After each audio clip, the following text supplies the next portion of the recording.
Hi, welcome back guys. This is your friend, Cabbage Head Fanfics. Back with amazing fanfiction. This is the series of What If Deku Had Rewind Ghost Quirk. Now before starting, please give this video a like and subscribe to the channel if you want more videos like this. Now let's get into the fanfic. The end of the world begins with the unrelenting anger of a boy who never truly grew up, and the desperation of another who wants nothing more than for them both to see a better future. While Izuku Midoriya hurtles towards the coffin in the sky and a fight he may originally have been destined to win, these two boys' brothers shrouded in fire and pain and bitter resentment exchange blows that seal the fate of billions. "Dad's ignoring me again," growls Dabi in resignation. The inferno-devouring Kamino ward roars hot and blue around him. He rises atop a spire of flames, and below him four heroes grit their teeth against the heat. That always makes me feel a little depressed, you know? You'd think I'd be used to it by this point. Blue eyes glare down at the youngest Todoroki standing defiantly below. I can't believe he didn't come himself. Instead, I get stuck with his third son and some sidekicks. Guess this is his answer to my question. On the ground, there are words exchanged around Shoto Todoroki, but he is rather heedless of everything except the brother he never knew looming above. The brother that, despite how juxtaposed their lives turned out, shares so many experiences with Shoto himself. Dabi, Shoto grits. I think you have the wrong idea. I'm not standing here because our dad told me I had to. I'm here of my own accord because I want to be the one who stops this madness. Dabi stares him down. Contempt lines his face. Tell yourself that, but the truth is you're still acting as Dad's perfect pawn. Shoto didn't spend his entire life rebelling against that title just for his absent brother to insinuate it has any truth. No. That would only be the case if I kept trying to be a hero while ignoring you. Yeah, sure. Fair enough, Dabi scoffs. But in the end, this battle isn't about soldiers acting on orders. Our armies don't matter. This is about each of us getting our resentments out on the table, one person against the other, each trying to achieve our own goals. He exhales a sharp breath, and smoke rolls off his tongue. This world has been out of balance for a long time now, and some of us won't accept that. Superhuman society has reached an end. You may not see it yet, but it's the truth. Shoto is fundamentally opposed to the notion. For the sake of his friends, for those who finally taught him what it was to both love and be loved after so many years suffering at the hands of people he loathed to call family, he has to believe there is hope for a brighter future yet. But such a fantasy is one Dabi abandoned long ago, and so rather than ignite a pointless debate, Shoto switches the topic. You survived the fire, he says. There's a pleading note to his voice that, try as he might, he cannot repress. So why didn't you come back home? There's a lot left unsaid beneath a pretty little word like home. The fragile grin on Dabi's face indicates he's well aware of it. Do you really want to know? He asks. Softly. I'll tell you. One last story for my little brother. Shoto doesn't anticipate Dabi being quite so raw about his emotions, nor so open about the events following the fire at Sokoto Peak.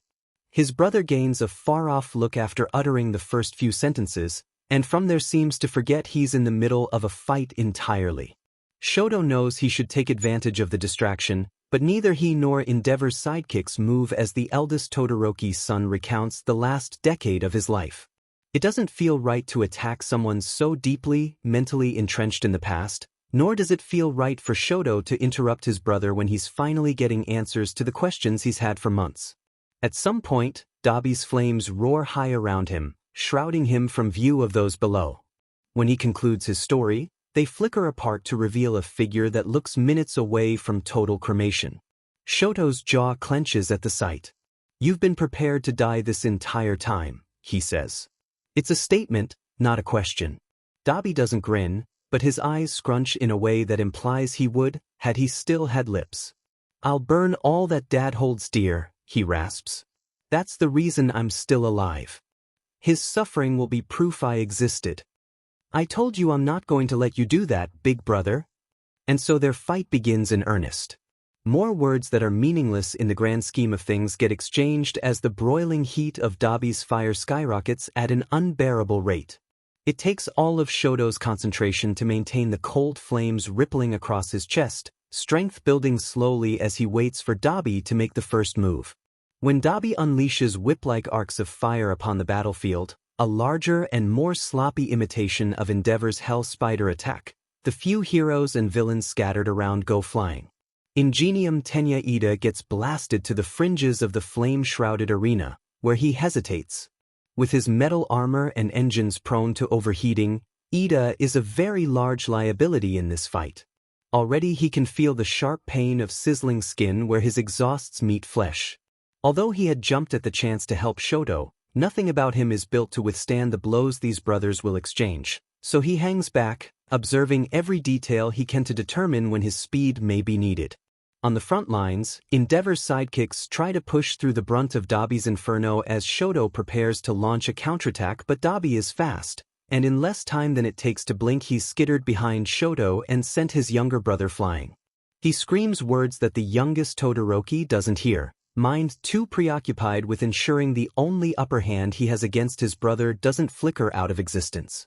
Then Dabi is upon him, and it's all Shoto can do to keep focusing on the flames liking his chest as Tuya rains down hit after hit with burning fists.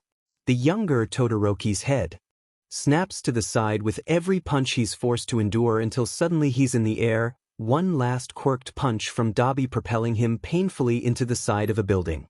Dabi takes a moment to breathe after his onslaught, but his breath catches when through the billowing smoke he sees the flames on Shoto's chest grow brighter.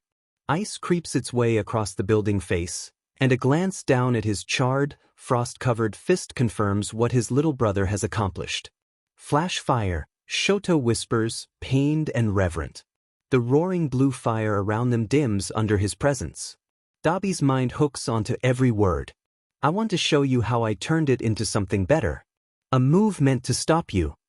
His little brother brings his hands up to cup the air on either side of his torso gently. The two-toned fire flares. Call me half-baked if you want, but listen to me. Our father was a madman. Our family was a nightmare. Even so, you're the only one of us who chose to burn people. Oh, how do you hates? No one else. Shoto declares, bracing his feet against the shattered glass of the building. I won't let you destroy any more innocent lives. And then he's plummeting. The fourth story is a long way to fall. Harnessing the pull of gravity to enhance the strength of his punch may be enough for Shoto to inflict serious damage against Dabi, should the hit land, especially when it means clashing blizzard-cool determination against Dabi's scorch-blistered spite. With that in mind, maybe in another universe one that isn't exactly kinder, but does perhaps simmer with a dash more hope, this moment would culminate in an outcome that's enough to sideline Dabi for a time. In this universe, however, as Shoto falls like a shooting star and Tuya's rotted skin alights under a sight almost seraphic, something primal snaps deep within the mind of the older Todoroki. Time canters left. Perception shifts right. Dabi inhales, and the fire that's been roaring mindlessly around the arena since the beginning of the fight leans closer. Dabi exhales, and it physically whips him back, like a dancer pirouetting their partner away for a momentary lapse in song. Shoto's eyes widen when Dabi neatly evades his blow at the last second.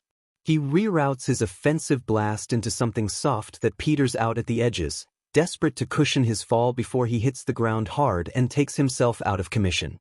Frost and ice bloom broad around the point of impact, but it's not enough to catch Dabi in the aftershock. From his position almost halfway across the battleground, Dabi watches the fire on Shoto's chest flicker out. He doesn't hesitate. There's a window of mere seconds for him to get the upper hand, so he takes it. Breathe in. Blue fire enters blackened lungs. Breathe out. It spews forth from the palms of his hands, rocketing him forward in a twisting inferno. Flames leap from the landscape to adorn his charred shoulders. Even more fall from his lipless maw in. Liquid-like waves. When Endeavor's sidekicks tumble into his path in an attempt to slow his approach, Dabi doesn't spare them a glance. The fire of the arena strips them to ash before they become relevant enough for him to spare them a thought. He's almost upon Shoto by the time his little brother understands what's happening. Reflexively, Shoto summons an enormous wall of ice that spears its way out of the ground, but Dabi was prepared for this. He guides the fire off his shoulders with a JRK of his wrists, and it hungrily throws itself against the frost like rabid dogs snapping at prey. The meeting of such extreme temperatures skyrockets the pressure of the surrounding air. Shoto and Dabi are forced apart as a thunderous snap rips through the space between them, ice obliterated in milliseconds. They go flying, and it is here that Dabi's inability to feel pain makes all the difference. While Shoto fights to regain his bearings beyond ringing ears, full-body whiplash, and the dark spots that threaten to consume his vision, enough of Dabi's mind grounds itself in the present for him to truly, consciously understand what Shoto's flash fire actually means. His hatred breaks him. That move is something far beyond Endeavor's wildest dreams. It exceeds what their old man could have possibly hoped for when he conceived the idea of a perfect child. Dabi doubts it's something his younger brother learnt from their father at all. To have found a way to not only perfect both quirks, but wield them simultaneously with such complete, independent mastery. That should have been Tuya's birthright. Jealousy bites an acrid kind of poison deep into Dabi's veins. He may have lived and breathed hatred like a drag for the past decade, but this fresh rage that rears its fanged head in Shoto's direction is something else entirely.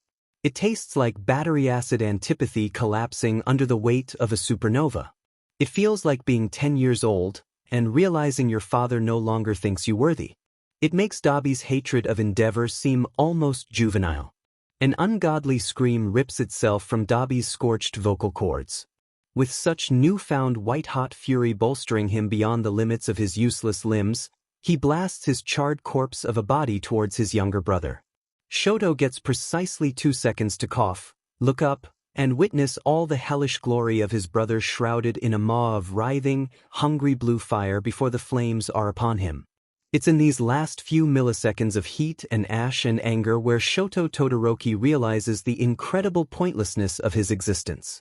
For so long he's felt like a wild horse toiling after his father, bucking at the reins but ultimately helpless to do anything but follow the fool towards an oasis he claimed lay ahead. Shoto couldn't see their destination, nor most of the path towards it, but he had let himself be soothed by the idea that, eventually, there would be an end. Maybe it would take years, and sure, he would. Probably lose most of himself in the process, but one day he would be free. That honey-rich prospect was enough to keep him begrudgingly docile about his position.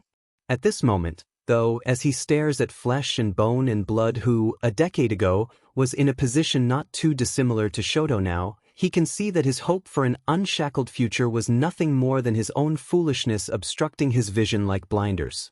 Karma's been dogging Endeavor's heels far longer than Shoto's been alive. Of course it was only a matter of time before it snapped around to consume not just him, but all those in proximity as well. All that pain. All that anger. All those dozens and hundreds and thousands of hours and days and weeks and months spent being broken over and over again to satisfy his father's lust for power, and this was always going to be the outcome. Shoto was never destined to be free. When Dabi just about comes face to face with his little brother all torched flesh, and lolling jaw, and eyes boiling from his skull, unable to withstand the furious heat that sears him from the inside out, Shoto doesn't see a villain before him. Instead, there's a white-haired 14-year-old child who, for all his monstrous qualities, has perhaps never looked quite so human. Shoto can't understand the all-encompassing need for their father's acknowledgement that roils hot beneath Tuya's skin, but he can remember the only thing he ever actually wished Endeavor would give him. Coming from Shoto, the act is all but meaningless, but at the very least he hopes it will provide his brother and maybe even Shoto himself some comfort before the inevitability of their situation consumes them. Shoto opens his arms right as Tuya collides with him. He wraps blistering forearms around broad shoulders, fingers sinking grotesquely into one's flesh, but at this moment Shoto isn't entirely present, nor does he care for the deteriorated costume that calls itself Dabi. Instead, he's 4 years old, clutching a brother he wants to love more than anything else in the world, and all he can think of are the hazy, half-there memories of a boy with fire in his eyes and the drive to be a hero just like their father. Shoto will never forgive Endeavor. Perhaps he can never forgive Tuya, either, for the part he played in clawing their family towards this exact moment in time. But forgiving and understanding are two vastly different beasts, And Shoto finds in the great, minuscule clarity that fills his lungs in his last choked breath that although peace is beyond him, acceptance is not. It's this he clings to as the world whites out. It's Ida who makes the call, of course. There's nothing left of anyone else who could. His psyche is so deeply saturated in shock that he doesn't realize his comms have switched to broadcast what he says next to the entire Hero network instead of strictly HQ, where all reports are supposed to be sent before being disseminated to necessary parties. The Todoroki is down. There's a split second where the heart of every hero collectively drops before they remember who Shoto's foe was. Tsukachi is the one to voice the hope that flickers gingerly in everyone's chests. Ida, please confirm. By Todoroki, do you mean Tuya? Has Dabi been defeated? Over. The next moments of silence are unbearable. Ida doesn't reply. Tenya, Ida, please confirm. Has Tuya Todoroki been? Dabi is dead, comes the whisper. Then, in a hoarse voice that can barely be heard over the dull roar of fire in the background, Shoto. Todoroki is dead. And so begins the end. The dominoes so carefully aligned by the heroes in their desperate plight to halt all for one and Shigaraki's destruction begin to fall, but in all the wrong places. On Okudo Island, the news of Shoto's demise shocks Uraraka so badly that she staggers while attempting to sidestep one of Toga's knives. The blade drives itself into her heart instead of her shoulder, and as Uraraka falls, Toga's eyes widen. The blonde bridles at the sight, caught off guard by a throw she didn't anticipate being fatal, but before she can begin to process the light fading from Ochako's eyes, Froppy barrels towards her with an anguished war cry and lashes her tongue to send Toga flying. The two brawl. When Toga finally manages to disable Tsu long enough to rush to Ochako's side and check for a pulse, liking the brunette's blood off her wrist and shedding sharper features for Ochako's softer ones, desperately intending to start a blood transfusion, she's halted mid-transformation when no beat presses against her fingertips. She tries for a pulse again, clutching at Ochako's neck, but when the other girl's head rolls lifelessly to the side and her half-lidded eyes remain unfocused, something snaps deep within Himiko. Her breath comes in stabbing gasps for a moment. Then she's giggling madly, with an expression that doesn't match the sound. When she turns to Froppy and draws a vial from her pocket, Tsu can't do anything but helplessly watch from the ground. Toga had severed her Achilles tendons earlier. Now all that's left is to stare down the absent gaze of someone only halfway there, and watch as the killer brings half a dozen drops of blood to her lips. Toga swallows. Then she shifts. Then she splits. Gang Orca is too far away to intervene when Toga, now wearing the face of twice, levels a finger at Tsu and orders Sad Man's death parade to tear her limb from limb.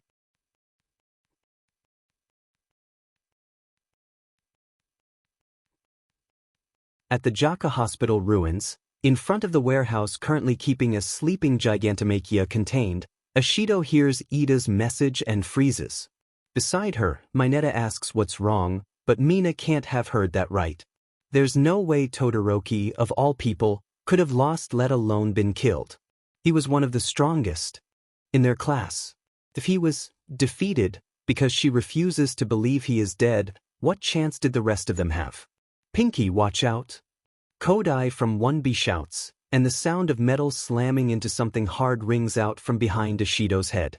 Mina jolts forward and tosses up her arms in defense, pieces of splintered rebar cutting her skin as the debris Kodai had managed to enlarge between Ashido and a villain wielding an enormous hammer gets smashed apart. The villain growls and lets the momentum of his failed swing carry around into another smash, but Pinky's head is back in the game now, and so she manages to jump up and off the hammer's flat head instead of taking the hit full force. When she lands, a brief scan of the perimeter shows the tail end of a sludge villain she'd seen once on the news vanishing from the fringes of the fight. She's about to mention it to the 1B heroes present, worried about what a quirk like that might do to an ally unprepared for its attack, but then a nearby villain with a skull-shaped gas mask says something that makes her mind blank all over again. Let it be known that any who attempt to stand in our path will be annihilated, the villain growls. Trampled. Just like that pathetic you teacher. The battlefield goes quiet. Or maybe it's that Mina's ears have stopped working. All she can hear is white noise as she looks over at the villain, and tries to comprehend what she just heard. The fact that this villain knows the details of Midnight's death at all suggests. "I've got you now," the hammer villain shouts, weapon pulled back over his head for a crushing blow, but then Kirishima is there, knocking him out with a rock-hard punch to the face, and the mallet goes flying. "Sorry I took so long." Red Riot barks. "Has there been any sign of Gigantomachia waking?" But Mina doesn't hear him. In fact, she doesn't even turn around. She's still reeling from Ida's Ming words, and now, with what the Skull Mask villain had just said, Ashido doesn't realize she's moving until her acid-covered fist slams into that BSTRD's face, cracking his gas mask and sending the villain reeling with a grunt. Mina uses the opening in his defense to press her advantage. So much for not fighting for revenge. Mina had never wanted to be the kind of person who responded to violence with more violence, but with Todoroki out of the fight and the distressed voice of one of Gang Orca's sidekicks relaying what's currently happening on Okudo Island through her comms, Ashido realizes that this is real. People her friends, those she cares for, are dying. Nothing she's done so far has been of any significant help, and now hearing about how the rest of their operation is falling apart, Mina becomes utterly terrified that if she doesn't fight viciously to put every single villain before her out of commission, there mightn't be anything of her friends left to return to. She screams as she gets up close and rains down hits on the villain. Behind her, Kirishima swears and leaps to cover her back.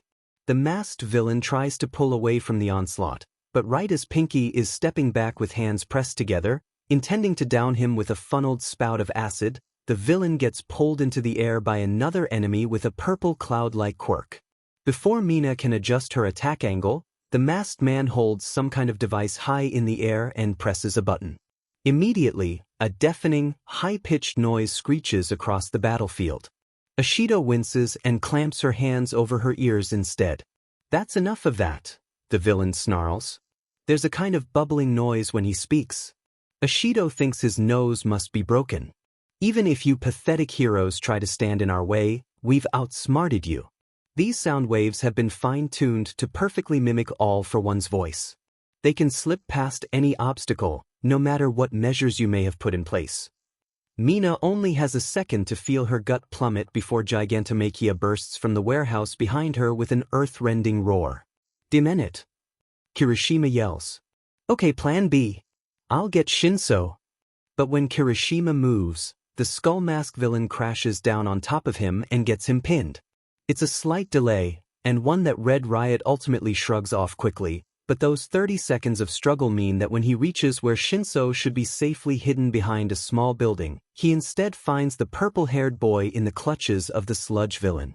Shinso's eyes are rolled back. He's lax in the hold of the amorphous ooze clogging his airways. It doesn't look like he's trying to fight anymore, and Kirishima is suddenly very, very afraid he may already be dead.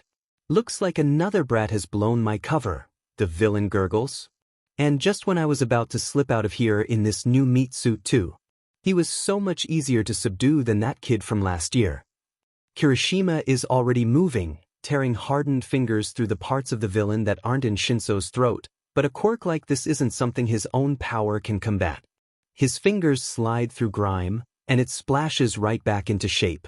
Kirishima's fear escalates when he sees Shinso's eyelids flutter, but then Ashido is there, and she's mixing her acid with the villain's body, and the sludge is retreating out of Shinso's airways as the villain roars in pain. Kirishima stoops to lower the boy to the ground while the villain flees, cursing them with words neither he nor Ashido pay any attention to. Shinso doesn't move. Kirishima swears, voice strained with panic, and begins CPR. It takes 2.5 minutes, all of which Mina spends fending off villains that try to take advantage of such vulnerable prey, but finally Shinso chokes. Ijiro stops pumping his chest to frantically roll him into the recovery position. The purple-haired hero vomits until he coughs up bile, and when his body finally goes limp, utterly exhausted. From the strain of expelling fluid from his lungs, Kirishima lets his own shoulders drop. He tugs Shinso into his lap to check the boy's neck for a pulse. He finds it weak, but steady, and is relieved to know that although his friend absolutely needs a doctor, he will be okay without one for now. Kirishima, Ashido pants to his left. Ijiro turns his head. Mina's surrounded by downed villains, some of which look frighteningly still, and is staring at him with empty eyes. When she turns her head to the stretch of battleground outside the ruined Jaka hospital, Kirishima follows her gaze. His relief over Shinso being alive abruptly shatters into a brutal kind of horror when he remembers exactly why they needed their friend in the first place. MT Lady is down. Down. The kind of down where her head is missing and Gigantomachia is over her body, grinding his teeth, hands pinning her limp arms to the ground, roaring at the place her skull used to be with a breath that showers bloody rain onto those below.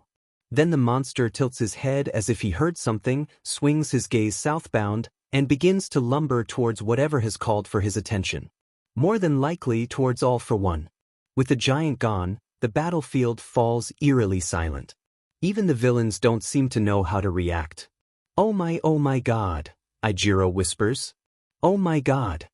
Near makeshift fortress Troy, Fat Gum and Aoyama finish cuffing the last of the Tartarus escapees and turn to face All for One's assassin, Kunita.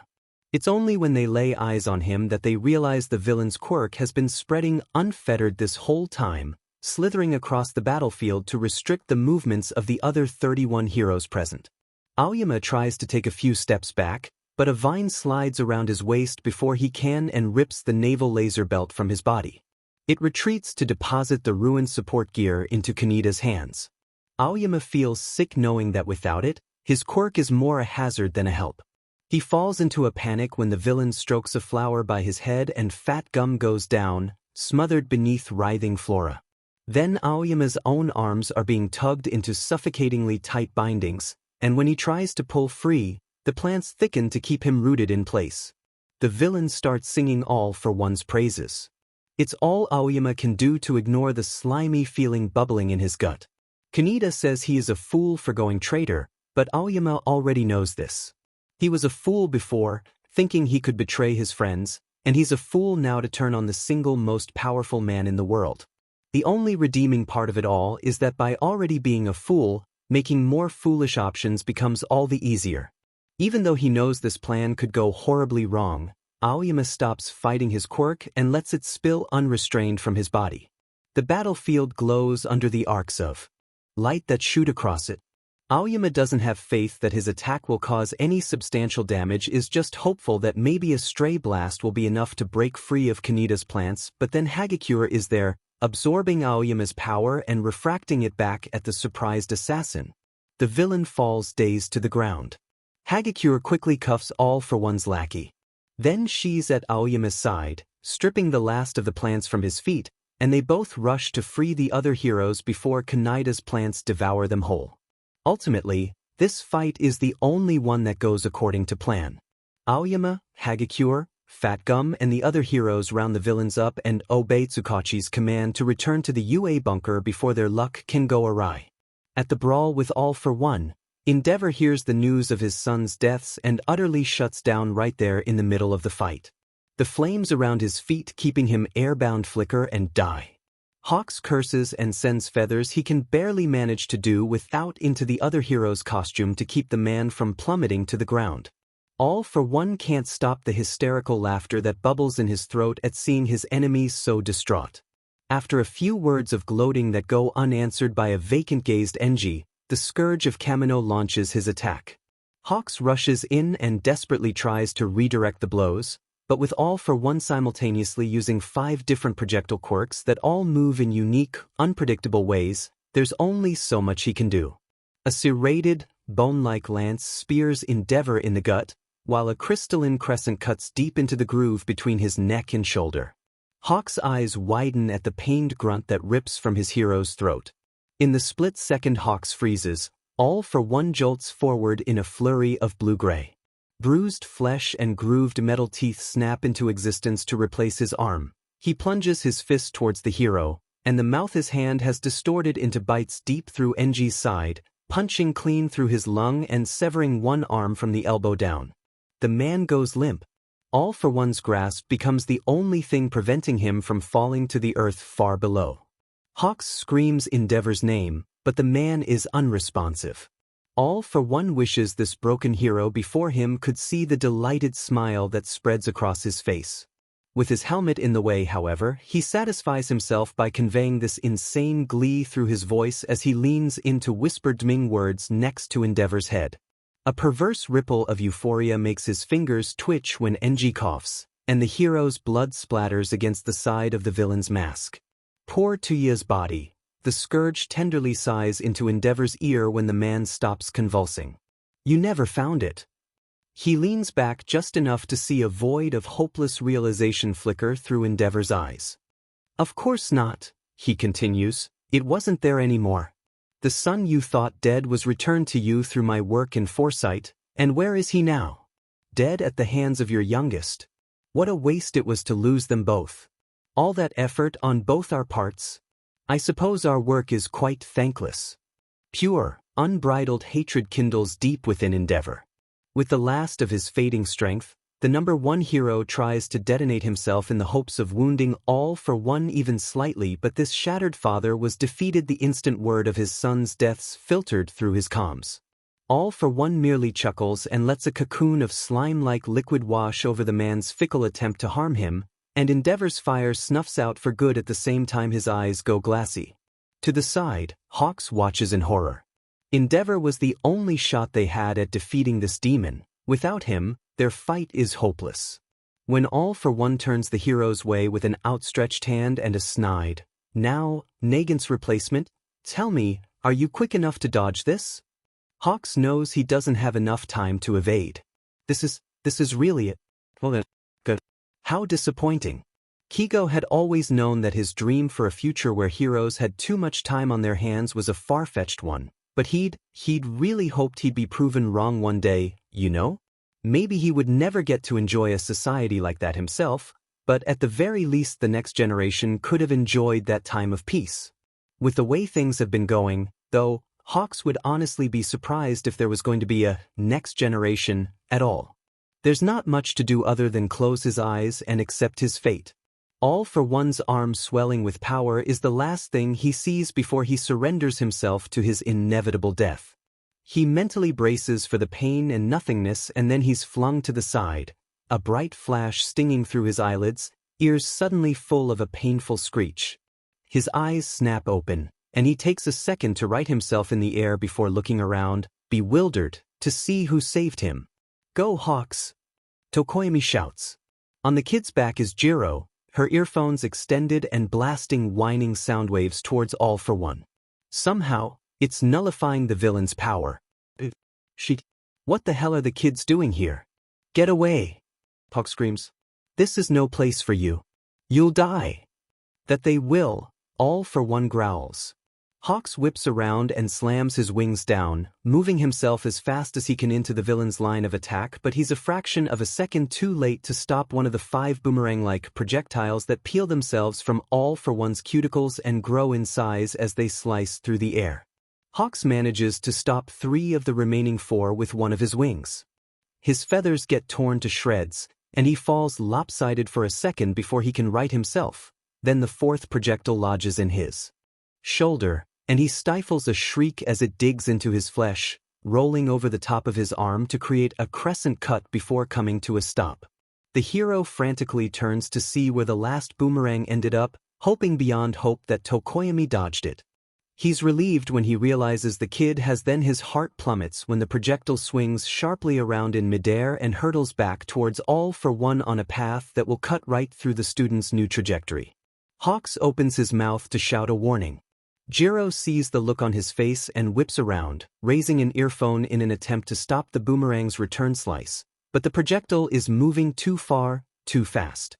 Before she can pump out another shockwave, it slices clean through her earlobe and comes millimeters away from slashing her neck. She rears back in pain and topples from Tokoyami's back. There's blood pooling in Hawk's mouth. "Tsukuyami! Retreat!" he bellows, coughing and turning to spit the fluid to the side. He flinches when this action puts him face to face with All for One, who looks like he's done playing games. The villain grabs his neck, Hawks chokes, and sends all the feathers he has at the BSRD in an attempt to slash something vital that will get All for One to drop him, but the Demon King's arms turn bruised blue again, and mouths on black-red tendrils unfurl from his wrist to snap up Hawk's quirk. With only a handful of feathers left, there is little the hero can do to break free. Out of the corner of his eye, Hawks sees Tokoyami just barely manage to catch Jiro. He's far too close to missing the girl for comfort. All for one pps his head and follows Hawks' gaze, even though the hero knows his enemy is blind. A chuckle rumbles in All for One's chest. "You're trembling," he says in the kid's general direction. Jiro's got one hand clutched over her ear and the other fisted in Tokoyami's cloak. She's staring at All for One with abject terror. "Pitiful child. You've been training in the classroom, but this is real life." Then he's raising a fist, and it's distorting into more of those black-red tendrils to form an enormous cannon-like mass that he levels at the fledgling heroes, and Hawks knows that whatever attack he's about to launch, if the kids don't dodge it they're dead. There's no better use for the last of his feathers than to save lives. Hawks manages to get them under the cannon mass and forces its trajectory up into the sky, right as All for One looses a gigantic golden blast. Tokoyami swoops down at the same time. The beam just barely misses the top of Jiro's head. Hawks has never felt more relieved in his life. He meets Tokoyami's frightened eyes and hates what he knows his baby bird is about to witness. "Run now," he grits. His voice, unfortunately, garners All for One's attention. "Lucky move," the villain says, hoisting Hawks higher into the air. "But, little bird, you forget your place. You are nothing, and these extras are delusional. Supporting characters, never meant to stand beside those who could pose an actual threat. They are but children who presumptuously thought they could best the Demon Lord. Tell me, did any of you really think you were anything special?" It's rhetorical, of course. All for One's hand clamps tighter around Hawks' windpipe before the hero can reply. Hawks thrashes and claws uselessly at the BSTRD's hand. He can't breathe. "Hawks!" Tokoyami screams. The world is going black on the fringes of the hero's vision. Good, he thinks when he sees that, despite Tokoyami's desperation to help, the kid's keeping his distance. There's time yet for him to flee. Go, the hero chokes, eyes fixated on his mentee. Go. Then, with a revolting crunch, the world ceases to exist. All for One tosses the hero's body aside and dusts his hands as the bird falls. Well, less a bird now, without his wings. The number 2 hero crashes to earth, much the same as any man. Perhaps there's something humorous to be said there about wax wings, but now is no time to gloat. When All for One turns to dispatch of the foolish children who thought they could stand against him, he's distracted by several apparitions that fade out of nothingness to wrap their ghostly hands around his arms in an attempt to forbid him the use of his power. Disdain curls his lip. Seeing the vestiges of those he has stolen quirks from is nothing new, but their ability to prevent him from using his quirk certainly is. All for One can only guess that they have managed to find a foothold in his own immense strength somewhere, and are using it to rebel against him. It's no matter, though, a well-placed thought that bends them to his will forces their hands off his skin, and he returns to the task at hand. Unfortunately, when he looks up, it's to find that those brats have already turned tail and fled like the cowards they are. They are both still within hunting distance, of course, but although their fear provokes an almost canine instinct in All for One to chase and kill, he decides pursuit is not worth the bother. It's not like they will be alive much longer, anyway, once Tamura emerges victorious from his own battle. No, Demon Kings do not waste time on side characters. There are more important matters to attend to. All for One turns to the horizon as the lumbering figure of Gigantomachia makes itself known, and he waits until the beast has come to a stop, panting at his heels. It awaits his directives like the good dog it is. The villain takes a self-indulgent moment to place a hand on his pawn's brow. Its power is just as immense as it was designed to be. Finally, All for One says coolly, "Next time, do not keep me waiting. Especially not when I have such an important task for you to complete. Tell me, Machia, are you ready to do my bidding?" The beast roars its assent. A grin stretches wide under All for One's mask. "Very good. The task is a rather simple one, really. All I want you to do is find any survivors," he purrs, "and kill them." At Takoba National Stadium, Sato, Siro and Ojiro's fight goes as well as can be expected. Their job of rounding up and taking down stragglers from the Paranormal Liberation Front is a long and tedious one, but comparatively not as difficult as most fights their classmates are currently engaged in, considering they don't need to deal with any of the front's lieutenants. When their comms start to flood with disaster reports, the three grit their teeth and do all they can to focus only on the battle at hand. If what they're hearing is true, then there is time enough to mourn later. Right now, if they don't deal with the flood of PLF villains surrounding them, they will ultimately end as 3 more names on an already far too long list. After a stint of relatively easy takedowns, real trouble presents itself in the form of Gashly Ijuku, a tall and shadowy man with a top hat and white mask, who summons a swarm of baby-like puppets from the black mist in his overcoat. His presence on the battlefield results in one single minute where too many individual mistakes collide into one nightmarish scenario. Ojiro gets overwhelmed by puppets and goes down, earpiece ripped from his head by tiny hands and crushed under stubby feet. Zero uses his tape to pull himself from the mass and screams his classmate's name, whipping around as fast as possible with the wind roaring in his ears to try and tug his friend free. A few dozen meters away, Sato springs to action, downing 10 sugar cubes and entering a mindless rampage to destroy as many puppets between him and Ojiro as he can. All 3 1A students are so preoccupied with their respective panic that they don't hear Tsukachi's frantic alert ring through their comms.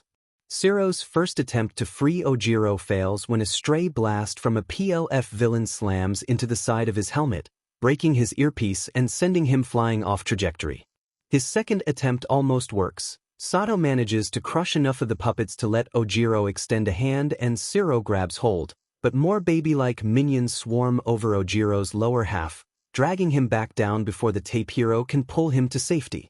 When Zero is swinging back for his third pass, a shadow falls across the stadium. The hero looks up and the blood in his veins freezes when he does. Gigantomachia looms above. Gigantomachia looms above. Sheet! Zero yells. He needs Ojiro free now, but Sato's quirk-induced rage means the muscled boy has lost sight of his original target and is moving off course, pummeling villains in the wrong direction to where Tailman is flailing. Ojiro fights like hell to get himself free, but the sheer quantity of puppets dragging him to the ground is an impossible force to best. Zero can't pull him out like this, not without getting on the ground himself, which will put him at too great a disadvantage. Ojiro strains to look up and sees the giant looming over the stadium right as an enormous hand smashes down, collapsing part of the overhanging roof and flattening a cluster of PLF villains. His face drops, then he's craning his head towards Zero as best he can, trying to ignore the puppets that use his shoulders as a foothold to attack his face. Zero, the tailed hero screams. Get Sato somewhere safe now. Zero doesn't want to leave Ojiro in the writhing mass of lackeys any longer, but he also knows that if he ignores Ojiro's command he may waste precious time on another failed rescue attempt that could very well result in his other classmate's death. With that in mind, he bellows his understanding, then uses the momentum of his swing to deliver a crushing blow to the side of Sato's head that knocks the rampaging boy unconscious. Using a coil of tape, Cellophane pulls Sugarman's prone form to the side of the stadium, where there are relatively stable-looking chunks of debris piled in a way that leaves a sizable crack between the topmost slab and the ground. If Zero doesn't want Sato to be seen by Gigantomachia, and therefore not made a target, he'll need to make sure Sato is hidden, and while under any other circumstance dragging an unconscious hero under debris instead of away from it would be stupid at best and lethal at worst. If it really comes down to it, Zero knows that with Sato's strength, his classmate will survive being crushed by this small part of the stadium's roof. What he will not survive is being crushed by Gigantomachia's fist. Zero positions Sugarman under the concrete slabs and dances out of the overhang as another giant hand crashes to the ground, making the shelter shake precariously but thankfully not collapse. Then he spares his classmate a brief, mournful look, silently wishes him luck, and thwips himself back into the air. By the time Zero arrives back at Ojiro's location, there's barely anything left visible of his classmate.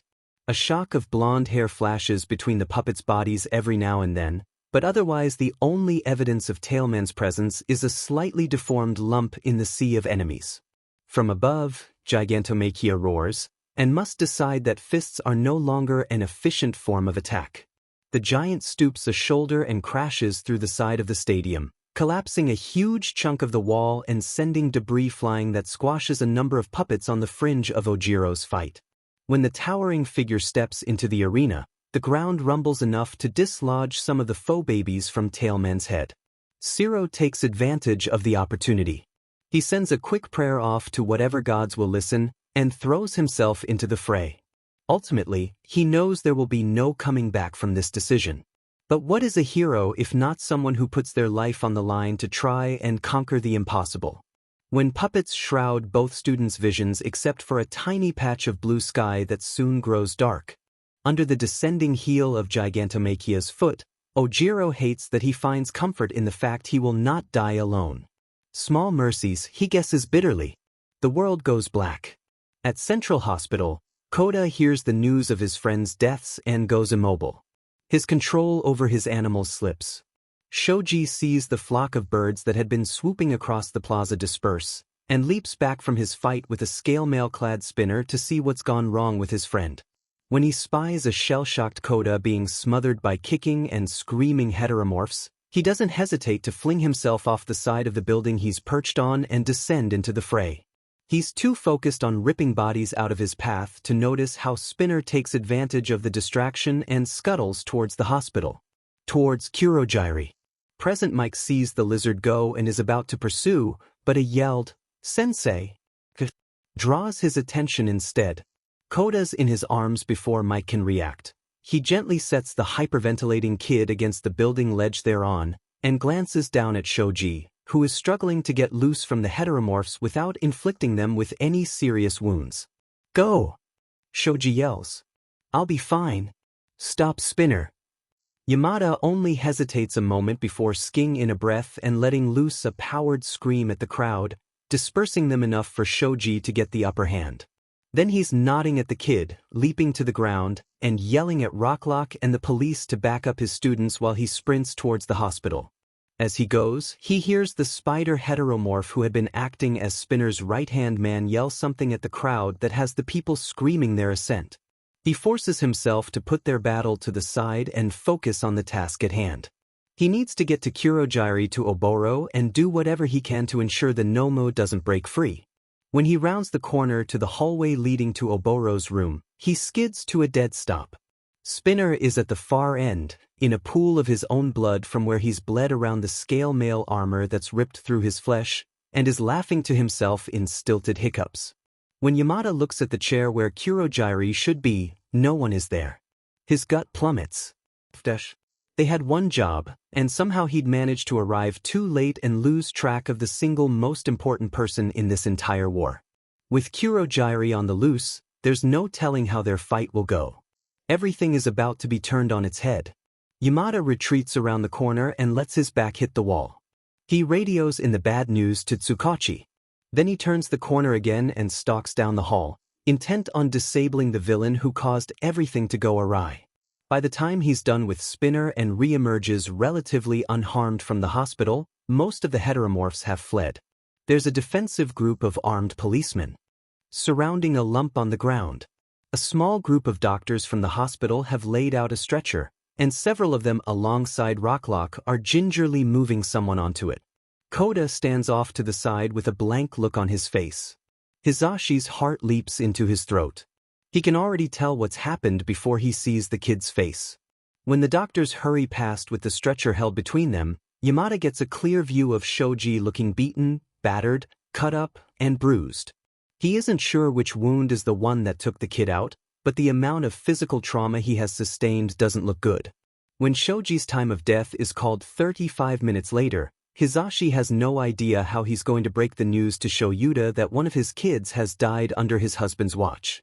Out at sea, lunging between American fighter jets and unable to do anything except listen to the world fall apart through his comms, Izuku forces himself to move faster, faster, faster. He can barely believe what he's hearing. His friends can't be dead. It has to be all for one trying to trick him. He refuses to believe they aren't okay. He kicks one for all into overdrive and prays the raw power flooding his veins will get him to the coffin in the sky before any more of his world breaks. When he finally crashes through the Coffin's electromagnetic barrier, everything falls off kilter once he realizes the worst-case scenario has already happened. He's too late. Izuku whips his head around wildly, barely hearing himself ask if everyone's okay. He takes stock of the heroes he knows are here. Mirio's doing whatever he's doing, halfway sunk into the ground in front of Shigaraki. Nijire and Tamaki are down, but he can faintly see their chests rising and falling. Mirko is limp against a tree and missing both arms, but there's no blood, so that has to mean something. Outside the barrier, Aizawa, Monoma, Manuel and Mandalay are staring in with wide, shell-shocked eyes. Edge Shot is missing, and when Izuku turns around, Best Jeanist is frantically lurching between clutching his head desperately and hovering jittering hands over Kaken's. Kaken's. There's blood everywhere but Kaken's. There's a hole, why is there? Blood? What? There's a wound, a gash, there's something on Kaken's. In Kaken's. Gone from Kaken's. His chest is missing. There's just this blood. His eyes are blank. Why are his eyes? He's dead. He's dead?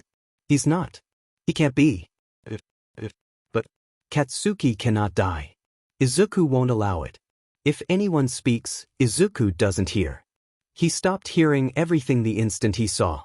But he doesn't think, doesn't breathe, doesn't do anything but give in to mindless instinct. Katsuki will die. Is already dead? So he moves. It will take too long to power FA Gene, so Izuku crouches, pulls Black Whip Taunt against the ground, moves over 100% of One for All into his legs and shoots towards Katsuki in the blink of an eye. As he moves, he raises a hand to his face and bites down hard into the skin at the base of his thumb. He doesn't flinch when he tears out flesh and tendon and sees bone and spits it all to the side heedlessly. He's kneeling next to Kaken, torso cradled to his chest, in his lap, tilting his friend's head back, pressing his hand to Kaken's lips. Nobody has time to stop him and Izuku is pleading, please, this needs to work, this needs to. And it's futile, but what else is he supposed to do? Kaken can't be. Surely isn't. Swallow it, Kaken. Please, come on, I need you to drink. Katsuki, Finji One for All Nana, and Banjo, Hikage, Bruce, Kudo, Yoichi, keep him alive. He can't come on.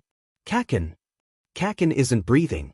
His mouth is flooded with Izuku's blood, and his red eyes are staring at the blue sky, and Katsuki isn't breathing and Izuku is rubbing his neck with the side of his hand to force him to swallow because his fist won't respond because he bit through nerves because Kaken needed to drink his blood, ingest his DNA, become his vessel, and he can't feel 3 of his fingers, but that doesn't matter because Kaken needs to swallow his blood because he's going to.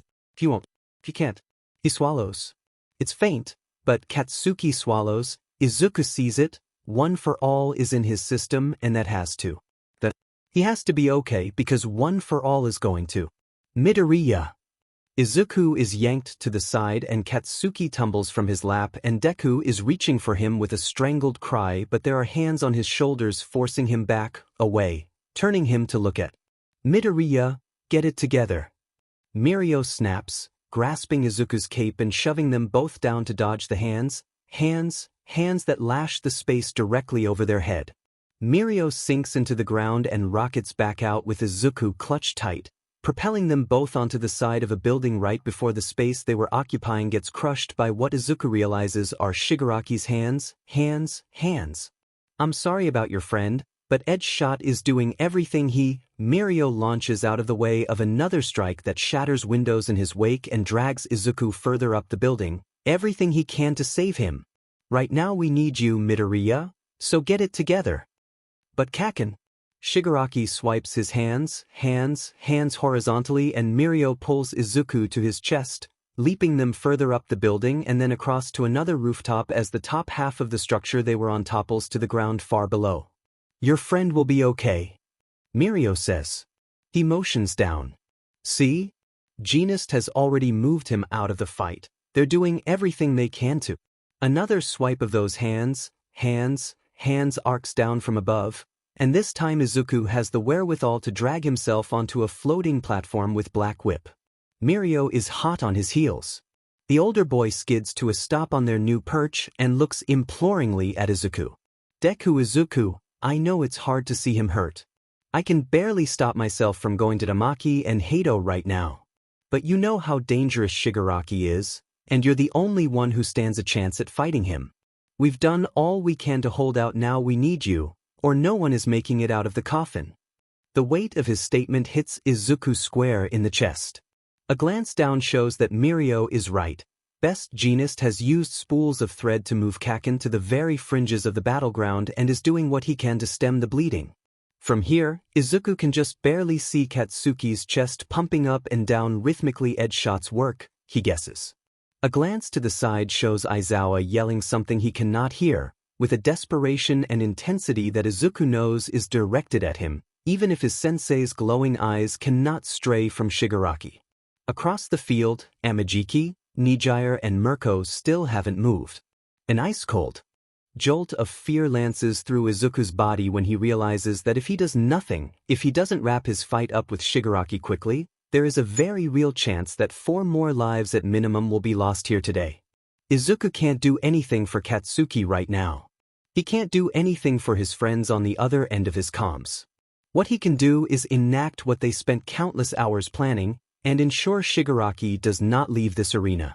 Knowing what has already been done to his friends in his absence makes an ugly kind of fury roil beneath Deku's skin.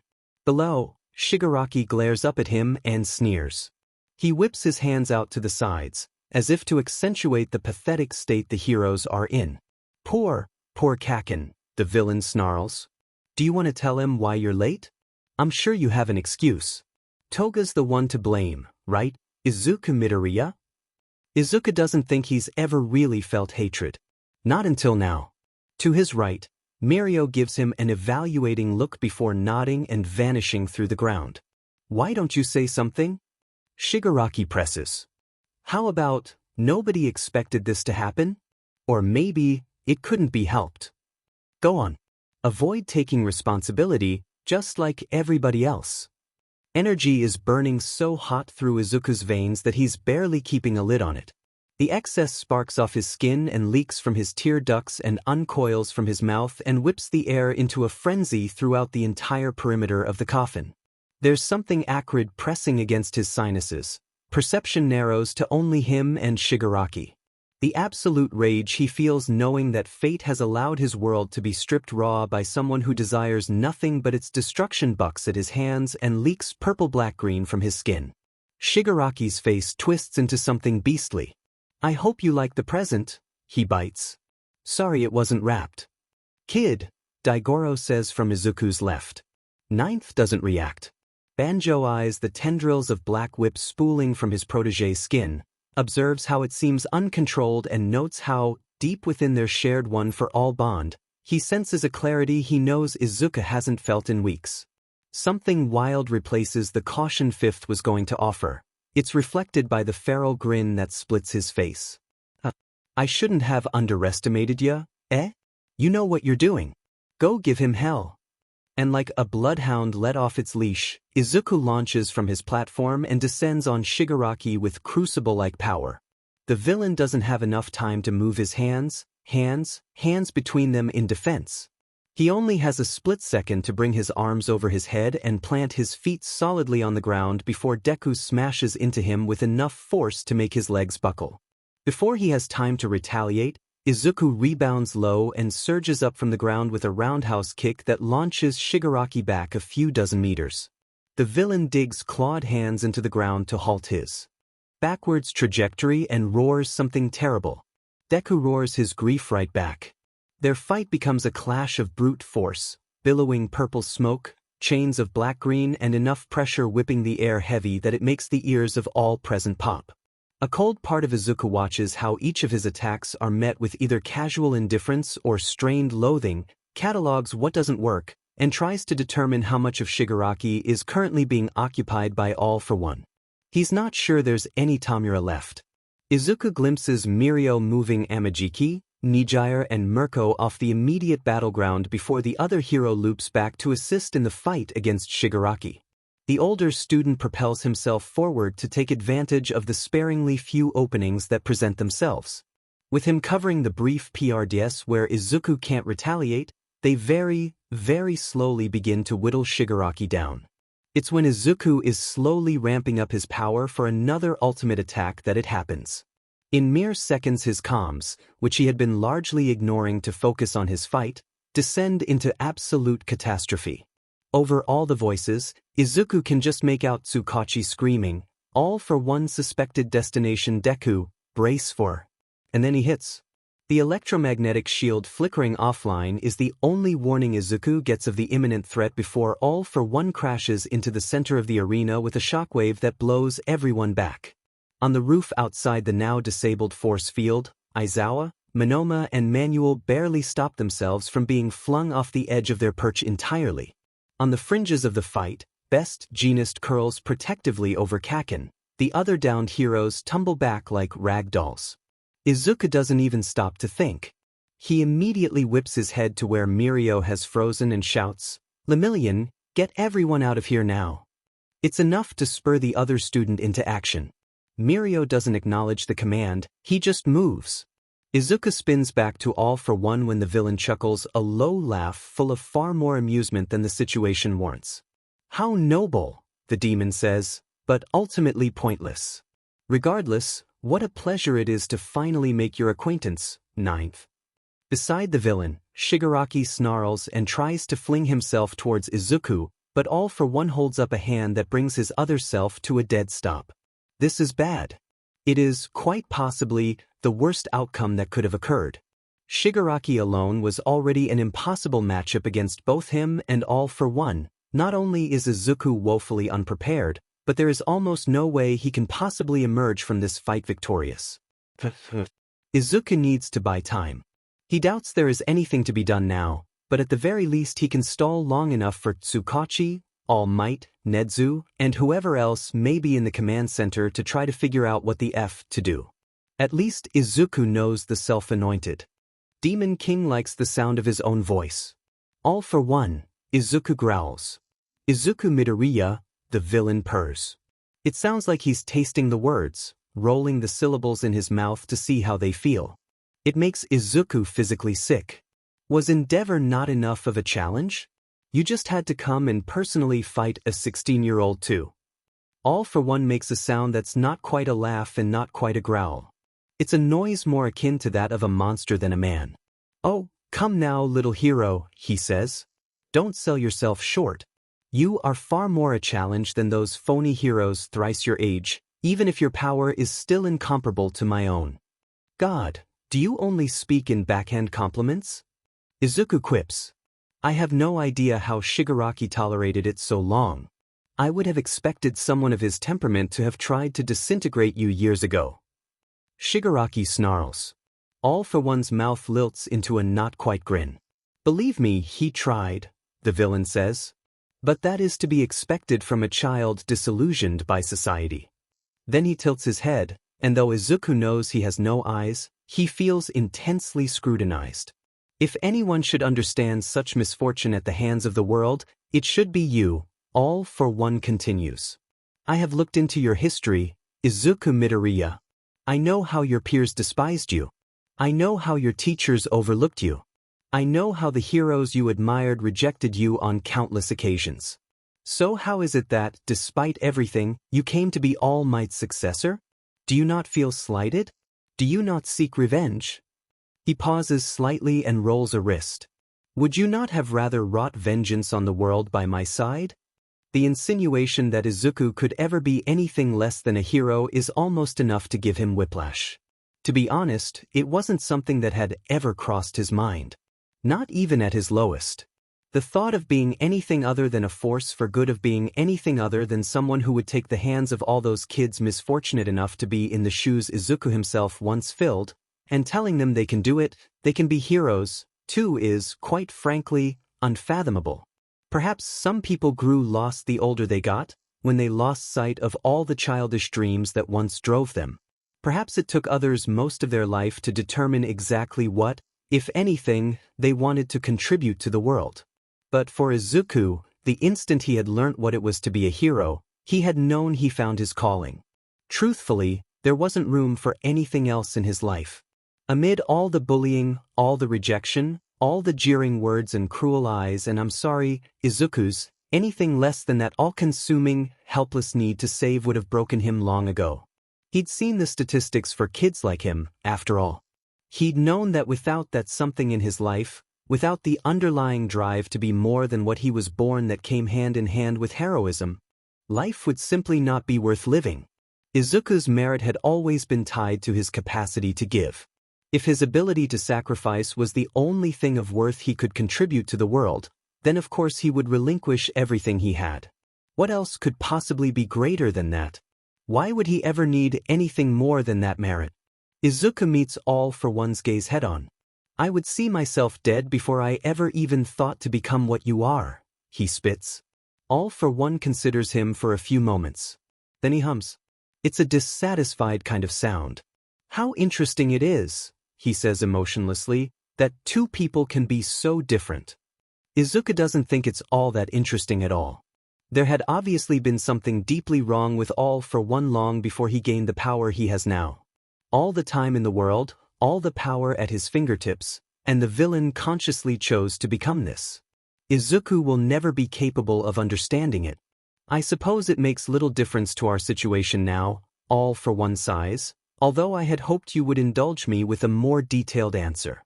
Shigaraki shifts restlessly, and after a glance down, all for one raises a hand in the hero's direction. Izuku falls into a battle-ready stance. I think the time for talking has passed, don't you? The villain questions. Izuku grits his teeth and steels himself. One for all bubbles just under his skin, ready for any kind of attack their enemy might throw his way. Then all for one clicks his tongue and swings his arm towards where Aizawa and Monoma crouch on the edge of the coffin's perimeter, and Izuku's stomach plummets. Tamura, the villain drawls. It sounds like he's lavishing every syllable. His head doesn't turn from Izuku. I'd say those ants have meddled in your fight long enough, wouldn't you agree? Shigaraki's face splits into a gleeful grin. The villain doesn't hesitate before launching himself towards the heroes, and though Izuku throws himself after him, he knows he's going to be too late, he won't. Shigaraki whips his arms in front of him. With their length, all those hands converging together on a horizontal trajectory to crush those caught between them, there's no time for Deku to whip them out of the way. They're going to be. A scream tears itself from Izuku's throat and all he can picture is Katsuki. All he can hear are those dimming messages over his comms listing which of his friends have died. Now his sensei is Aizawa's going to and Monoma and Manuel. Izuku reaches forward. Black Whip bridles at his wrist and leaps into what will be a futile attempt to drag Shigaraki back, because he's too slow. And then another comet is plummeting from the sky right in front of the heroes, so fast Izuku can't track its movement. It's only when Shigaraki's arms get halted right before they clap together, caught by the armored figure's jet-black gauntlets. And the new hero raises his head with the mask over his mouth sliding back to reveal that smile that Izuku realizes it's All Might.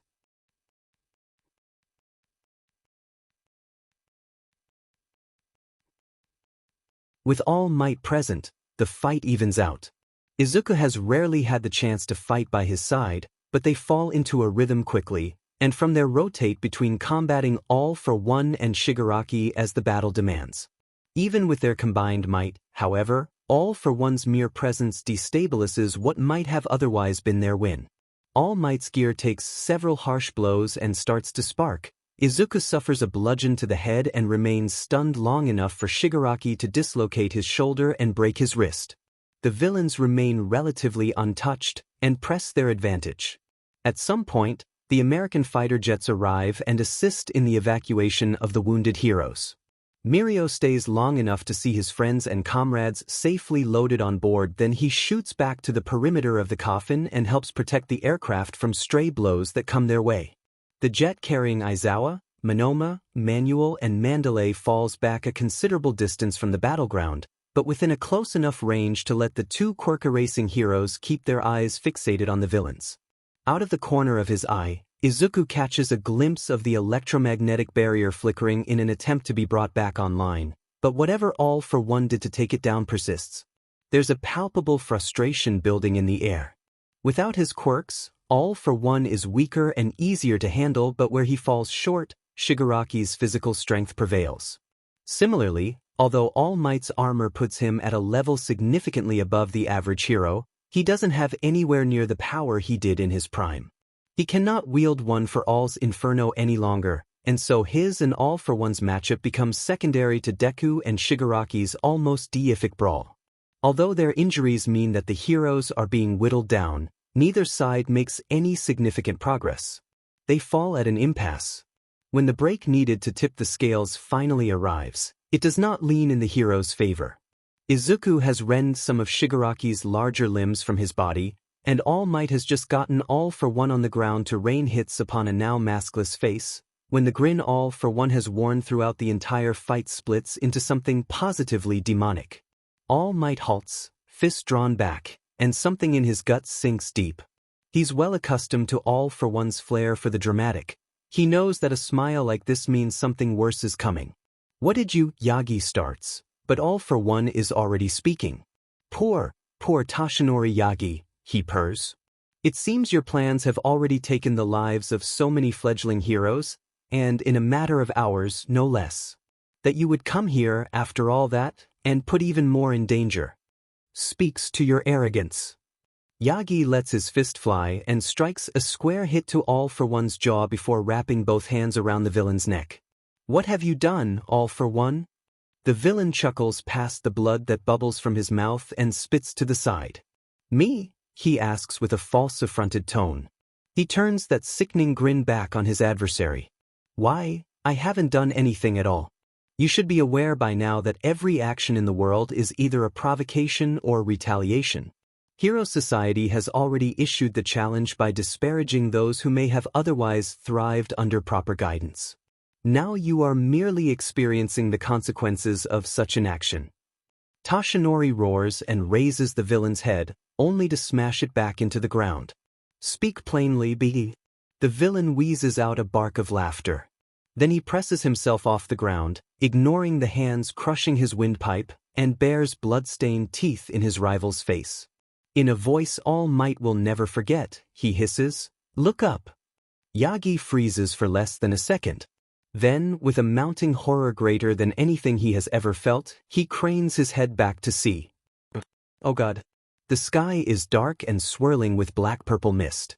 As Toshinori watches, Sad Man's death parade rides from the portal and plummets into the coffin below. Those in the first wave don't survive the drop. Those in the preceding waves drag themselves from the filth of the deceased and thrash towards their master's enemies with long, syllableless wails and grasping fingers. For every second they move, more copies of Twice peel themselves from the existing clones' bodies. Toshinori looks at Izuku. Izuku stares at the nearing horde with aghast despair. Terrified eyes meet terrified eyes for a split second, and then All for One is surging beneath All Might, and Shigaraki is whipping a crushing fist towards Deku. They both go on the defensive against demon kings and infantry. All for One swipes at Yagi, then sidesteps a retaliatory punch. That demed grin is still on his face. Toga Himiko's power is so lovely, the villain snarls. He dances away from an armored blast and ducks under a kick, shoving a clone between him and Toshinori to briefly distract the hero. So many uses. So much potential. I'll have to take it as my own someday, but for now young Toga knows exactly how to use her ability. Do you not agree that sitting by the wayside can be just as effective as assault, All Might? Yagi throws the clone aside and grits his teeth. What are you? But a shadow suddenly rears behind him and cuts off his question. The hero whips around, and his eyes draw up to where hundreds of Toga's clones of Twice have piled themselves high around the perimeter of the coffin. The realization of what's about to happen hits him like a freight train. "Sheet," he bellows, turning desperately to lay frantic eyes on where Izuku is barely holding his own against both Shigaraki and a score of the villain's lackeys. "Izuku! Watch out, they're blocking Aizawa's line of—" But before he can finish his sentence, a shrill bark of hysterical laughter rings out behind him. The next thing he knows is dirt in his teeth and pain shooting up his arm from where All for One's wrist has inflated and warped itself into a draconic mouth with too many fangs that don't pierce All Might's armor, but are enough to wrench his shoulder back at a painful angle. Across the battlefield, Izuku's eyes widen at the sight of the clones. Then he's frantically scrabbling away from where Shigaraki reaches with a grasping hand towards him. The villain misses the hero and disintegrates a large square of the ground instead. Izuku catches himself with float before he can tumble through, and touches down a beat later when a section of replacement cement rockets up to fill in the hole. He goes on the defensive when Shigaraki realizes his quirk has been reinstated, and the villain switches from using brute force to moving as fast as possible in an attempt to land a lucky hit. Yagi breathes a sigh of relief knowing that Izuku won't be caught off guard by the villain's sudden ability to use their powers. He issues a voice command to his armored suit and wing-like appendages snap out from his back, careening into All for One and freeing All Might's arms so he can roll to his feet and continue his fight. The villains aggressively switch up their attack patterns and go on the offensive. As they fight, Deku and All Might begin to realize that despite their best efforts, there might not be anything they can do against the combined force of powers like these. It's not until a few minutes have gone by that something significant changes. Izuku manages to land a lucky hit that sends Shigaraki flying, and the villain's back smashes into one of the poles formerly keeping the electromagnetic barrier operational. When the villain pushes himself to his feet, his quirk disintegrates the metal, and with there being no replaceable ground beneath it, decay leaps from the metal to the rim of the coffin and keeps spreading. Izuku's gut goes into free fall and his feet lift from the ground even though he's not using float. He realizes that the horizon is at an angle and the city below is rising to meet them. Deku whips around, scanning the perimeter of the battlefield to make sure there's no one liable to plummet off the side of the rapidly descending structure. Yagi is holding his own. His suit unfurls jets from his back, and he and All for One continue their fight in the air. The distraction gives Shigaraki the opportunity to slam one of his oversized fists into Izuku's shoulder, which sends the boy flying off the side of the coffin. He's over open air long enough to see gentle criminal's quirk spill into existence at the bottom of the floating island's mass, then he's catching himself with float and rocketing back towards Shigaraki, who attempts to bat him away again. He dodges and touches back. Down on solid ground as the coffin levels out. Their fight continues, but now both heroes are aware they have a time limit. They do what they can to try and wrap the fight up quickly, but there's nothing to be done when their every blow is matched by the villains. The swarm of clones multiplies, and multiplies, and multiplies until there's a shout over the comms telling the heroes on the coffin to take cover. Izuku glances at the horizon and realizes it's rising too fast. Gentle's quirk must have failed. The continually increasing mass of Sadman's death parade must have exceeded his weight threshold. He dodges another attack from Shigaraki and launches himself over to where Mirio staggers and almost falls off the edge of the coffin. Perhaps the boy's quirk could prevent him from being killed by a fall this high, but Izuku has no desire to take the risk. He scoops the third year up and jets off the side of the coffin with float, launching to the right when Shigaraki leaps after him and tries to bat him off course. On the coffin's rim, All for One throttles All Might off the side of the structure and the pair continue exchanging blows as they fall. Deku, get me close to the ground and I'll be fine. Mirio yells over the wind. Izuku nods and disables float, shaking his legs as the pair fall to power up enough FA gene that he can kick at the air and send them both careening faster to the ground.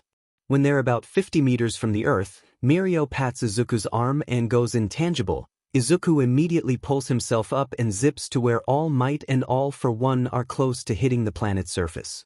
Neither are doing anything to slow their descent. Izuku sees All for One rip the last wing from All Might's back and doesn't think twice. He shoots out Black Whip and catches his mentor around the waist, letting Yagi swing around in a circle and careen back towards the sky so the inertia of his plummet doesn't break the man's back. Izuku sees Yagi's ascent reach its zenith and the incoming fighter jet that zooms to position itself beneath the hero, then Shigaraki's there, and All for One's right behind him, and Izuku only barely dodges an arm that might decay him before plummeting into the path of red-black tendrils that latch around his ankle and slam him to the ground. The impact hurts. Izuku was able to prevent his bones from shattering by activating float at the last second, but that doesn't fully stop him from hitting the ground hard. He groans, and manages to lift his head right as the coffin finally collides with the city. It's only when he hears the deafening sound of metal rending, earth crumbling, and structures collapsing that he remembers with gut-wrenching horror that there were people inside the coffin. There were teachers in there. His classmates were in there.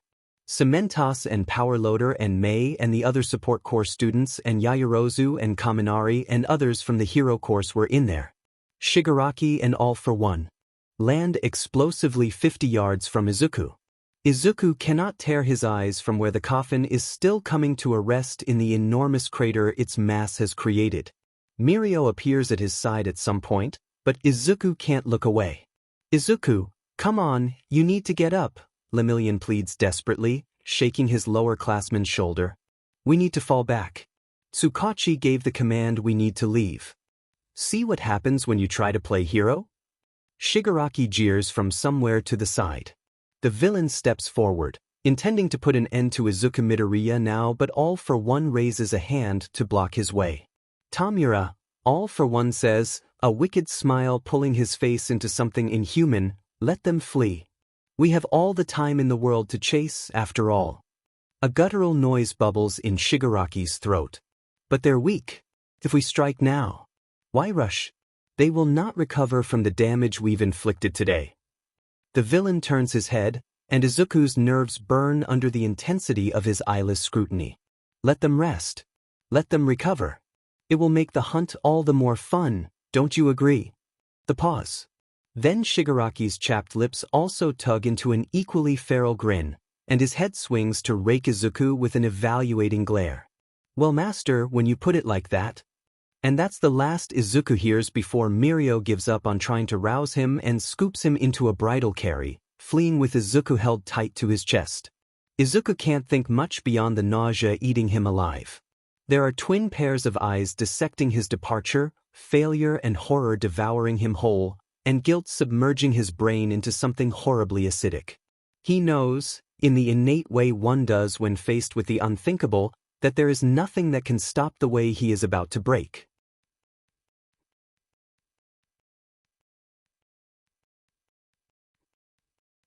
After their retreat, the survivors fall back to the UA bunker. There are pitifully few heroes remaining.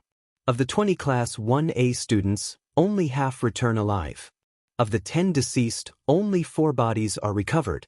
Shoji, Siro, and Ojiro's families elect to have closed casket funerals.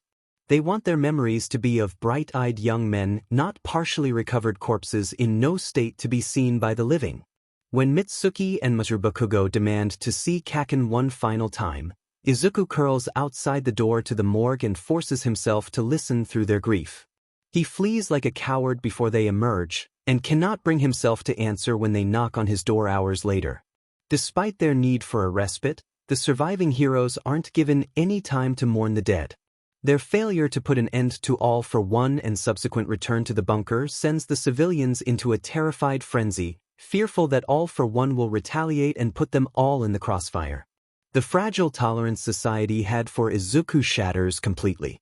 Protests break out, the only way the few remaining heroes will be allowed to stay in the bunker without the public initiating a full-blown civil war is if All for One's largest target leaves. All Might, Aizawa, Present Mike and what remains of 1A fight viciously in his name, but Izuku could barely bring himself to be happy with his situation at UA the first time 1A brought him back from his brief stunt as a vigilante. This time, the crowd's demands for him to leave are too logical to ignore. He cannot make peace with the fact that his mere presence in the bunker may cause the death of thousands. In the dead of night 3 days after their failure, Izuku writes a note apologizing to his mother and uses float to ascend to the surface. When he gets past security and feels brisk wind on his face, he takes off, FA gene roiling sharp beneath his muscles to put as much distance as he can between himself and the only people who ever felt like home. He doesn't stop moving until he's 200 kilometers from the bunker and collapsing to his knees in a field of rotting crops. The concerned murmurs of the One for All vestiges surround him, and in that moment Izuku wants nothing more than to tear them from his head because he doesn't deserve their sympathy. He was too late to the coffin, and look what happened.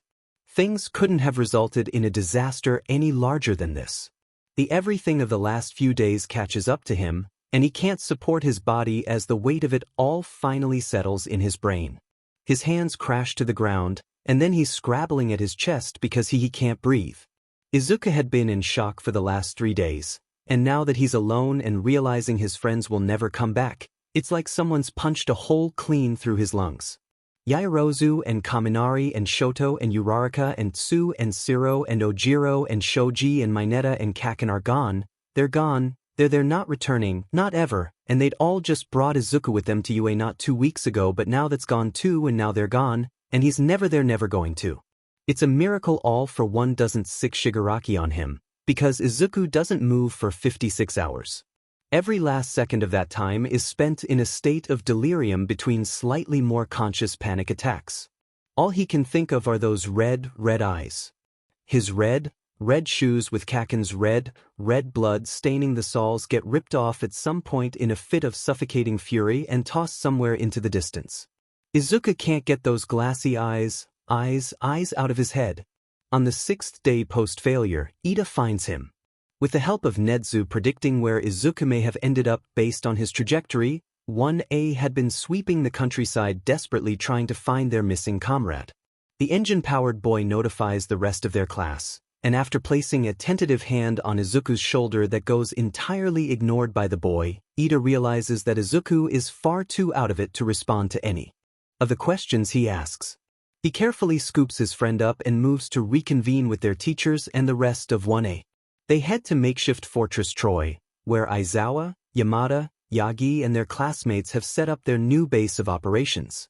Izuku may not be welcomed back into the UA bunker, but they'll be mad if they let him deal with the aftermath of everything by himself.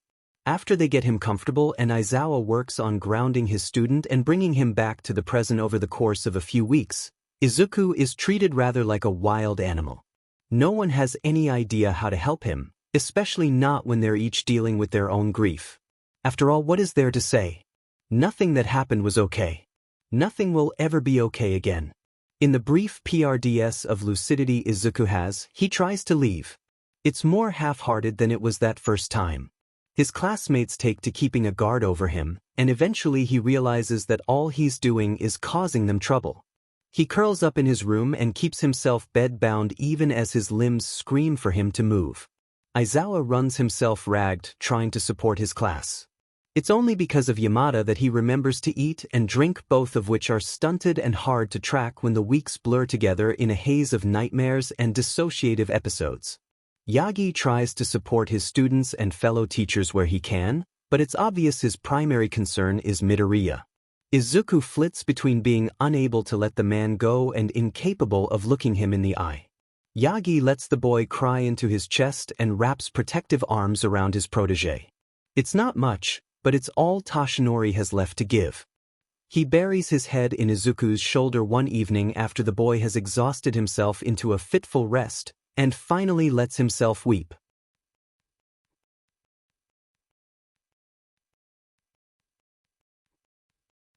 In the fallout, Izuku becomes intimately familiar with grief in all its forms.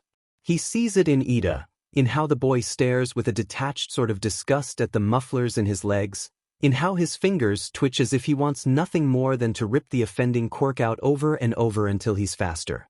Until he's the fastest.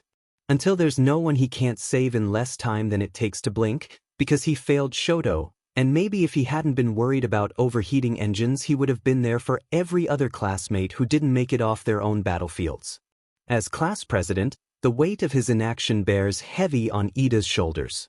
He shuts his emotions off from the world and throws himself into any busy work he can find. When chores run dry, he cobbles together what he can to make his classmates' lives a little more comfortable, determined not to let anyone go without anything that could give them strength. He sees it in Kirishima, when the unbreakable boy shatters in the wee hours of the morning and his quirk won't turn off as he gasps through panic attacks. How he perks up at any sound resembling an explosion and teeters off-kilter when he realizes it didn't come from Bakugo. There's more black in his hair than red now, roots reverting to their natural color since hair dye became a luxury, and Izuku sees how Kirishima takes to avoiding his reflection. The boy is less confident in his interactions with his peers. He makes up for it by being thrice as protective, throwing himself heedlessly between his classmates and any perceived threat with a snarl on his lips and a wild glint in his eyes. He sees it in Ishido, in the brief moments of hilarity that so rarely grace their camp, when the girl forgets everything that's happened and turns to make a snarky comment to Ochako, or Tsu, or Denki, or sometimes even Bakugo, only to find empty air that breaks her all over again. When a Tartarus escapee with a pink-tinged gas quirk assaults their base, her body locks up. Izuku barely has time to JRK her out of the fight with Black Whip before the toxins put her out of commission for good. She breaks down after the villain is cuffed and admits she had only been able to think of midnight. Kirishima finds her hours later scraping her arms raw in an attempt to stop seeing pink, and when he gently gets her to return to their dorm's common room for the night, where the whole class is taken to sleeping as a unit, Izuku watches her acid slowly burn through a long-sleeved green shirt and sweatpants she won't change out of despite the sweltering heat of the dorms. She doesn't look at her hands for 5 hours. He sees it in Jiro, in how she fashions a necklace she refuses to take off from one of Momo's smallest nesting dolls that she scavenges from the girl's dusty room, in how he finds her at the crack of dawn practicing bow staff techniques with a metal pipe and distant eyes. She takes to pausing each of her classmates in their tracks at least once a day, gently rolling back sleeves to rest her remaining earphone on their wrists, needing to hear their heartbeats as loud as possible so she can be positive they're still alive. On the nights when everyone tosses and turns, sleep too far beyond their reach, she retrieves a battered guitar from her dorm and plucks soothing melodies into the night. He sees it in Tokoyami, in how it's rare now for him not to be wrapped in Dark Shadow's embrace, in how the boy grows closer to Jiro in the way only two people who have looked death in the eye can be. When there's not much for the class to do other than wait for attacks or opportunities to retaliate, the bird-headed boy brings an inkwell and reams of paper down from his room and spends days creating protective ofudas that he plasters over every available surface. He insists that everyone carries at least 3 on them at all times. His feathers grow unkempt. It's only at the insistence of Dark Shadow that he finally allows Koda to preen them. He falls asleep halfway through the process and doesn't wake for 13 hours. It in Hagakure, in how the girl masters keeping herself visible, but flickers like a ghost when the dorms grow quiet and there's less to distract her from the fact that every classmate she was closest to is now dead. When the sun goes down, she paces the dormitory halls restlessly. From sunrise to sunset, she stands out in the light and tries again and again to make the rays her body refracts stronger, more blinding, quicker to heat, and easier to control. It comes as a dull surprise to Izuku that for someone so expressive, he never sees Hagakure cry. He sees it in Sato, in how the boy could always bake but never cook, in how he wakes early and practices preparing lunch and dinner meals for the class in an attempt to create foods he knows the survivors will enjoy despite the limited ingredients they have available. He slightly burns the first few dishes and undercooks the next couple, but no one tells him anything other than thanks. It may not be Kaken's food they had all grown used to, but Sato is the only one keeping them on a somewhat healthy diet, and there's really not enough words to express their gratitude for his determination to keep them well-fed when there's so little else to look forward to in their new routines. He sees it in Koda, in how it was rare for him to be without an animal companion before the war, but now is nigh impossible to find him without at least a few trotting at his heels.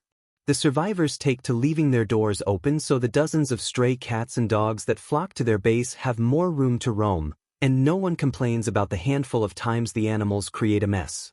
The dorms had felt unbearably empty without half their class, and while the animals aren't anywhere near a replacement, they do provide comfort on the nights where everyone needs to feel a weight on their chest or fur in their hands so they can remain grounded when memories of pale faces threaten to break them.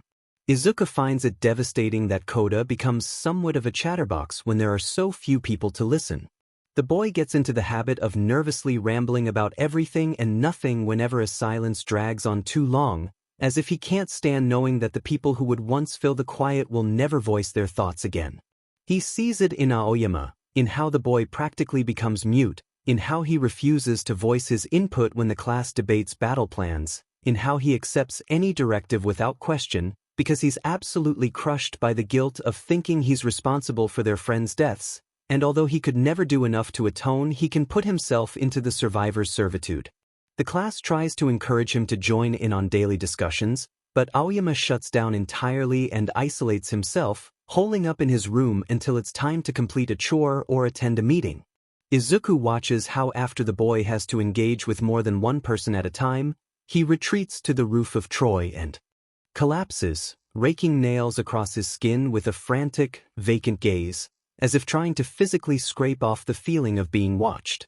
He sees it in Aizawa, in how the man's eyes pause too long on the crumbling buildings that now make up more of Japan than intact ones, in how his sensei sits with his back to corners and face buried in his capture weapon, head counting their class over and over as if to reassure himself that in the 5 seconds since he last laid eyes on his students they haven't been captured, or injured, or killed. He's the first to his kids' sides when they have panic attacks, and draws them into carefully firm hugs when they wake screaming from nightmares. His students try to return the care he shows them, but he brushes off their concern. Only Yamada's persistent reminders to eat, drink, and sleep keep him somewhat functional. He sees it in Yagi, when the man leaves a room and believes himself to be alone, and his legs can't support the failure that weighs on his shoulders. In how he slumps against the nearest wall with a whine in his throat and a sob caught between his teeth. In how he seeks Izuku out every day, sometimes spewing apologies he can't bite back, sometimes just to lay a hand on his kid's shoulder for the reassurance that Izuku is, at the very least, still breathing.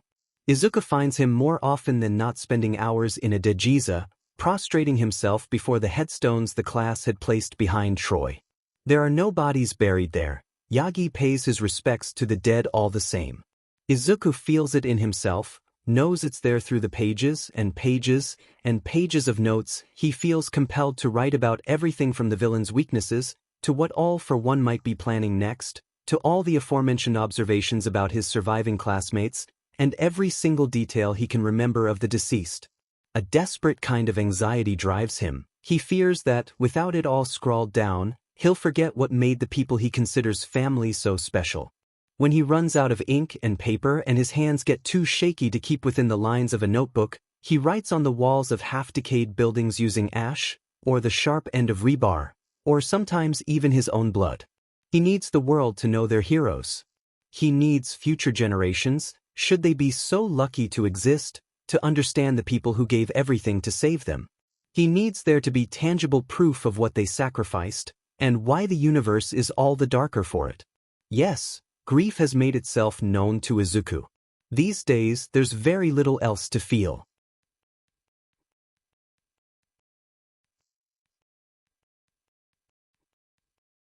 More people join them after a time. Tsukachi, Sansa, and a handful of other policemen arrange for a limited number of envoys to move supplies and civilians between the UA bunker and Troy. Shinso and Fat Gum arrive on the first vehicle over, alongside enough supplies to last 1A 3 months. Subsequent envoys bring the families of most 1A students. When Mitsuki and Bakugo see Izuku, they drag the kid into a hug and refuse to let go for the next 2 hours. Inko flits around them anxiously, wringing her hands with a heartbroken expression as her boy wails endless apologies.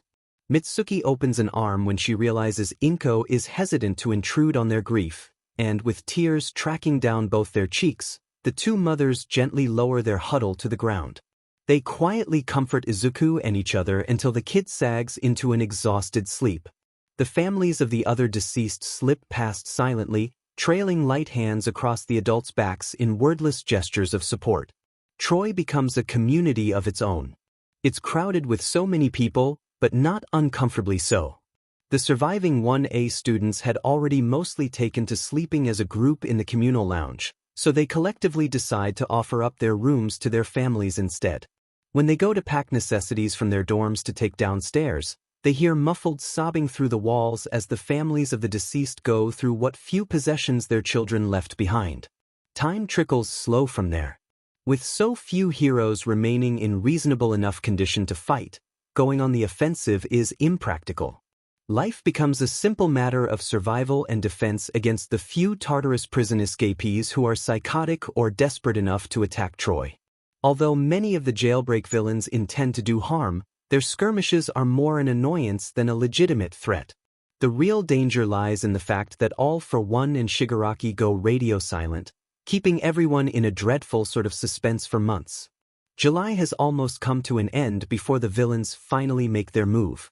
Izuku had thought that by obeying the civilians' demands and leaving the UA bunker, he was keeping the people there safe. He had thought that, since he was the largest target, if anywhere was to be attacked it would be Troy. He's proven fatally wrong when Shigaraki launches his assault. The worst part is that with one as dorms situated so far away, no one knows the underground stronghold is under attack until it's far too late to mobilize. Without Aizawa there to disable his quirks, Shigaraki makes laughably quick work of the bunker. It takes, at most, 45 minutes for the last of society to be reduced to dust. Aizawa finally receives a distress call when the carnage is almost over, and with fracturing sanity bears witness to Netsu's final words. When the line goes static, he slams his earpiece to the ground and punches a hole clean through the nearest wall. As he slides to his knees, hyperventilating, he wonders how he can possibly break the news to his kids. Eri had been at the bunker. Troy had been deemed too dangerous for her, what with the target on Izuku's back. The kid Aizawa had grown so attached to was likely now buried beneath 150 feet of rubble, and he was too late to help and too crippled to dig her body out, if she somehow hadn't been decayed. What the hell is he supposed to do with this knowledge? Telling everyone could never have gone any way other than poorly. Aizawa will go to his grave with those expressions branded into his mind. He will never stop feeling the aftershock of Izuku slamming him against a wall, blind anger overtaking his kid when Aizawa's quirk robbed him of his own before he could throw himself out the nearest window and pursue a delusional compulsion to save people that no longer exist. The bunker had been too far underground, and Shigaraki too fierce a bloodhound to have missed a chance to kill. Aizawa knows there will not be survivors. He doesn't get a wink of sleep for the next 3 days, and doesn't rest more than a few fitful hours a night for the next 4 weeks. There are too many distraught children to comfort. There are too many false images of a little girl's broken body stamped into the space behind his eyes. That he can only imagine what befell Eri and not know with certainty how she died, that he doesn't have a body to bury, and doesn't even know for sure if there is one, makes everything worse. It dawns on everyone, after the shock wears off, that this is really it. The end is truly in motion. They're long past being able to fix things. Nobody could come back from this. The only thing Troy is any good for now is being a coop for sitting ducks, and All for One is sure to tire of their inaction eventually. Time is a commodity they have frightfully little of, and there isn't much they can do with it other than wait to be killed. It isn't fair. They've learnt, in the hardest comprehensible way, that nothing ever is. They're largely left alone for the next 3 months. They hear, through almost indecipherable radio frequencies, that All for One has turned his gaze towards eliminating stragglers across Japan. The only chance anyone has at surviving is if they flee the country, but airports closed down at the start of the war, foreign nations refused to supply aid in fear of incurring Shigaraki's wrath, and anyone with a quirk who could get them out has already long since departed. Food and water become the biggest threat to their daily stability. When the UA bunker was destroyed, their supply of both went with it, and with most resources in the region having already been claimed by now-dead civilians, there's nothing left to loot within an 18-mile radius of Troy. They lay out every container from the kitchen on the roof of the dorms to catch what little rain falls.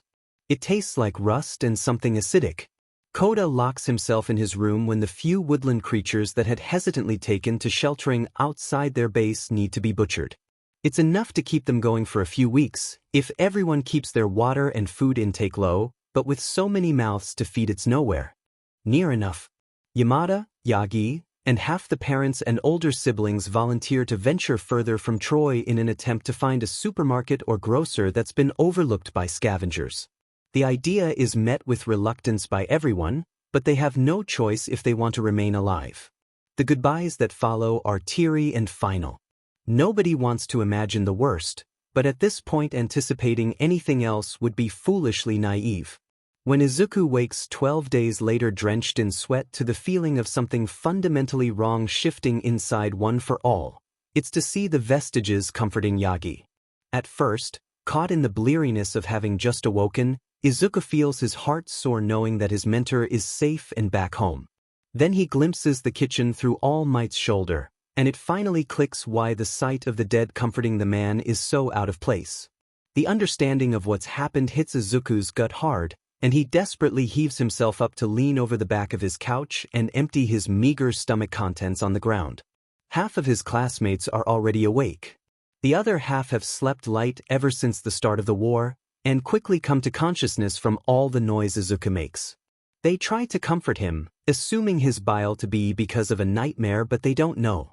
They have no idea that their teachers are dead. They can't yet comprehend that their parents have been killed. Aizawa rises from where he's taken to sleeping between his students and Troy's main entrance. When he meets Izuku's eyes, he falters. He sees how Izuku glances to the side and chokes around a panic attack. He tracks the kid's eyes to empty space and, with a bone-cold horror pervading his skin, he understands. They're all dead. Yamada is dead. Shuda's expression shatters. He barely catches himself against the side of a couch when his knees give way. His students stumble to action, caught between comforting Izuku and panicking over their sensei's sudden illness, but Aizawa wards them off, unable to bear the thought of being touched or coddled when his world is collapsing. He clamps a hand over his mouth to keep from expelling his own stomach contents, and staggers to the kitchen sink to GG on bile. The sun is peeking over the horizon, and 1A has come to their own understanding of what's happened, by the time either Izuku or Aizawa are ready to speak. They wait for the parents who had remained at Troy to come downstairs. Then Izuku explains what Toshinori's vestige says of his demise. There is nothing in the entire FNG world Izuku hates more than all for one. His fury reaches its melting point 5 weeks later, when Shoyuda has to drive rebar through the chest of a Nomu that assaults their base with Hizashi's voice. When night falls and Aizawa ascends to the roof to scream his grief at the world, Izuku launches himself into the darkness with the intent of finding and killing the BSTRD who did this to them, but all he finds are high-end Nomu that, in the face of his rage, he spatters like ticks. When he returns to Troy early the next morning, worn out and frustrated and so broken, he only feels worse knowing that, just like Yamada, there were people behind those monsters too. All things considered, Izuku has to be grateful for how his mother passes. Heart failure, Shinso's father, a doctor Izuku had unknowingly met in passing, concludes. The man drapes one of their least dirty blankets across her body. Izuku hadn't realized she had been sleeping without one. Likely, she had given it away to one of the other families who had small children to warm. He stares at the new blanket, at its clashing red and blue polka dot pattern and the faded blood from somebody else that stains its hem brown, and can only think about how in life his mother would have hated it. In death, she can't complain. Izuku knew the insurmountable stress of their situation would take its toll on her eventually, but he had childishly refused to give the thought any credence. He hadn't been able to truly grasp the idea she might die before him. Seeing her now, laid out like this, cold to the touch and so distinctly absent, he finds he still cannot process the fact she is actually gone. He spends half an hour fixing her hair. It's messy from the night's sleep she hadn't woken from. He smooths her clothes and dispels any rumples from the blanket, muttering gentle nonsense she will never hear. Although he tries not to glance at her face, he can't help but hate what he sees when he inevitably looks. Even in death, she doesn't look at peace. The frown lines on her brow are more pronounced in the absence of her pallor, and without life to give her color, her eyes and cheeks show just how sunken and hollow they really are. She's lost so much weight in so little time. She almost looks like the mother he remembers from when he was a child, but more emaciated. Izuku isn't sure how long he sits by her bedside. No one interrupts his mourning. When what must be hours elapse and the weight of his loss finally hits him, Izuku realizes he has no more tears left to cry. He slides out his dorm's open window and mindlessly loses himself in the burn of muscles that comes with running through unsteady terrain. The inertia of catching himself with Black Whip each time he leaps off a ledge too high and falls too fast is the only thing keeping his mind off the grief that pounds through his skull. In those moments of free fall, and if not for the ghosts hovering over his shoulder, Izuku thinks he might find some comfort in the view from halfway down.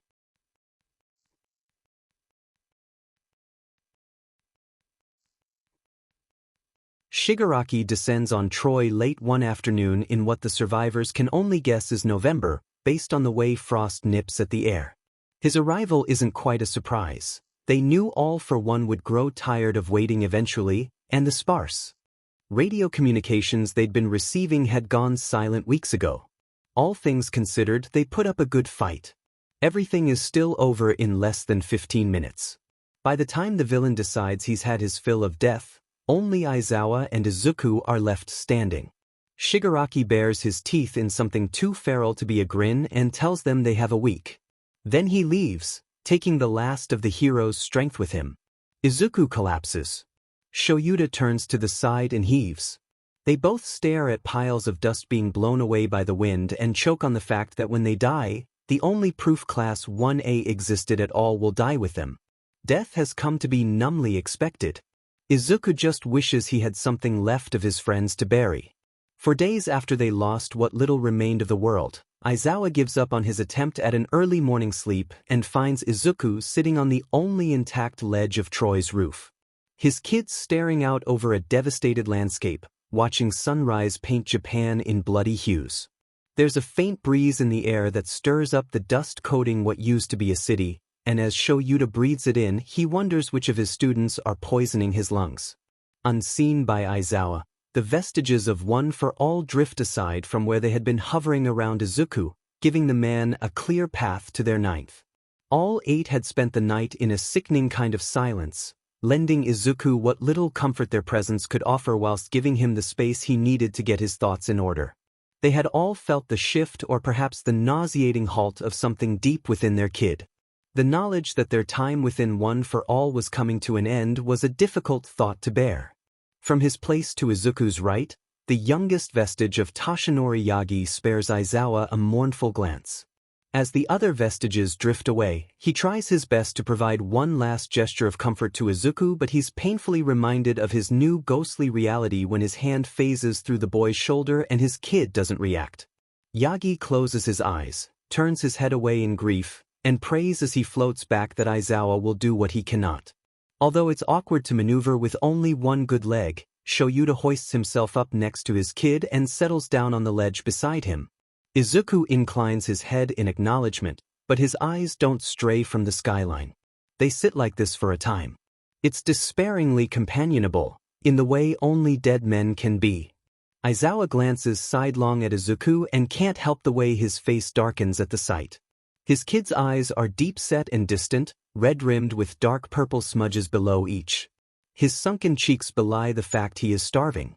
He's entirely missing freckles on one side of his face, grazed off from some wound he had suffered after Yue's collapse, and a deep cut along the opposite cheekbone has all but claimed half the freckles on that side as well.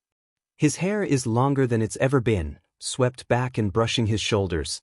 It doesn't exactly look messy, if only because it's full of enough grease, sweat, and hopelessly matted knots to keep it off his face. His hero costume is unsalvageable, tattered and stuck to congealed blood in places Aizawa knows the kid's been wounded. There's the faintest smell of something sour in the air that tells Shoyuta an infection is starting to set in. His kid looks wrong. The vacant expression on his face is wrong. Everything about their reality is so absolutely FING wrong that Aizawa wants nothing more than to beat his fists bloody against a wall, angry at it all for being so wrong. Shoyuta will forever curse himself for allowing a child to bear the world's burdens. Especially when that child is Izuku, of all people. Someone so good should not know what it is to suffer this much evil. His kid should be at Yue, stuffing himself on lunch rush's food, laughing with his friends, working to become a hero beloved by the public. He should have the chance to find a partner, settle down, maybe have a few kids. He should grow old and wise and ridiculously fond of hellions who look at him with stars in their eyes and pleas for guidance on their lips.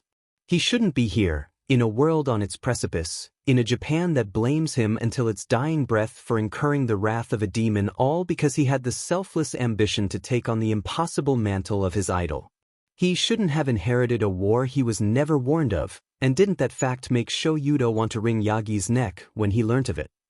He shouldn't know what it is to lose everyone he had ever known. He shouldn't know what it is to be orphaned. Not yet. At just 17 years old, Izuku Midoriya should not be staring daybreak in the face and making peace with the fact that this will be the last sunrise he ever sees. It would be remiss of Aizawa to think the boy would want it any other way, though. If the world was always destined to end in dust and blood and infinite FNG could have beens, his kid would never accept anyone else taking his place. That was just the kind of self-sacrificing he was. Hero seems too small a word to describe a man like Izuku. It reminds Aizawa all too painfully of another too bright boy from another too dark time. When bloody hues finally give way to gray-laden sky, Izuku takes a deep breath, closes his eyes, and lets his head tip back. Aizawa almost wants to fill the silence, but what is there to say? He knows his kid hasn't slept, knows today is no better than yesterday, and has nothing in the way of food or water to offer. Comfort is a luxury they haven't been afforded in over half a year. Ultimately, however, he doesn't need to say anything.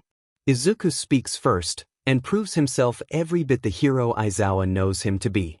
How many civilians do you think are left?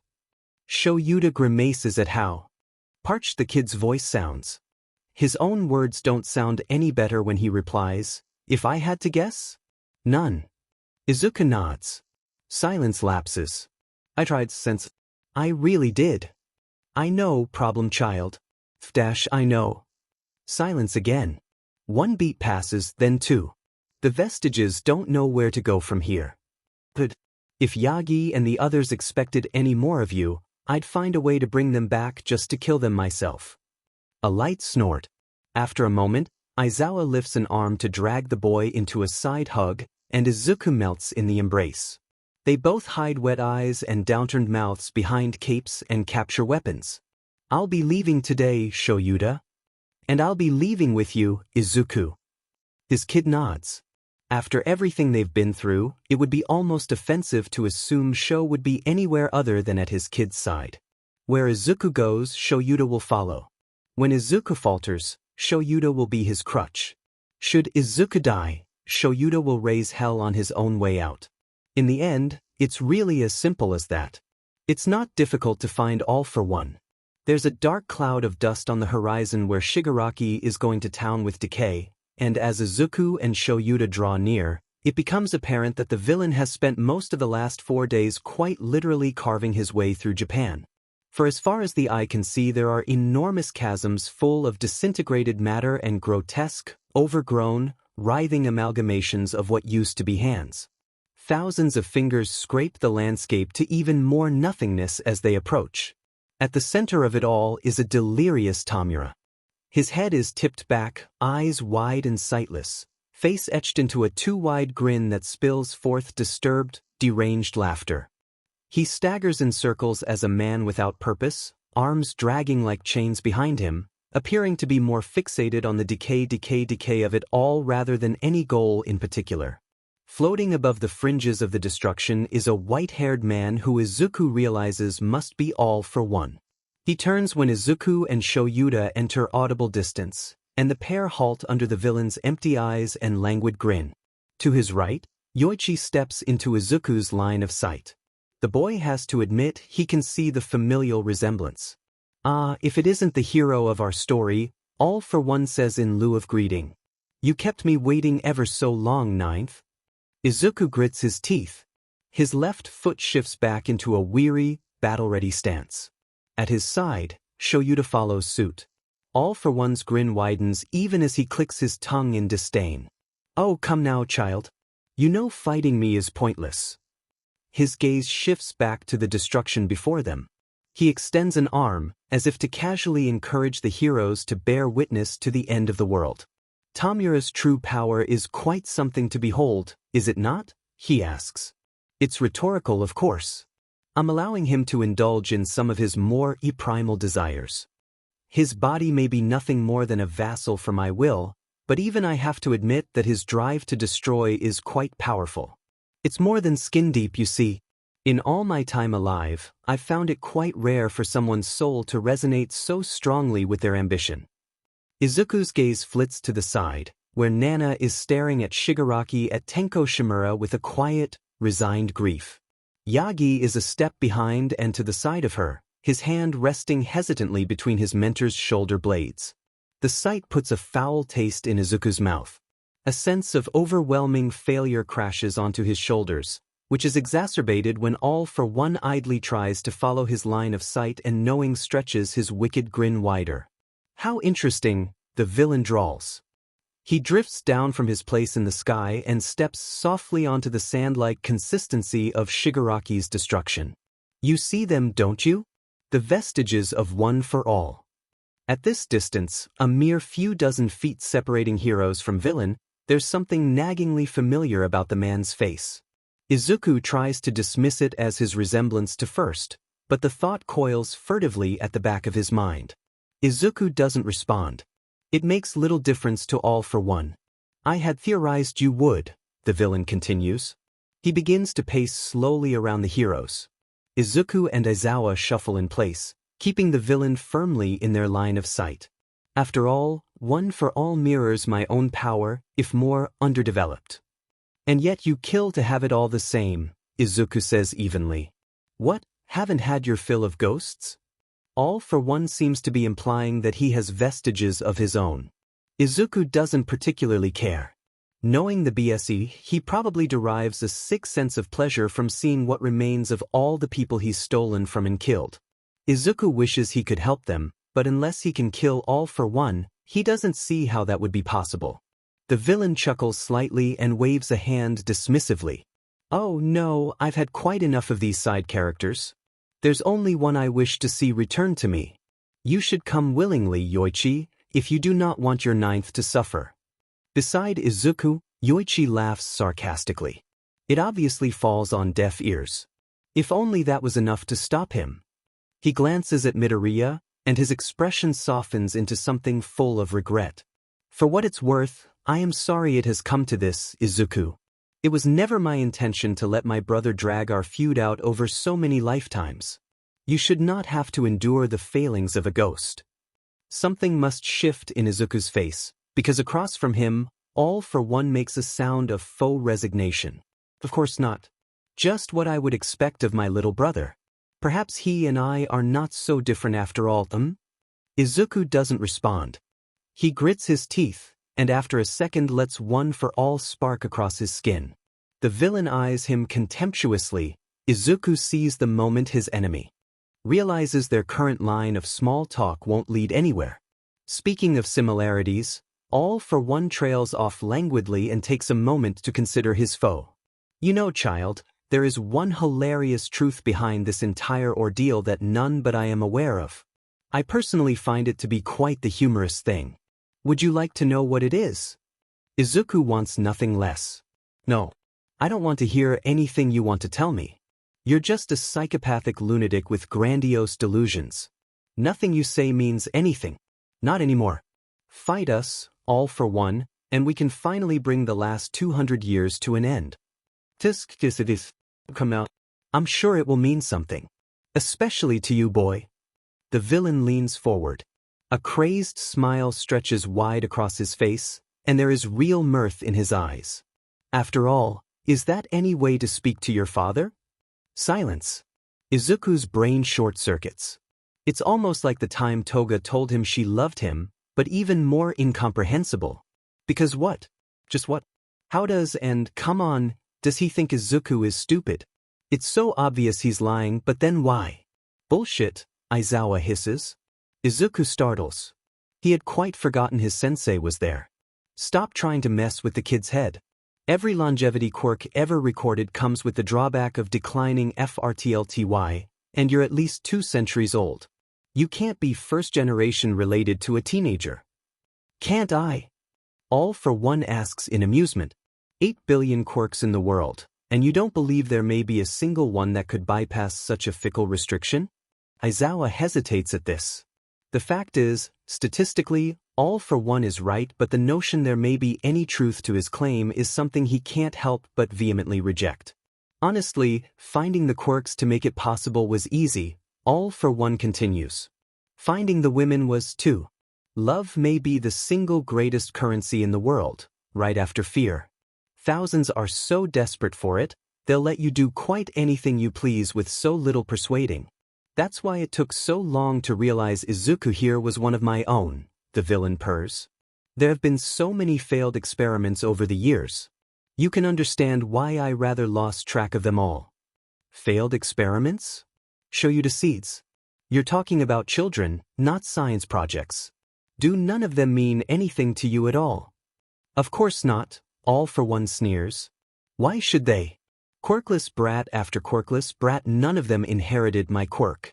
I'm still at a loss over whether it's the first generation metahuman blood, or if my power is simply so incompatible with the human body that it cannot be replicated in my offspring. His gaze shifts to Izuku. He looks rather like a predator watching prey. Ultimately, the reason it never manifested makes little difference. All attempts were met with failure, Izuku here included. The only reason he is worth anything now is due to sheer, idiotic luck. His lip curls. Something dangerous prowls behind his eyes. I bet Yoichi is laughing at the irony of it all. Yoichi certainly isn't laughing. None of the vestiges are. They're looking between All for One and Izuku with a looming kind of horror, and Izuku is doing everything he can to ignore the way his skin prickles under their eyes. He doesn't want to believe it because he can't believe it, because if it's true, then all this time. But then it makes sense, doesn't it? In a brutal, effed up, unimaginably terrifying way. It makes sense because although the quirked population totals 80%, that's a global statistic. For Japan, the number is closer to 89%, and of the 11% quirkless population, the primary demographic is older generations, or families where there are less quirked people in their heritage. Izuku had researched it once, in the dead of night at 7 years old, and from there it had become something of an obsession to pore through in his free time. Quirkless kids were just so rare these days. And then he'd checked his mother's lineage, asked her about his grandparents, and his grandparents' parents, and as far back as Inko knew, her family had always had some kind of affinity with simple mentality quirks. Which didn't make sense, because that should mean that, genetically speaking, Izuku should have a quirk. Traits like that don't just skip 200 years worth of lineage only to spontaneously reappear one day. There had to be a connection, and there wasn't, unless the connection wasn't on his mother's side, but his father's. Unless his father or his father's father had the quirkless gene. Wisdom teeth. An appendix. The pinky toe joint. It didn't make sense unless his father was a first-generation metahuman, meaning that Izuku directly inherited his quirklessness from his grandparents. This was all. And Izuku hates how it. But there's no way, right? He's trying to get in your head, Izuku, Shoyuta says. It's a lie. Don't let him shake you. But it's not, Izuku whispers. He looks up from where his gaze had dropped to the sandy ground, and All for One meets his eyes intently. The villain's face looks younger than it did 5 minutes ago. Izuku thinks that if only he lived long enough to do just a little more growing, there might, one day, be a resemblance between them. He's not lying, Izuku repeats. He doesn't lie. Hasn't, at least, not since we've been fighting him. He manipulates the truth, but he's never outright lied. How correct you are, child, All for One croons. After all, why lie when the truth is often so much more delicious?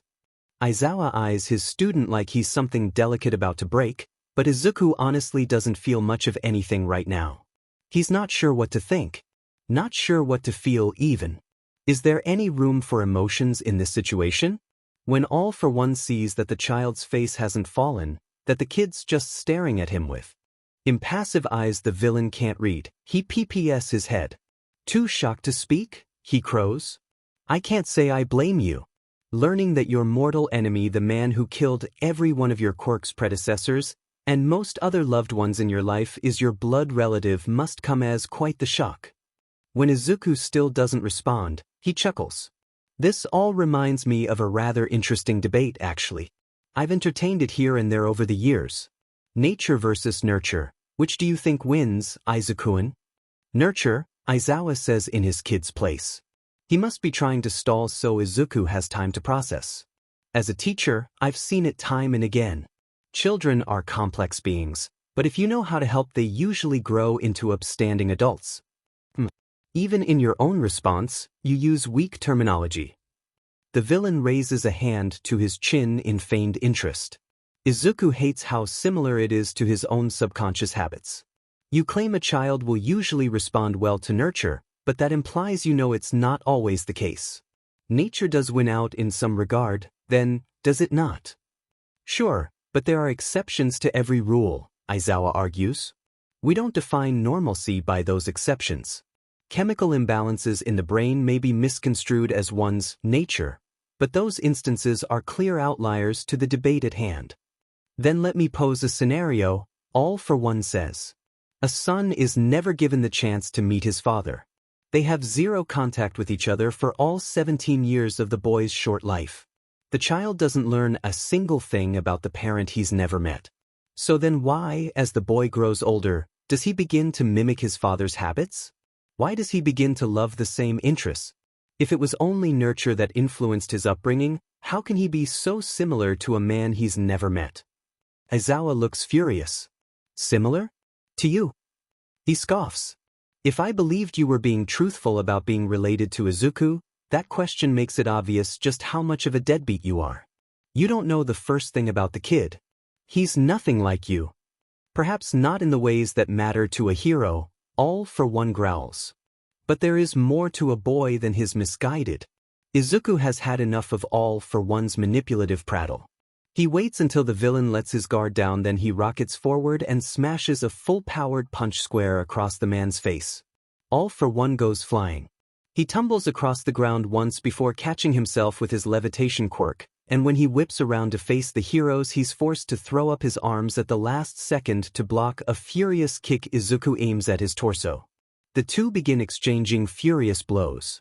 Behind them, Aizawa curses and activates Erasure to prevent All for One from getting the upper hand on his kid. He can't keep it up for long, but Izuku's fighting hard enough that hopefully the little he can contribute will be enough. Swipe. Izuku's mind goes blank. The world doesn't exist beyond this brawl. There isn't a chance in hell he'll win, but at least he can inflict as much damage as possible before he dies. Swipe. Despite not having access to his quirks, All for One is a formidable foe. Even so, the real challenge is going to come when Izuku's almost got Aizawa's quirk timed down to the millisecond. The instant he knows Erasure is about to drop, Izuku flings himself directly between Aizawa and All for One's line of sight. It's just in time, too. He takes a spire of bone that juts from the ground to his gut, and manages to deflect a crescent projectile into the air. Behind him, Aizawa and the vestiges make worried noises as the bone rips itself from the boy with a squelch and sinks back into the ground. Izuku ignores the pain and keeps moving. He looses another full-powered kick that All for One blocks with a slime-like quirk. Then the goo cascades to the ground as Aizawa's quirk once again activates. Swipe. Throwing a tantrum because you don't want to be like dear old dad? Is that it, Izukuan? All for One hums. Izuku doesn't give him the satisfaction of a reply. Falling back on the silent treatment, then? How glad I am to have missed all those years of teenage rebellion. Izuku doesn't care. All for One is provoking him, but he knows how the BSRD works. All this talk is pointless, especially when the only thing Izuku lets himself focus on is trying to pulverize the villain's head into the ground. Swipe. Keep fighting like this and I'll start to think. Izuku wrenches All for One's arms into the air as he kickflips over the BSDRD's head, but at the height of his arc the villain manages to pull a wrist free, directing a stomp and a flick of his fingers in Shura's direction. Izuku grits his teeth and prays neither hit lands. Aizawa dodges the boomerang-like projectile that flies his way, then leaps high into the air as a block of solid stone punches its way out of the ground. He manages to land on the stone block right before it reaches its zenith, and uses the last of the upwards force to propel himself higher. He flips around and shoots his capture weapon out to catch the boomerang quirk on its arc back towards him, whipping the projectile up and over his head to throw it at All for One. Izuku uses float to dance out of the way of the projectile, and it slices a shallow cut along the villain's shoulder where All for One manages to dodge just in time to not get an arm severed. Smash. Fuck. Fuck. Fuck. All for One's moving faster now. Izuku goes from being the attacker to the defender as the BSRD rains down hit after hit that he barely manages to avoid. The villain strikes a glancing blow across the same place the bone had speared Izuku's gut earlier, and the boy involuntarily curls into a crouch, grunting in. He frantically rolls out of the way when All for One tries to bring his foot down on the kid's throat. Fuck. Float. Fuck. Aizawa manages to bind one of All for One's legs, sending the villain to the ground with a sharp tug, and Izuku rockets into the air to gain extra force in the kick he sends down at the villain's stomach. All for One blocks half the hit, and wheezes when the toe of Izuku's boot slams into his side. Then he's grabbing the kid's leg and forcing Izuku to the ground beside him, rolling over on top of the boy to pin him so he can level a punch at his face. Izuku kicks up the dust around him and releases an explosive burst of smokescreen, because if he doesn't get up then Aizawa's going to. Shoyuda takes a gamble and flings himself to the ground right as All for One whips out an arm that sends 5 heads of bruised flesh and metal teeth to chomp through the place the man was just standing. As the heads retreat back on black-red tendrils, one of them snaps at Aizawa's prosthetic leg. Aizawa slams a hand into the emergency release button on his thigh, and rolls out of the way when the head tries to spit the prosthetic back at its owner at Mach speed. You pathetic side characters don't know when to die, All for One snarls. When Erasure kicks in again and the heads deflate to the ground, he turns back to Izuku and slams his fists down again and again at the boy's head, which Izuku only just manages to block. He keeps punching until the boy's arms audibly crack, and when Izuku is briefly distracted by the shock of pain, the villain launches himself at Aizawa.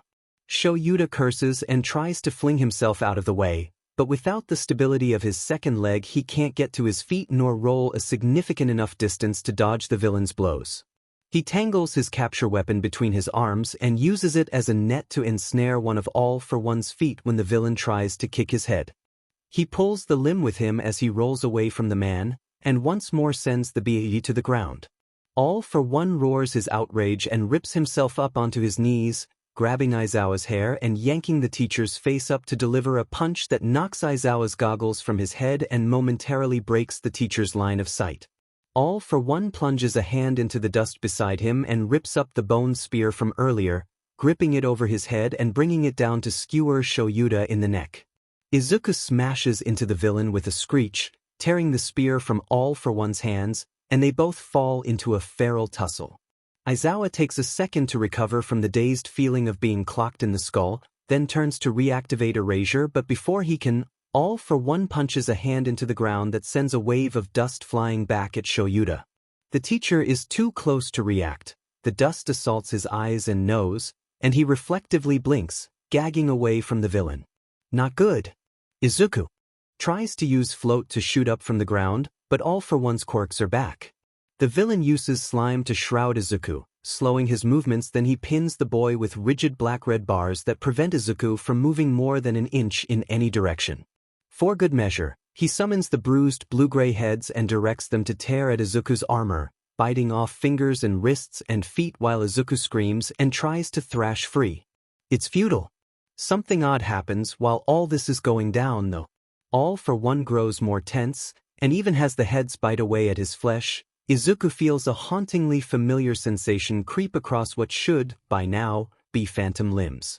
He grits his teeth and looks down to see that every chunk of muscle the heads bite off rides its way back into existence almost instantly. Izuku knows this power. All for One makes an exasperated sound and swats at the empty air next to him.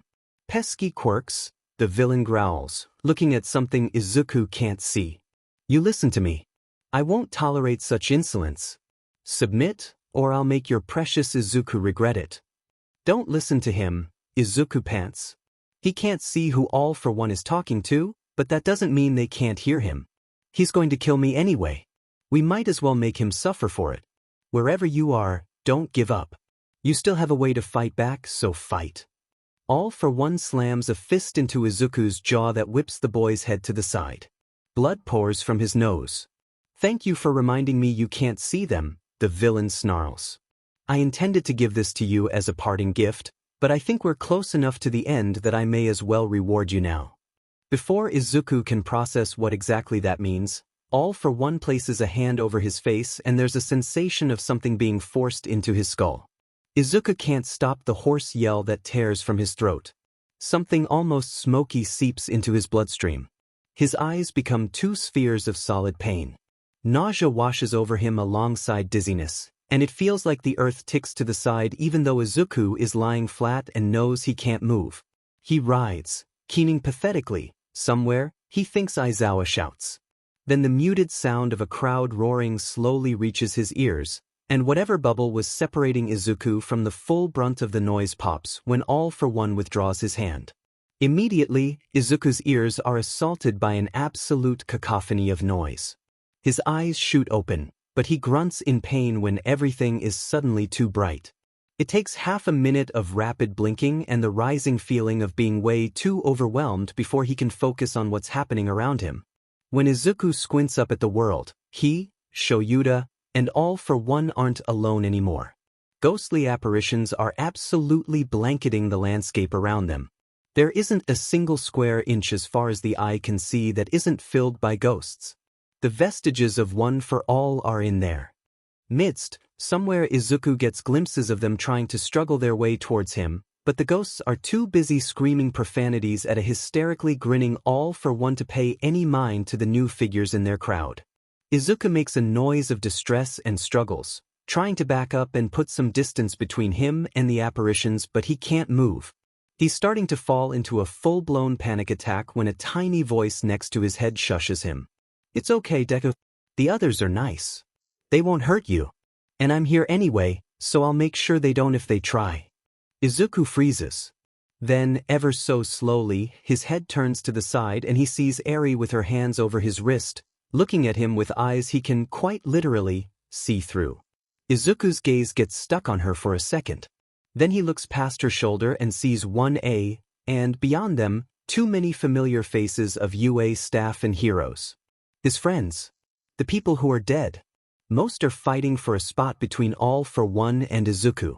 The few who aren't are looking at him, and when they realize he's making eye contact, their eyes grow wide. Holy, can you see us, Midoriya? Kaminari asks. Kaminari. The boy who died the day the end began. Izuku nods, too speechless to reply. Before the ghosts can say anything further, All for One speaks. Wow, the villain says breathlessly.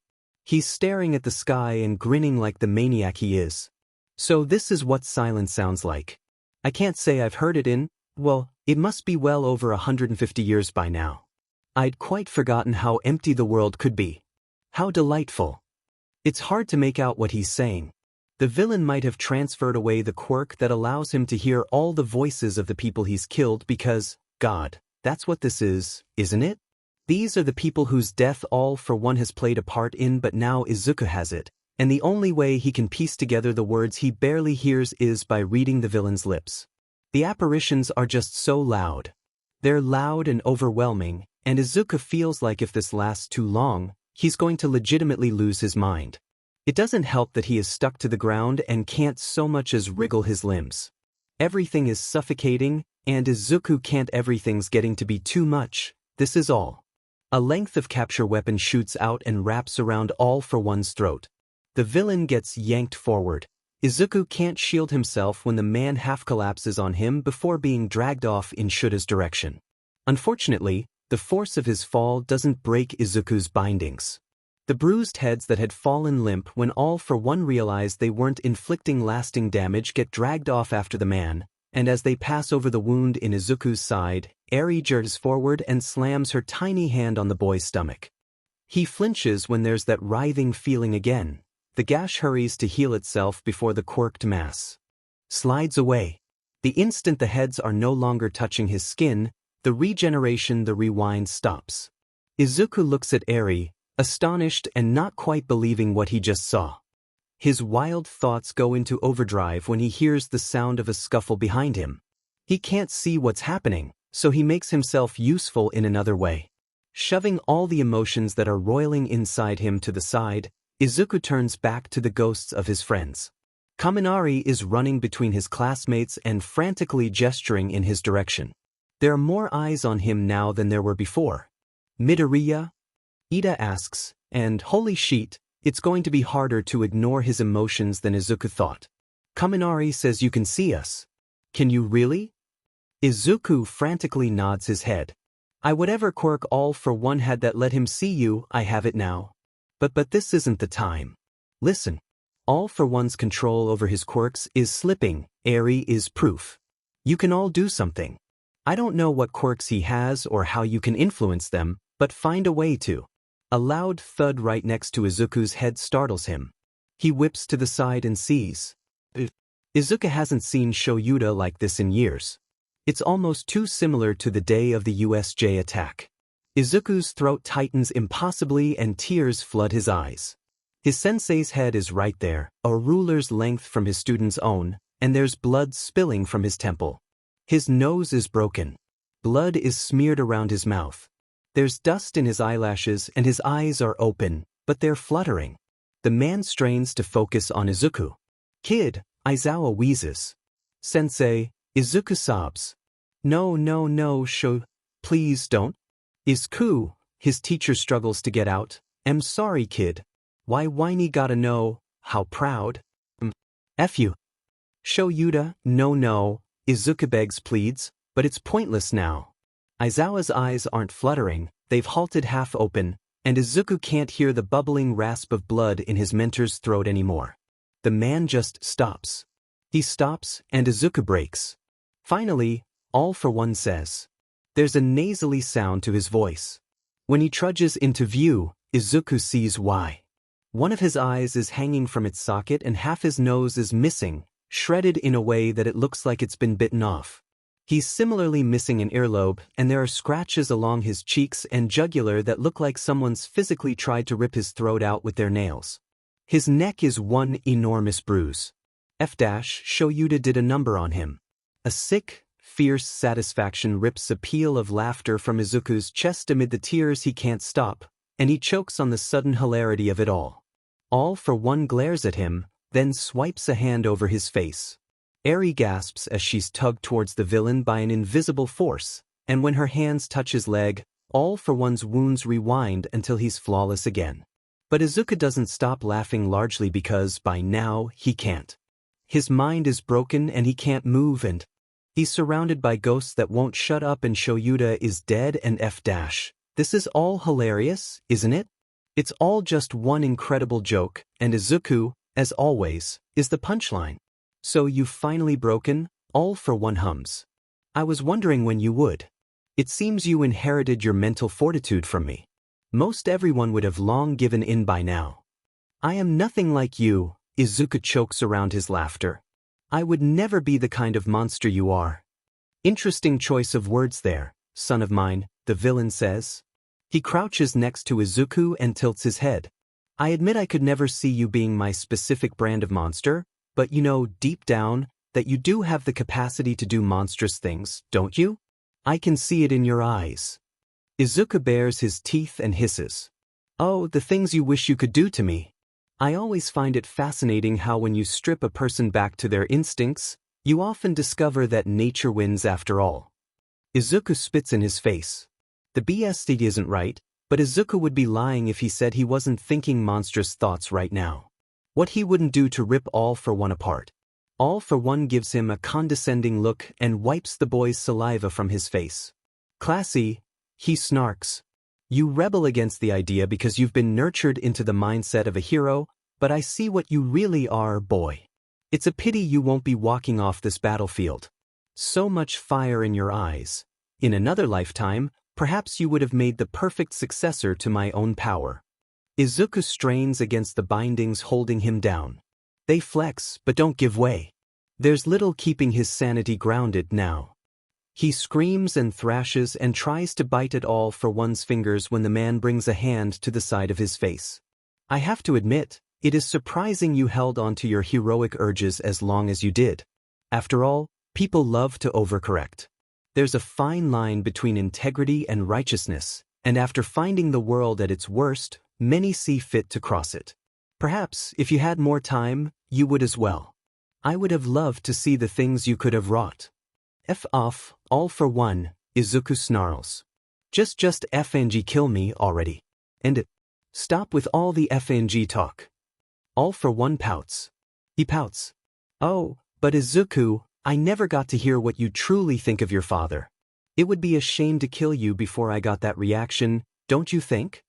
Izuku doesn't offer up a response. Do you really feel nothing about this revelation? Was it not a surprise? Is it not as world-altering for you as I theorized it would be? The fight leaves Izuku in an instant. His head falls back to knock against the ground. He pants, chest heaving, and clenches his jaw. He refuses to meet the villain's eye. In all honesty, the news is world-altering. But right here, at the end of everything, with everyone he's ever loved dead and staring at him with transparent eyes, Izuku is utterly at the end of his tether. He's suffered so much defeat and so little success in his 17 short years of living. Existence has thrown him more challenges and curveballs in the last 2 years than most could expect to face in a lifetime. Izuku had grit his teeth and adapted, and adapted, and adapted, and when things went from bad to worse to unfathomable he just accepted it and kept moving. But now there's nowhere to go. Why keep striding towards nothing? Izuku had held on to hope for as long as he could, but there wasn't any point to it anymore. He couldn't hope for anything when everyone was gone. Izuku has been running on fumes since Kaken's death. If he had the wherewithal to care, perhaps he would loathe how numb the news of his relation to All for One makes him feel, but he just can't be bothered anymore. For months, he's been floundering under the pervasive expectation for things to get worse, and they had. Now Izuku is simply too exhausted to clutch at each new life-shattering revelation that comes his way. All for One's proclamation is just another needle in the pincushion and, in the grand scheme of things, a rather insignificant one at that. After all, it wasn't like Izuku would live long enough to need to care about what it really meant. He's been running short on time for so long now that here, on this battlefield, he can't think much beyond how thick the air is with the scent of finality. Every inhalation is so laden with his impending death that it's threatening to make Izuku drunk off the anticipation. He'll be gone in minutes, and he is so desperate for it. The fight has spluttered out of Izuku entirely by the time he mumbles, "I don't care." The ghosts are keening. All for One's expression freezes. For a few beats the villain does nothing, then his grin twists into an enraged sneer, and in the absence of responding to whatever reaction he had predicted Izuku would have, he lets out a thin, high-pitched laugh behind clenched teeth. His fingers dig into Izuku's scalp. Izuku can't bring himself to wince. Pathetic, ungrateful whelp, the villain snarls once he regains control of his fraying sanity. Not even an ounce of respect for your father? No appreciation for all the time I let you have left in this disgraceful world, even though I could have killed you the day the coffin fell? How disappointing. And here I thought I was being generous. He yanks Izuku's hair sharply, eliciting a grunt of pain from the boy, and tosses the kid's head back harshly. Then he stands and turns to move a few steps away. Izuku hisses when his head slams into a red-black bar beneath his head. Through flickering vision, he sees All for One pause and roll his shoulders. No matter, the man sighs. I'll be able to revel in the despair of my brother and his vestiges soon enough. He turns to glare down coolly at Izuku. Give me one for all. Izuku barks out a strained laugh. No. I can't say I didn't expect that. But you will hand it over soon. Enough. No one can handle being revived forever, and thanks to our dear little Eri, I have all the time in the world to drag you from death's clutches as often as I want. A bland smile worms its way onto the villain's face. You know, you should have heard her scream when I plucked her from the rubble of that UA bunker. She claimed you'd save her right until the very end. Now, with that other sight quirk I've bestowed on you, hers will be the first face you see every time I bring you back from the brink. He tilts his head. Do you really want to suffer that guilt? Does submitting to my will and receiving a permanent end instead not sound so much more appealing? Go to hell, Izuku spits. All for one size. I guess there are some lessons a father cannot teach his son. The child must simply endure it himself and learn from the experience. His hands bend into a clawed shape, and around him the earth trembles. It has been fun, son of mine, but I've grown rather tired of your hero complex. Perhaps a taste of death will make you reconsider your childish resistance. Izuku tilts his head to get one last look at 1A. At his family. He's surprised to see the one for all vestiges by their side, and that they're all exchanging rapid words. Someone Izuku can't see behind Shoji seems to be doing most of the talking. First has his hands on Eri's shoulders, and the girl is listening to whatever's being said with a determined expression. She nods seriously along to something Izuku can't hear. Guys, Uraraka says quietly. Izuku hadn't realized some of the ghosts were so close to him, but he sees now that there's several. Achiko seems to be trying to run her fingers through his hair, even though he can't feel it. Shoto is crouched next to her, staring at Izuku intently. Tsu, Ijiro, and Aoyama are standing just behind them with varying degrees of anger and heartbreak on their faces. If we're going to do something, it needs to be now, Yaoyorozu says from the cluster that's still in conversation. Those around her nod, and turn to face the only member of their class who still has a pulse.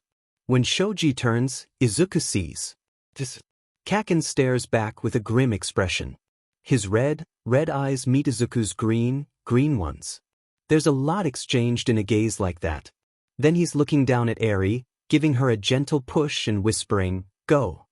His is the last voice Izuku hears and the last face Izuku sees before All for One clenches his hand into a fist and 4 bone lances erupt from the ground to spear up through Izuku's chest.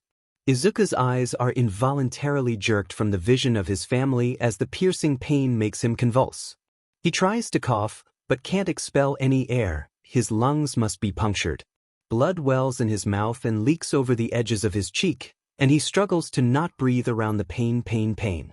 Farewell for now, Izuku Midoriya, All for One says. I look forward to seeing you again. The choking might be the worst part of his. It doesn't make the end come fast. Through half-lidded eyes, Izuku sees the transparent figure of Yagi on his knees, leaning over him. The skeletal man is curled forward, fingers of one hand digging into the ground and fingers of the other clutched tight over his heart. His eyes are trained on Izuku, but there's a 1,000-yard look to them that tells the boy his hero is too caught up in his own head to really be seeing his successor. He thinks there might be 1,000,000 whispered apologies on his lips. Through a rapidly fading mind, Izuku idly hates knowing that he'll die having failed his hero in one of the most violating ways possible.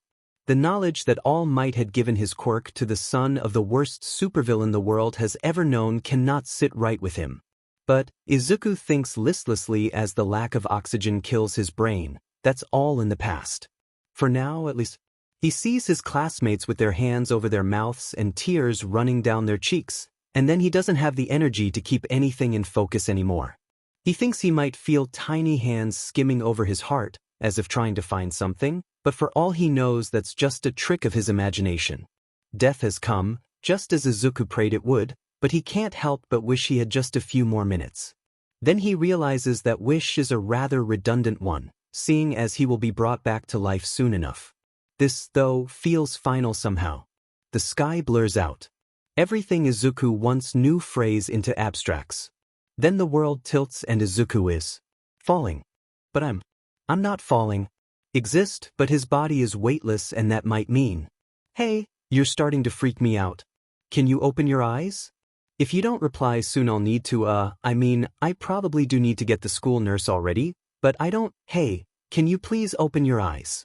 Izuku's eyes fly open, and he inhales so forcefully his throat hurts. The girl next to him squeaks in surprise at his sudden action and jumps back.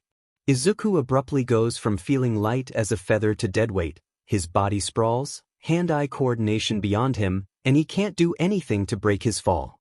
He lands awkwardly on his stomach, arms pinned beneath him, and the breath he just fought to inhale is roughly expelled from his lungs. He chokes and spasms in a juvenile attempt to free his limbs enough to claw at his neck, struggling to remember how to breathe. He's ever so faintly aware of someone crouched over him fighting his flailing arms to roll him into the recovery position, saying something in rhythmic intervals. Izuku can't make out the words, but her tone and the steady pace of her voice gives him an anchor to match his shuddering breath to. Ever so slowly, he's able to draw in more and more oxygen until the world stops spinning quite so much. At some point in the chaos, Izuku had once again squeezed his eyes shut. Now that he's coming back to himself, he opens them a crack to see well-maintained concrete, and beyond it even better-maintained gardens. He struggles to remember why this doesn't make sense. Hey, just hold on, alright? I can see some medical bots coming our way now. They'll get you to Recovery Girl soon. Izuku is entirely out of it. Recovery Girl? She died months ago. What is this hero talking about? Did she misspeak and mean someone else? But no one else should be alive right now. Izuku was the only one left. Maybe she's one of the no-show foreign aid heroes Japan was promised a year ago? Did All for One's power finally become threatening enough for the world to realize there's no other choice but to make Japan his final stand? It's too late for their intervention to mean anything, but at least they could give it one last shot. All for One. Didn't he just? How is Izuku even alive right now? All for One had finally seemed done. Toying with him. That last attack should have been it. Izuku raises a shaky hand to clasp weakly at his chest, trying to crane his head down to see the damage that's been inflicted. He's expecting to see his grime-soaked, ruined hero suit in swathes of blood, but instead finds a clean, dry, buttoned-up black blazer that looks like it was ironed just this morning. It's so out of place it makes Izuku freeze. His mind lags, unable to piece together what the hell is going on. Because is this his old middle school uniform? Are you still having trouble breathing? Oh no. I'm sure Recovery Girl will help, so don't worry. You'll feel better soon. Recovery Girl again? What does this hero get out of bringing her up? Izuku doesn't want to speak, let alone think, about the dead. It's too painful to live in the past. He's shaking his head before he even realizes he intended to. No, he says, and surprises himself at just how normal his voice sounds. Between being deprived of clean water for months, endlessly sobbing over his dead friends, breaking his voice screaming at the world's injustices and going entirely mute on occasion, Izuku's voice shouldn't sound normal. It shouldn't sound this high, either. It's a subtle difference, but the pitch of his words is just off. Oh, you can speak. I mean, of course you can, I just wasn't expecting it, is all. I'm really sorry about dropping you earlier. I didn't mean to make your condition worse, you just gave me a bit of a fright when you breathed in so suddenly. Not that that's a reason to drop someone, yeah, that sounds like a really lame excuse in hindsight. I guess I just want to say I'm really sorry. Izuku has no idea what the hero's talking about and he realizes he can't see her either. Her voice is coming from behind his shoulder, opposite the weird well-maintained concrete and garden. He makes an effort to look over his shoulder, but before his head turns too far, there are two very familiar medical bots setting a stretcher down in front of him. Examinee number, please climb onto this stretcher, and we will escort you to the nurse's office. I'm not sure how well he can move yet. Let me help. Is it alright if I use my quirk on you again? Izuku gives his head down into a nod. Perhaps he should be more cautious around an unfamiliar hero and her unfamiliar quirk, but there's a touch on his shoulder, and he rises a few inches off the ground, body once more blissfully weightless. And that power, that means. This quirk isn't unfamiliar, it's.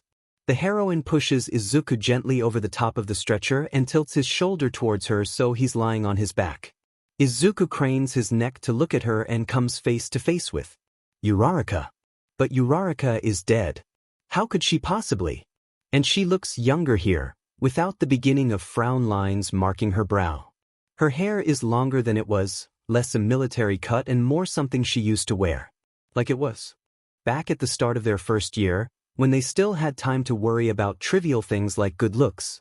Her eyes are missing the dark purple bruises beneath them, and there's a hesitant lilt of a smile at the corners of her mouth. Her expression isn't warped into the defiant gaze of someone desperate to persevere that Deku had gotten so used to seeing. She looks like Uraraka, but Uraraka hasn't looked like this since Kamino. Izuku's tension skyrockets. Not Uraraka says something to the robots that he's too disoriented to catch. He opens his mouth to say something he's not quite sure what, but before he can make a sound, a splitting headache rocks his skull. His eyes screw up tight, and he groans, lifting a hand to clutch at his head. The headache must have completely knocked Izuku out, because the next thing he knows, he's cracking open his eyes in a place that was once uncomfortably familiar and definitely should not exist anymore. People are talking and they sound like they're trying to be civil about it, but they're doing a poor job. Their words are heated and tinged with desperation. The kid to go through that again, are you insane? We need to find a way to speak to 8th. The power belongs to Izuku, Daigoro. You know why he can't just pass it off to someone else. I hate this whole situation as much as you, but then let him rest. I can't believe you want him to dive straight back in, and I'm not saying he should dive straight back in. Guys, he's going to have to at some point. He is the only one who knows. That's a load of bullshit, Kudo. You can't reasonably expect Izuku to. All for One isn't going to stop because a 15-year-old needs a break. 5th. You're being unreasonable. We get where you're coming from, Daigoro, but we don't have a choice, and Izuku doesn't either. He needs to keep One for all, or he doesn't need to do anything. All of you saw how much the kid went through. Asking him to rehash everything is inhumane. And we don't disagree. But what other choice do we have? There aren't any other suitable wielders. Hey guys. Not to mention I, for one, am not letting him out of my sight. This is Izuku we're talking about. Do you really think he's just going to? I know what the kid's like. But I can't just sit here and watch him relive. He won't relive it, we can make sure this time that. We can't control Sheet. We have no idea how this is going to play out. What if? It can hardly get worse than it was. 5th. I agree. I can't believe you guys. You're all perfectly okay with Izuku. Everyone. The kid's up. The infuriated debate that 6 of the 7 won for all vestiges currently present are engaged and screeches to a halt at In's words. Simultaneously, they all whip around to stare at Izuku. Izuku, for his part, woozily pushes himself into a sitting position. Once he's upright, he squints at his companions. Are any of you going to explain what this argument is about? Or are you just going to keep interrupting my beauty sleep? Now that seems to catch all the vestiges off guard. Wait, kid, you can still hear us? Daigoro asks in disbelief. Izuku frowns. Of course I can. I've been listening to you all for over a year. Why would I suddenly stop? You can see us as well? Hikage confirms, waving a hand in front of Izuku's face for good measure. Izuku leans back and makes a confused noise. Since when have I been able to do one and not the other? We just need to be sure, kiddo. This didn't happen last time, Nana says gently, floating forward to hover next to the hospital bed Izuku is in. She exchanges a look with En, who is leaning against the wall on the other side of the bed. En shrugs and goes back to watching Izuku. How are you feeling? Can you do a full-body evaluation for me? We need to know if anything feels off. Izuku flashes her a bewildered look. Wait, what do you mean? This didn't happen last time? What didn't happen? When was last time? And hold on, where are we right now? This looks like, but it can't possibly, and I could have sworn I saw. Okay, Izuku, Nana says seriously, holding up a hand to get him to calm down. First, I need you to know you've been passed out for about 45 minutes. We've been taking turns leaving the room to get a full read on the situation, and look, kid, I'm not going to sugarcoat it, this is a lot to process. I need you to take a second to get your head on straight, okay? Because when I tell you what happened and where we are, it is not going to help how disoriented you probably feel right now. Izuku hesitates. Then he jerks his head into a nod, and lets his eyes drift around the room. The more he observes, the more certain he is of his location. Which doesn't make sense. The visual stimuli is too much. In fact, everything Izuku remembers happening since his battle with All for One is too much. Nothing pieces together logically. He closes his eyes and takes a deep breath to force his racing thoughts to slow. Now isn't the time to get caught in disbelief over what is and isn't possible. He needs to determine the facts. What he will do with those facts. Well, he can figure that out later. Step 1. Review what he knows. Izuku knows he can't possibly still be alive, because he knows he finally conceded to All for One. He hadn't gone into their battle expecting nor wanting to come out of it. There was no point after all. There hadn't been anything left to fight for. The giant hole All for One had put through his chest should have guaranteed Izuku never opened his eyes again. And yet, not only is he somehow still alive, he doesn't appear to have sustained so much as a paper cut. This is troubling. Izuku guesses that his lack of injuries and overall living status could be explained away by the use of Aries' quirk. All for One had said he was going to make a game out of reviving and killing Izuku whenever he wanted, after all. But if that's the case, where is he? All for One needs to be present when using Aries' quirk to revive Izuku, but he wasn't there when Izuku stopped falling, which meant Aries' quirk can't have been what brought Izuku back. Right? Izuku also knows he saw Uraraka. It feels like a cruel joke, played on him when his mind was still too muddled from all the dying and that, but Izuku knows he saw her. She is real. She touched his shoulder and used her quirk. It was absolutely Uraraka, and yet, when she had looked at him briefly whilst conversing with the medical bots, Izuku hadn't seen any familiarity in her eyes. She had looked at him like he was a wounded stranger, not her best friend and comrade. And then there's Recovery Girl and the medical bots themselves. Izuku hasn't actually seen Recovery Girl yet, but maybe Uraraka mentioned her several times as if the heroine was still alive. Not only that, the old lady's bots were what had carried a stretcher out to retrieve Izuku from wherever he had fallen. Not to mention that right now, he knows he is sitting inside her nurse bay at UA.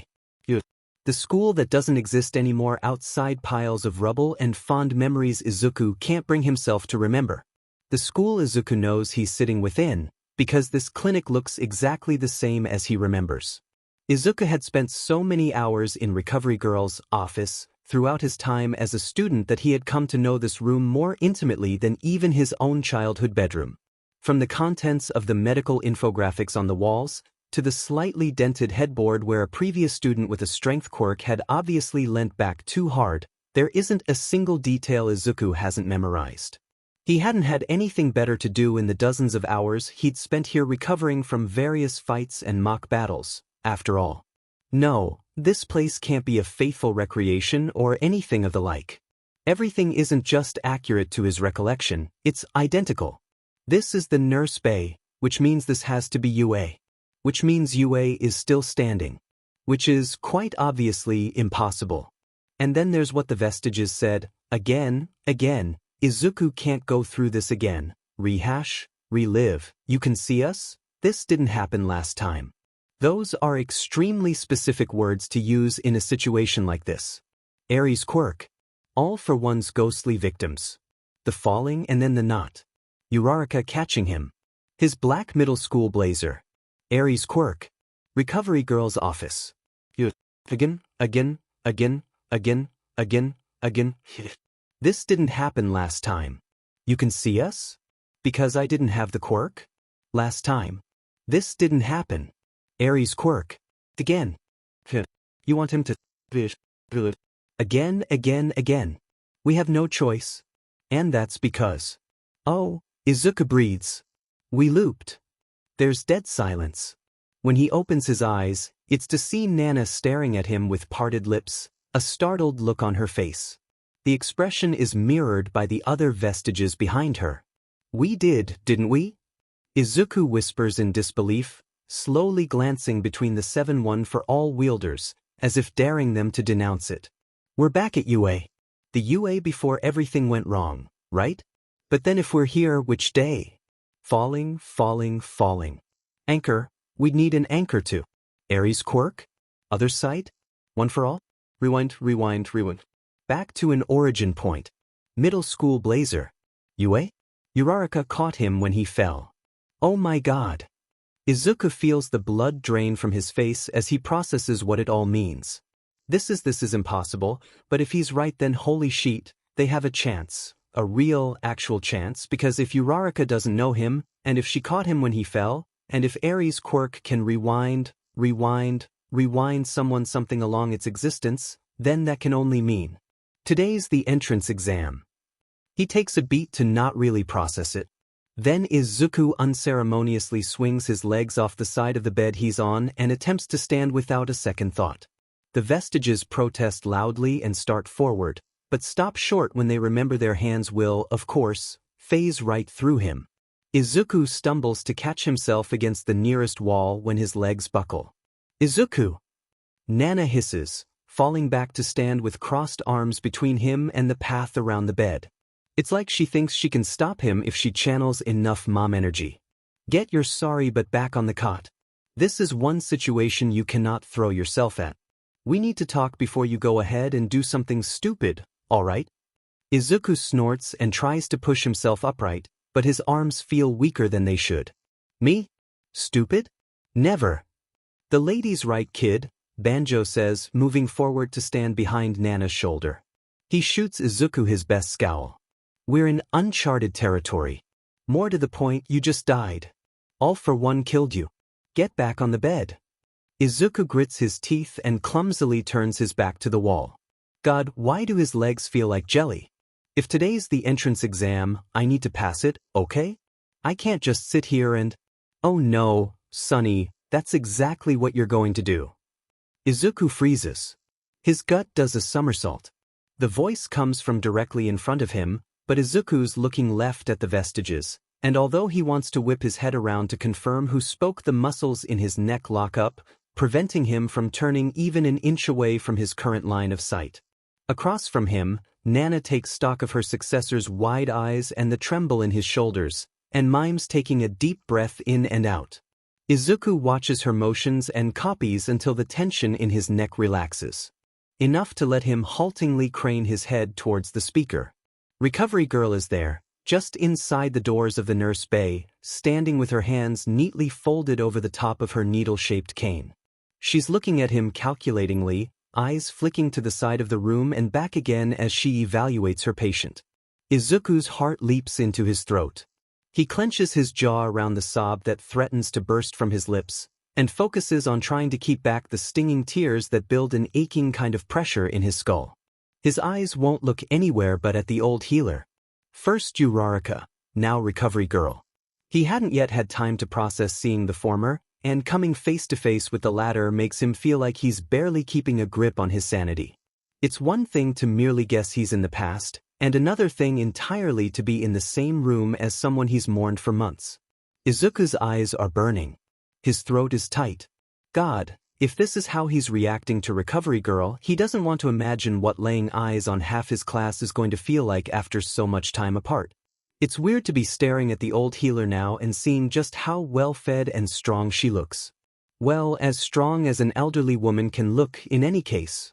Considering Izuku had taken to skirting mirrors after their failure, too ashamed to look even himself in the eye, and starvation had taken his classmates slowly over the course of half a year, it had been difficult for anyone to judge just how much their bodies had degraded by the end. He's filled with a horrific kind of clarity now that he has a frame of reference, however wizened, to compare them all against.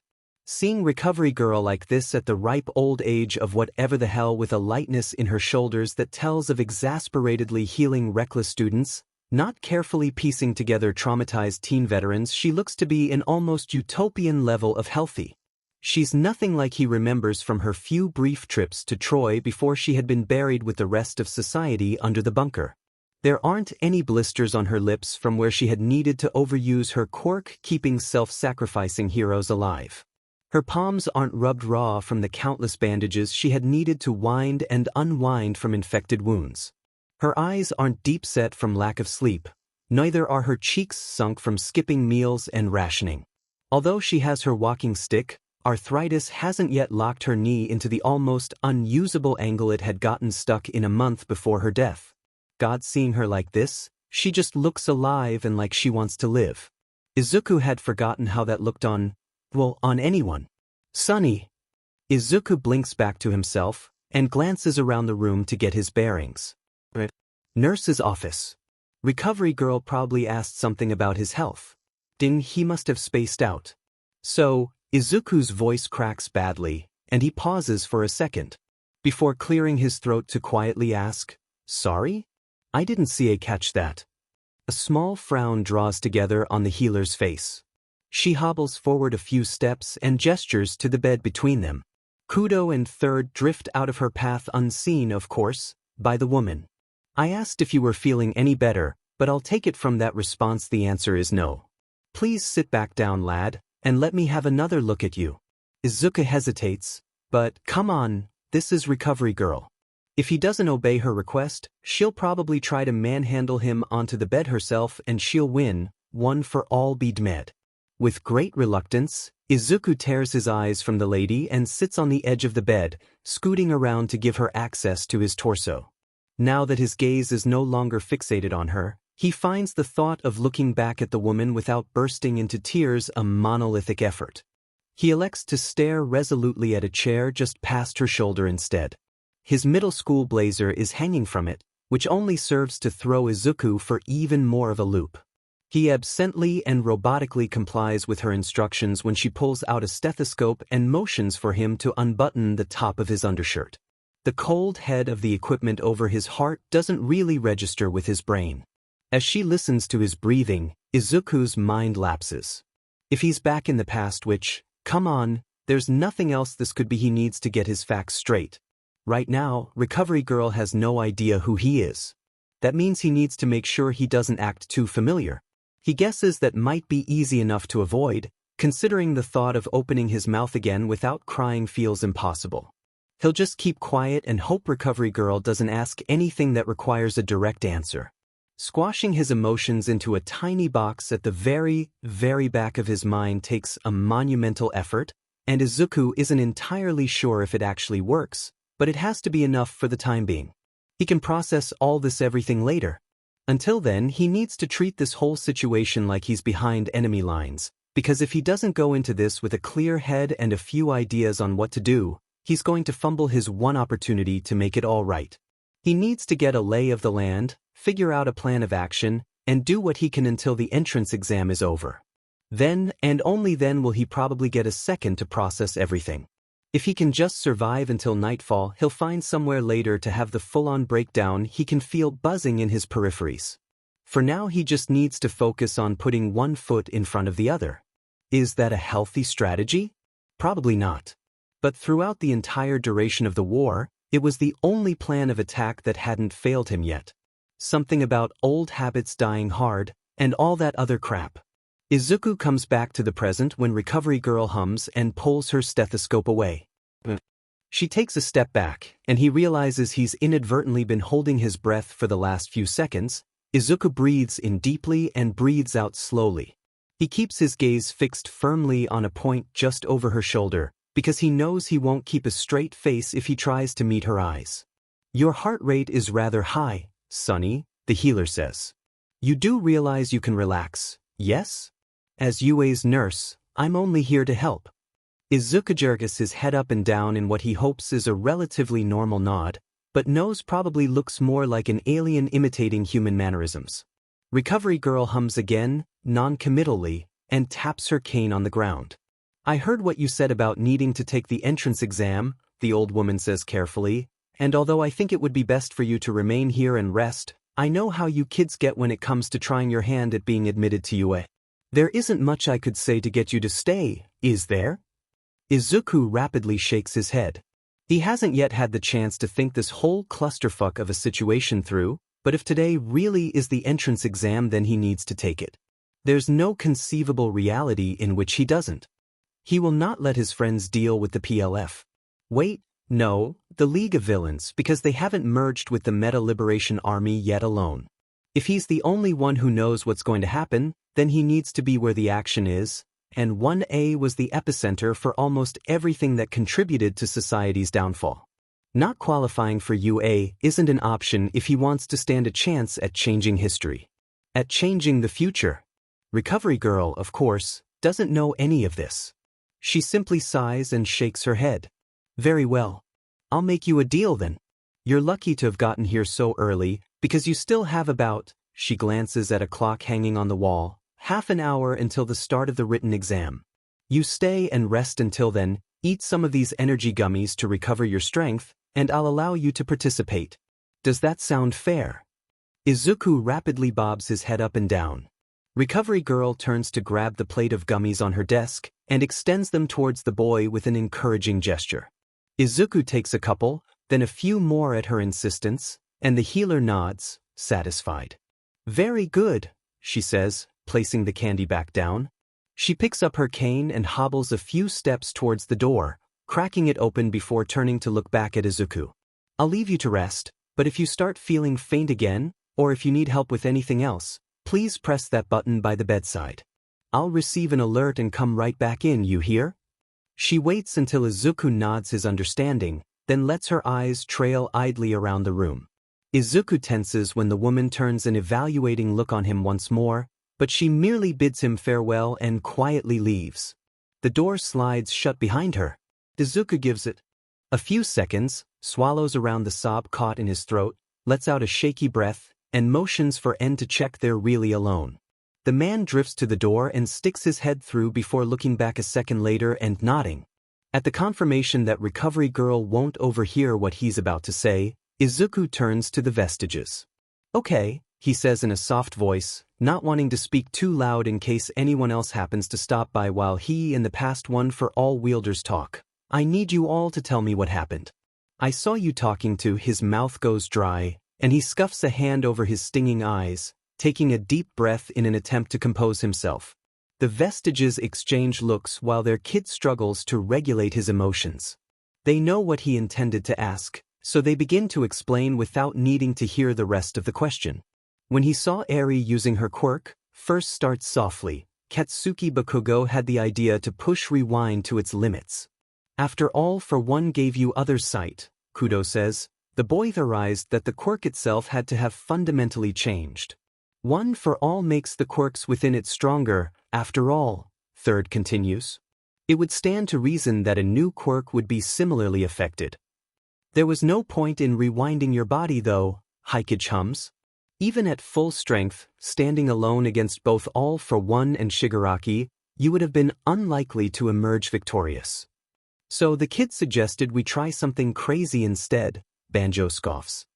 "He said that if Eri was able to physically rewind your body using All for One's power without his consent, what else could she rewind if she had access to not only his power, but also One for All and the approval we, as part of your quirk, could give?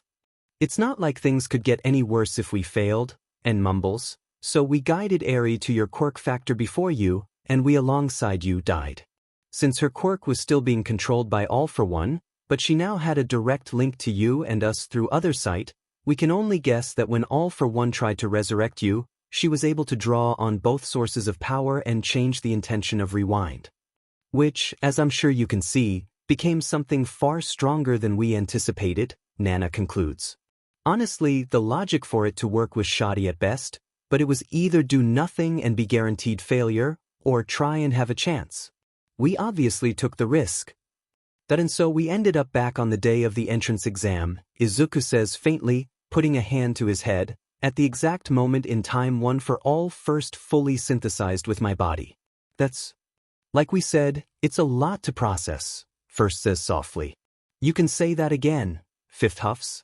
"Take what time you need to process, child," Hikage adds. "Take what time you need. Because that was just it, wasn't it?" Suddenly, without any kind of build-up or prelude, Izuku has time. He's honestly not sure how to feel about it. On one hand, this is absolutely everything Izuku could have possibly hoped for. He's been handed a complete and utter redo of the last 2 years on a silver platter, and as far as he can tell, he remembers everything that happened in the original timeline. He knows how to fix things. It's like a shot of pure adrenaline to the skull, because he's been daydreaming about this exact scenario for over half a year, has already dissected everything about every villain fight he's ever been in to see what he could have done differently, so that the next time he was in a similar situation, he wouldn't make the same mistakes. But now it's like those mistakes never happened at all. He's not just going to be facing similar fights, everything will be the same, with the same villains. He already knows what to do, and he has months to prepare. That alone is almost everything he needs to achieve the one thing he couldn't before: save everyone. On the other hand, Izuku has to redo everything. Every single battle. every single discussion with his classmates and, holy shit, they're all alive now. Izuku has no idea how he's going to go back to sitting next to them in homeroom, acting like he hasn't just spent their entire first and second years at UA watching them get ripped apart and beaten down to shells of their former selves. He has no idea how he's going to look half his class in the eye when he hasn't seen them in half a year, and not act like his heart isn't exploding with joy knowing that they're breathing. They're all going to be bright-eyed and oblivious and young, and so optimistic about a world Izuku knows can be so cruel. He can't act like the flighty boy he was at the start of his time at UA. He can't act like he doesn't have hundreds of hours of battle experience. He can't act like he isn't a jaded veteran who might accidentally overuse his quirk on a villain who can't withstand it, because he's grown so used to needing to fight unrestricted against villains 10 times his strength who would put him in the ground if he used anything less than 100% of one for all. More than anything though, he just can't act like he isn't broken. No matter which way he slices it, there's no way he can keep up appearances by pretending to be the fresh, hopeful 15-year-old that UA and its staff will be expecting him to be. He knows his teachers too well, could navigate the school with his eyes closed, and won't be able to stop himself from using his knowledge of the future to ensure success throughout every single fight 1A will inevitably get dragged into. This entire situation isn't something he's going to be able to keep under wraps without making himself look suspicious. And if he wants to make sure everything goes right this time, if he wants to make sure everyone walks out of the next 2 years alive, he cannot take the risk that in trying to enact a better future, he won't inadvertently do something to jeopardize the present. He isn't sure how long he's been drifting, but after struggling to claw his way back through the fog in his mind, he sees that the vestiges have come to hover closer around his bedside. They need to know, don't they? Izuku finally wonders aloud. He kind of feels like he's sitting on a live wire, with the world slipping through his fingers. Shoyuta and the others. I think I need to tell them.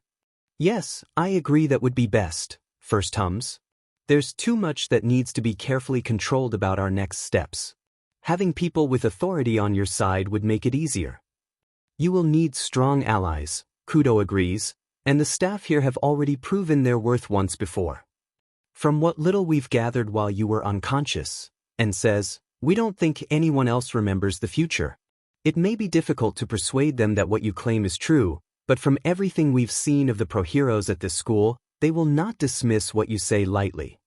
Not to mention, this whole talk of time travel will probably intrigue that rat you call principal to no end, Banjo snorts. I'll be surprised if he doesn't try to dissect it every which way he can. If anyone's got a chance at coming round to the idea, it'll be him.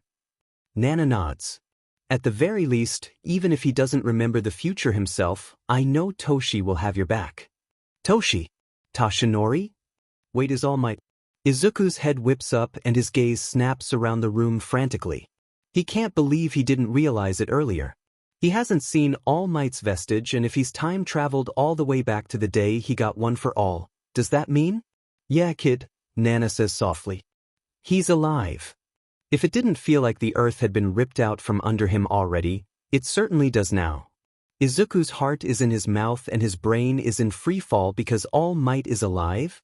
Third drums his fingers against his crossed arms. We don't know whether he remembers anything because we haven't been able to move far enough away from you to figure out where he's currently located. But we can't sense his presence within One for All anymore. At least, not in the same capacity as he existed after he was killed, Hikage confirms. His vestige is back to the same passive state it was in when he first passed our quirk on to you. It doesn't have the sentience needed to realize it can leave your headspace, which indicates All Might is alive, Izuku whispers reverently. A laugh bubbles in his throat, and he clamps a hand over his mouth when it spills unbidden from his lips. He can't stop the overwhelming joy that's making his limbs buzz, because Tashinori is alive. He could hug him again, and feel his mentor's hand ruffle his hair in that fond way Izuku had secretly come to love. The boy hadn't realized how much he'd relied on such casual touches for assurance until his idol no longer had a body left to give them. First steps forward and swings a leg over the rear-facing chair near Izuku's bedside. He drapes his arms over the backrest and tilts his head, waiting patiently for Izuku to digest this new information and raise his head to meet the man's eyes. When he does, First gives him a small smile. It's a bittersweet and apologetic thing. "We know this isn't going to be easy on you, Izuku," Yoichi says gently, "and we'll beg your forgiveness until the end of time itself for asking more of you after everything you've already done, but we need to know, are you willing to try again?" He gives Izuku a second to understand the extent of what he's asking, then raps a knuckle absently against the kid's bed. "Please don't agree to go through with this just because you feel obligated to. You may be our successor, but you also have a choice. None of yous could fault you for being unwilling to relive war."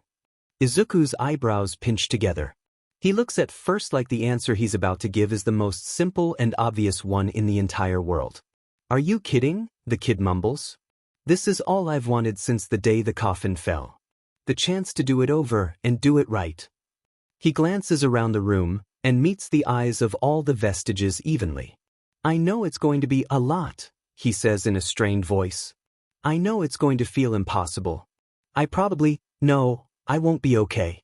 Not all the time and not by a long shot." He lets out a shaky breath. "But this is my fight. Those are my friends who will die if I don't do something. Everything we lost was my world. I am one for all as much as any of you, which means it's my destiny to make sure all for one doesn't win. And as the only person who knows what's going to happen, it's my responsibility to ensure the future that was never is again." Izuku swallows and holds his fist out towards the other wielders. "We will succeed," he says firmly. There isn't room for anything but that creeping determination that sets his shoulders and straightens his spine. It's one of the many things that anyone who knew the kid couldn't help but admire. "With all of you by my side, and whoever else will believe us, we will not let that future come to pass." There's a fire in the boy's eyes that the vestiges haven't seen in a long, long time. It's an infectious sort of thing. Izuku had always been a cut above the rest when it came to his relentless and oftentimes insane capacity to hope, and it had almost killed them when that trademark blaze had eventually been stamped out of their ninth. To see it kindling again to share in Izuku's tentative optimism that only seems to flare brighter the more the kid understands this is real, they have a second chance the more their own belief grows. Every single wielder of One for All had lived and died a failure. It was never an easy thing to accept. Every time All for One stole another quirk, or maimed another civilian, or killed another child, they had to bite their tongue and suffer the knowledge that it was their inability to combat his power that let the BSTRD keep getting away with all the harm he wrought on the world. They had to deal with the grief and guilt that came with knowing they were responsible for dragging their successors into a fight that would ultimately kill them, too. But Izuku had always been different. Right from the start, they had sensed he would be the last of their line, and although at the end of his life they had struggled to accept that his attempt to put their villain down would result in failure, too, it had never felt right. Izuku should have been the one to end it all. Now, finally, after all the pain they had been forced to watch their kid endure, they had a chance. For the first time in both their lives and afterlives, they had the upper hand. Maybe just maybe they could win. Nana smiles ever so fondly at her successors chosen. She raises a hand and hovers her fist just in front of Izuku's. "You said it, kid." En dips his head and lets his wrist join the pair. Izuku doesn't need words to know how deep the man's support runs. Daigoro eyes Izuku reluctantly, but it's not long before he's giving in, raising his fist and grinning something sharkish. "Honestly, I can't say I'm looking forward to seeing you go up against any of those villains again," he says ruefully, "but damn it, kid, you give a good speech. I guess we'll have to double down on that black whip training. And of course, we will provide whatever counsel you need," Hikage hums, hand joining the rest. "You merely have to ask. Leader and I have had our lot thrown in with you for a while now, ninth," Third says, motioning to Kudo. "We will lend what help we can. Perhaps, now that we have more time, we can ease you into our quirks more adequately," Kudo says. He and Third raise their fists in tandem. "When you are to clash against All for One again, you will be prepared." First smiles at them all ever so softly. He lets his head tilt gently to the side, and then bumps his own fist against his successors. "No matter where you go or what you face, Izuku," he pledges, "we will have your back. Your fate is ours, and our knowledge, strength, and support are yours. Let's set our record straight with the world. He bares his teeth into a not-quite grin. And send my brother to the gates of hell. My body feels weird, is the first thing Izuku says under his breath when he and the vestiges step out of the nurse bay. Recovery Girl had come back around 10 minutes before the written exam was due to start, gave him a skeptical once-over, sighed exasperatedly, and popped more energy gummies into his hand before shooing him out the door. It had been a little easier to be in her vicinity that second time, the bile in his throat not as difficult to keep down, but he still couldn't bring himself to look her in the eye. Izuku takes a second to squint through how bright outside is. Had it always been this glaring at mid-morning? And glances around to get his bearings once his eyes have kind of adjusted. There's no one close by to overhear him muttering to the vestiges, thankfully. When he's oriented himself on where he needs to go, he pops one of the gummies into his mouth and turns in the direction of the written exams test hall. There are a few scattered signs guiding the way, but Izuku knows his campus. He ignores his surroundings and focuses on the more pressing matter at hand. To his left, Daigoro snorts. Of course you feel odd, kid. You look like you've actually eaten and slept for once. Izuku raises a hand to poke at his face. Banjo is right, his cheeks feel like they actually have meat on them, and his fingers do too. His skull isn't as bony as he remembers. His hands aren't as skeletal. He gets the feeling that if he lifts his shirt, it won't be possible to count each one of his ribs. Izuku doesn't like it. His body feels foreign. Perhaps he's more physically healthy like this, but going from being starved, sleepless, and weighing only as much as the deteriorating muscle on his limbs to having a weight and energy he hasn't felt since their rations started running out is beyond strange. It almost feels like he's become light and thin enough to slip under somebody else's skin, and is now puppeteering them from the inside out. It takes him 20 meters to get used to walking with a heavy body again. It takes another 10 for his legs and arms to finally start properly responding to his commands. He tries to grip a handrail to walk down a small flight of stairs, and his hand overshoots the bar as his knee buckles. He winds himself on the railing. "You've got this, Izuku," Nana murmurs as Izuku grits his teeth and puts more conscious effort into making sure his hand is in the right spot to close around the bar. He thinks his depth perception might be out of whack, his eyes feel bizarre, and everything is still so bright. Had he been losing his eyesight in the months after the coffin fell and not realized until now, when he has normal vision to compare it against? He didn't think he had noticed any remarkable degradation before, but he doesn't know how else to explain why the world looks ever so slightly off. He makes it down the stairs. Really, there were only 4 of them. It shouldn't have taken that much concentration to put one foot in front of the other, and lets his mind drift over the facts about his situation until his brain snags on something peculiar.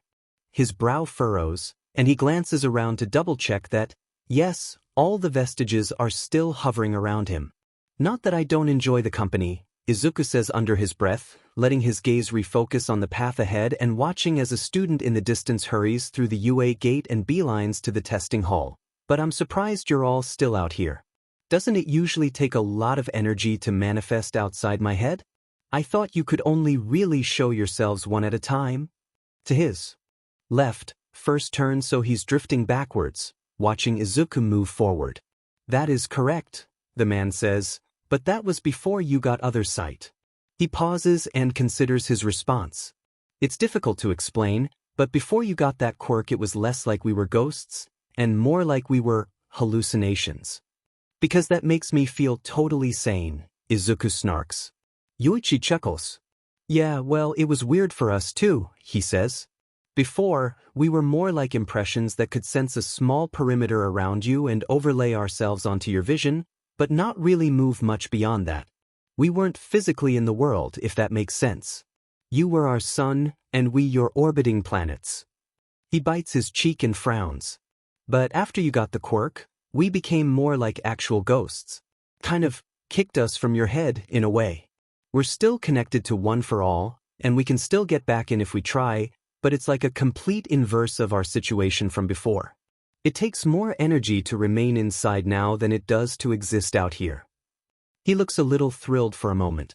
"Not to mention, since we're not as closely tied to you anymore, it's possible for us to properly move around. We can walk behind objects and see what's on the other side, rather than be limited to what only you can perceive. It's a lot more freeing. I don't think any of us particularly want to go back to the way it was before, even if we could. We still can't move too far from you, and adds, but the 50-odd feet we have now is like being able to travel halfway across the world. It's wild having this much space. Yeah, not to offend ya, kid, but your noggin's pretty boring, Daigoro jokes. Once you've done a few thousand laps of someone's skull, you kind of get tired of seeing the same scenery. Being out here is awesome. Izuku snorts, then gives them all a soft and genuine smile. Well then, if anything, I'm glad to have the quirk, he says sincerely. If it means you're all more comfortable, I'm happy. Yoichi gives him a fond, lilting grin. Then Izuku walks through a patch of sunlight filtering down from between the trees lining the walkway they're on, and the vestige pauses, blinking in surprise. Wait, Izuku, step back into the light for a moment. Izuku stops. His brows narrow in confusion, and he looks up to judge where the sun is before complying. The other vestiges mill around curiously, looking between First and Izuku with interest. When the dappled light falls across their kid's face again, their eyebrows shoot up. Whoa, Daigoro says. That's freaky. How strange, Hikage hums. What? Izuku asks, lifting a hand self-consciously to his face. What's wrong? Well, nothing's wrong per se, Third says. You just look different, Kudo grunts. Izuku feels faintly alarmed. He is himself, right? He didn't somehow get shoved into someone else's body when he time traveled. But Nana steps forward to assuage his concerns. It's nothing. Major, kid, don't worry, she says, frowning, but the others are right. We didn't notice it before when we were inside, but you can see it in the light. The skin where you were wounded in the other timeline is sort of silvery? It's shining, kind of like scar tissue, and your eyes are freaky, Daigoro says. Definitely freaky. Nana shoots him a glare.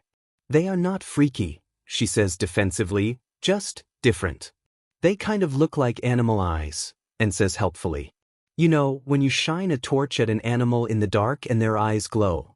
It's like that, but red instead of yellow. Izuku's frown deepens, and he drifts a hand over his cheek. Huh, he mutters. Is it because of the quirk? Is that why my vision is off? Your vision is off? First repeats. He drifts closer and peers into Izuku's eyes. What do you mean? Can you see all right? Yeah, I can see fine, Izuku replies, waving his hand absently. It's just that ever since we stepped outside, everything's been so bright. I'm getting used to it now, but it's like it's a noticeable difference to what it was before. He gestures at his face, and the motion slips the sleeve around his wrist down far enough for him to catch sight of shimmering on his hand that arcs further down his arm. He tries to slide his blazer away to get a better look, then takes it off entirely and rolls up the sleeves of his undershirt. His frown deepens as he takes in the sight, and then he hurriedly unbuttons his shirt to look down at his chest. He steps further back to get a better view of his skin under the sun. Across his hands, arms, and torso are shining patches almost like scars, just as Nana said, but also not where Izuku knows he's been wounded in the past. His arms and hands are full of crisscrossing lines in the same spots he had previously, more prominent scar tissue from his early days of Hurnsing One for All, when he'd overused the power before switching to shoot style. His torso and abdomen are full of more shining skin than not. The four most prominent marks are baseball-sized jagged circles over his right lung, just under his heart, on the left side of his gut, and just beneath his sternum. Izuku lets his hand flutter over the patches. He feels a sickeningly untethered feeling overcome his brain when he realizes what put those marks there. Oh, kid, Nana whispers when she sees the knot scars that used to be puncture wounds. The vestiges' expressions turn grim, and all of a sudden Izuku can't bear how exposed he feels, knowing they can see every one of his failed fights splayed across his skin. He swallows roughly and rebuttons his shirt, rolling down his sleeves and sliding the blazer back on. He breathes out a stuttered breath, shakes his hands, and continues walking towards the testing hall with a newfound determination. He's almost there, now he just needs to enter the corridor coming up, and from there it's only a short walk to the entrance. The pass. Wielders float slowly along behind him, exchanging troubled glances as Izuku tries to put this new discovery out of his mind. He can deal with all of this later, when he doesn't have an exam to complete. When he doesn't need to keep himself as together as he does right now. As they enter the corridor and start walking towards the hall's entrance, Nana falters when a sinking feeling worms its way into her gut. She whips to the side, sticks her head through the wall to peer into the exam room, and jarks back a moment later, waving frantically to get the attention of the other vestiges. When they look over, she uses sign language to explain who she saw, and the past wielder's eyes widen. They quickly rearrange their formation to make sure that at least half their number is hovering between Izuku and the person currently seated inside. They cannot let their kid see that face. Their successor needs significantly more time to mentally prepare himself before confronting that particular part of his past. To the vestiges' relief, Izuku doesn't notice them rushing to reorganize their ranks. His mind is floating a million miles away, desperately avoiding memories of his own death and grasping at anything that will distract him from the flashbacks he can't afford to be submerged in. It's while he's cycling through various topics in an effort to forget before he truly remembers that the thought strikes him completely out of left field. It hits him hard enough that he stumbles to a stop right outside the test hall. The air evades his lungs. His throat constricts around something awful. Did he? God, no, surely he can't. Is it possible that All for One knows? Could he did he remember? If Izuku got thrown back in time, is it possible that the villain also got brought back? Eri might have only used rewind on Izuku, but she had still drawn part of her power from All for One. Was that enough to link them? Was it enough for All for One to know? This is bad. Izuku can't change anything in this timeline until he confirms whether the villain is aware. If he does remember, then he'll probably start keeping tabs on Izuku from today onwards, and if he does that, then Izuku is now on a very short, very tight leash. He won't be able to act any different from how he was the first time he entered UA. He won't be able to start affecting things without it immediately drawing suspicion. But DMN it, does he even have time? He'd been so relieved, knowing this second chance gave him a moment to finally breathe, but if All for One remembers, Izuku is right back to being on a clock. He needs to check. He has to know. If there is even the smallest possibility of that scenario being true, then, excuse me, young man. Please take your seat. The exam is about to begin. Izuku startles hard and flinches back, sparks of one for all briefly lighting up his skin under his clothes before he realizes who spoke. Ectoplasm is standing in front of him, the teacher. Positioned just to the side of the doorway Izuku hasn't stepped through yet. From this angle, Izuku can see a few students at the front of the room staring out at him. His gaze bounces between them and Ectoplasm for a second, completely lost on what they want from him, until the teacher's words finally register with his brain. Oh, he stutters. He winces when his voice sounds rough even to his own ears. Right? Sorry, Ectoplasm-sensei. Izuku sees the pro-hero frown, but he's already squeezing past the man and turning to face the hall at large, faltering for only half a step beneath the hundreds of eyes that shoot his way before he lets his legs go on autopilot. He thinks he remembers his desk for the exam being somewhere towards the back of the room. He should be able to find it if he can just focus. What was that about? First asks softly as Izuku flits around desks and narrowly avoids accidentally swiping someone's pencil case to the floor. Izuku opens his mouth to reply, but his jaw clicks shut again when he realizes that with this many people watching, he can't really just start talking to thin air. Use sign to talk, kid, Nana suggests. We all know hero sign, and learnt undersign from your teacher at the same time you did. We'll understand. Izuku nods slightly. Okay, new plan, he signs as subtly as he can while searching for his seat. He feels sick. His eyes are skimming over the desks in the room, but it doesn't really feel like he's taking any details in. He's vaguely thankful that the vestiges are, for some reason, blocking half his view of the hall. I need to finish this as fast as possible so I can get to Kamino and back before the practical exam. Kamino? Banjo exclaims. What kid? Come on, what the hell do you want to do at Kamino? Go to the underground bar, Izuku replies. He finally spots an empty desk near the back of the hall and quickens his pace. Behind him, he can hear ectoplasm come to a stop at the front of the room and write something on the blackboard. I need to check if he remembers. The vestiges are quiet for a moment as they let this new realization sink in. How are you going to do that? Kudo eventually asks. He doesn't sound opposed to the idea, thankfully. If we confront him or do anything else within his view that draws suspicion, we'll only be exposing ourselves regardless of whether he knows or not. And you can't sneak into the bar either without, Shigaraki realizing you're there, Banjo stresses. Kid, you cannot face him yet? You do know that, right? Izuku shoots him a look as he slings his backpack down next to the empty desk and pulls out the chair, sliding into his seat. The exam paper is already on the table. He avoids touching it and withdraws a pencil and eraser from his bag. He places them haphazardly on the side of the desk. There's a faint tremor in his fingers. He flexes the muscles in his dominant hand and continues signing with his left. I know. I'm not planning on facing either of them, I just need intel. But how are you going to get it? End questions. Izuku wets his lips nervously and flicks his fingers. I'm not going inside. I'll get within range, then it's up to you guys. Us? Nana sounds surprised. I guess that's not? She hesitates and a thoughtful look overtakes her face. Actually, that's a pretty good idea.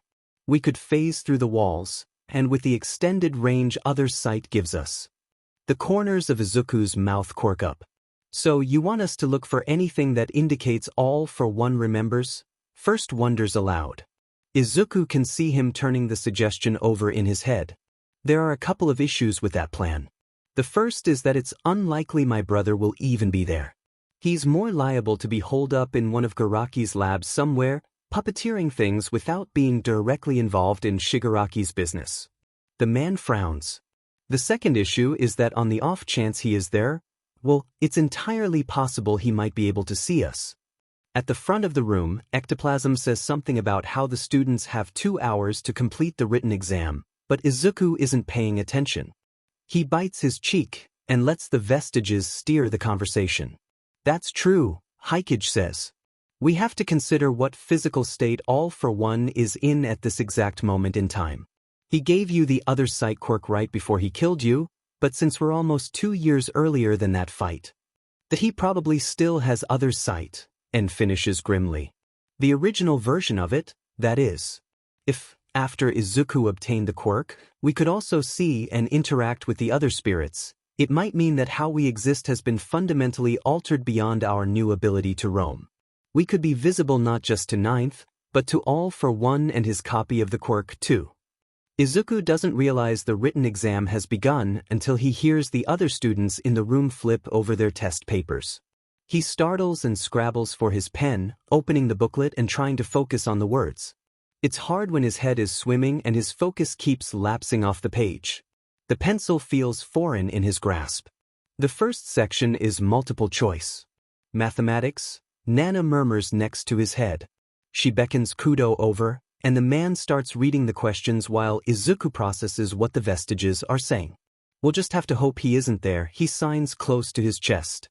He hopes that if anyone looks his way, they'll just think it's a nervous tic. We don't need him present to confirm it, anyway. If my body still has its scars and I remember, but no one else follows that trend, then those two should also have some kind of tell. They were too mentally connected at the end. If one remembers, there should be traces on the other, too. Shigaraki should be behaving differently than he did the first time we fought. Kudo points to different answers on the test sheet, and Izuku mindlessly shades in the corresponding boxes. Maybe this is cheating, but he thinks being preoccupied with the whole, end of the world, is a reasonable excuse. Besides, mathematics was never his strong suit. Izuku just has to trust Kudo knows what he's doing. With the way the man's power works, Izuku has some faith he's good at processing numbers. His knowledge might be several centuries outdated, but math formulas never really changed, did they? It should be fine. Besides, Izuku signs, turning the page at Kudo's insistence. The vestige sighs when he sees what's on it and beckons over third, gesturing to the next section, which is largely written in English. If he's not showing signs and we're still unsure, there were a lot of people like you around when I died. There has to be at least a few of them near Shigaraki now. Make friends. Get them to find us after they've determined if he knows. Across from him, first hums his assent. Third mumbles translated English passages into Izuku's ear, and the boy writes them down. He turns the page to find another multiple-choice section, this time about history. Hikage takes over from third, and rattles off the answers to each question. That does sound like a good plan of attack, Nana says. Even beyond learning whether All for One knows, it would be good to start making connections with the other ghosts. It might come in handy if anything about this timeline starts to deviate from what we can predict. It would be good to have an early warning system in place.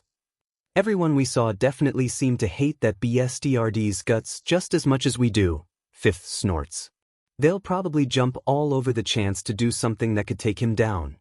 Still be careful, Izuku signs. He shades in the last few boxes on the page, then turns to the next section. It's science. Great. He's not sure if any of the vestiges are particularly skilled in this subject. N steps forward and mumbles a few suggestions before third furrows his brow and turns to Kudo, debating a couple of questions about physics.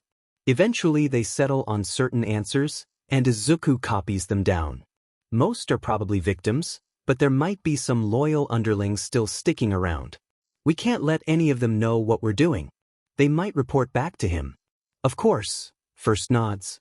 In that case, it might be better if we only sent in those who are most unlikely to be recognized by the other ghosts. Then that would probably be yourself and Hikage, Nana says. Maybe Kudo and third, but I would be less likely to stake a bet on it. After All for One gave the kid other sight, he said something about how he'd had the quirk for about 150 years, Banjo mutters. He frowns and crosses his arms, pacing a few steps to and fro. Considering any time before that was still in the early stages of him amassing power, and with first having been locked in the vault for almost his entire life, it's unlikely All for One had any lackeys. Around that saw Yoichi's face. Even if they had and are somehow still around as ghosts, it's been long enough that by now they should have forgotten what he looks like. And with Hikage having pretty much avoided All for One his entire life. That there shouldn't be many, if any, who know what I look like. Especially not this older version of me, Hikage confirms. Kudo and third, on the other hand, were the leaders of their rebellion. There might be people who still remember their faces, especially if they were to make an appearance together. No, I think it would be best if they sat this one out. Izuku nods along to their conversation.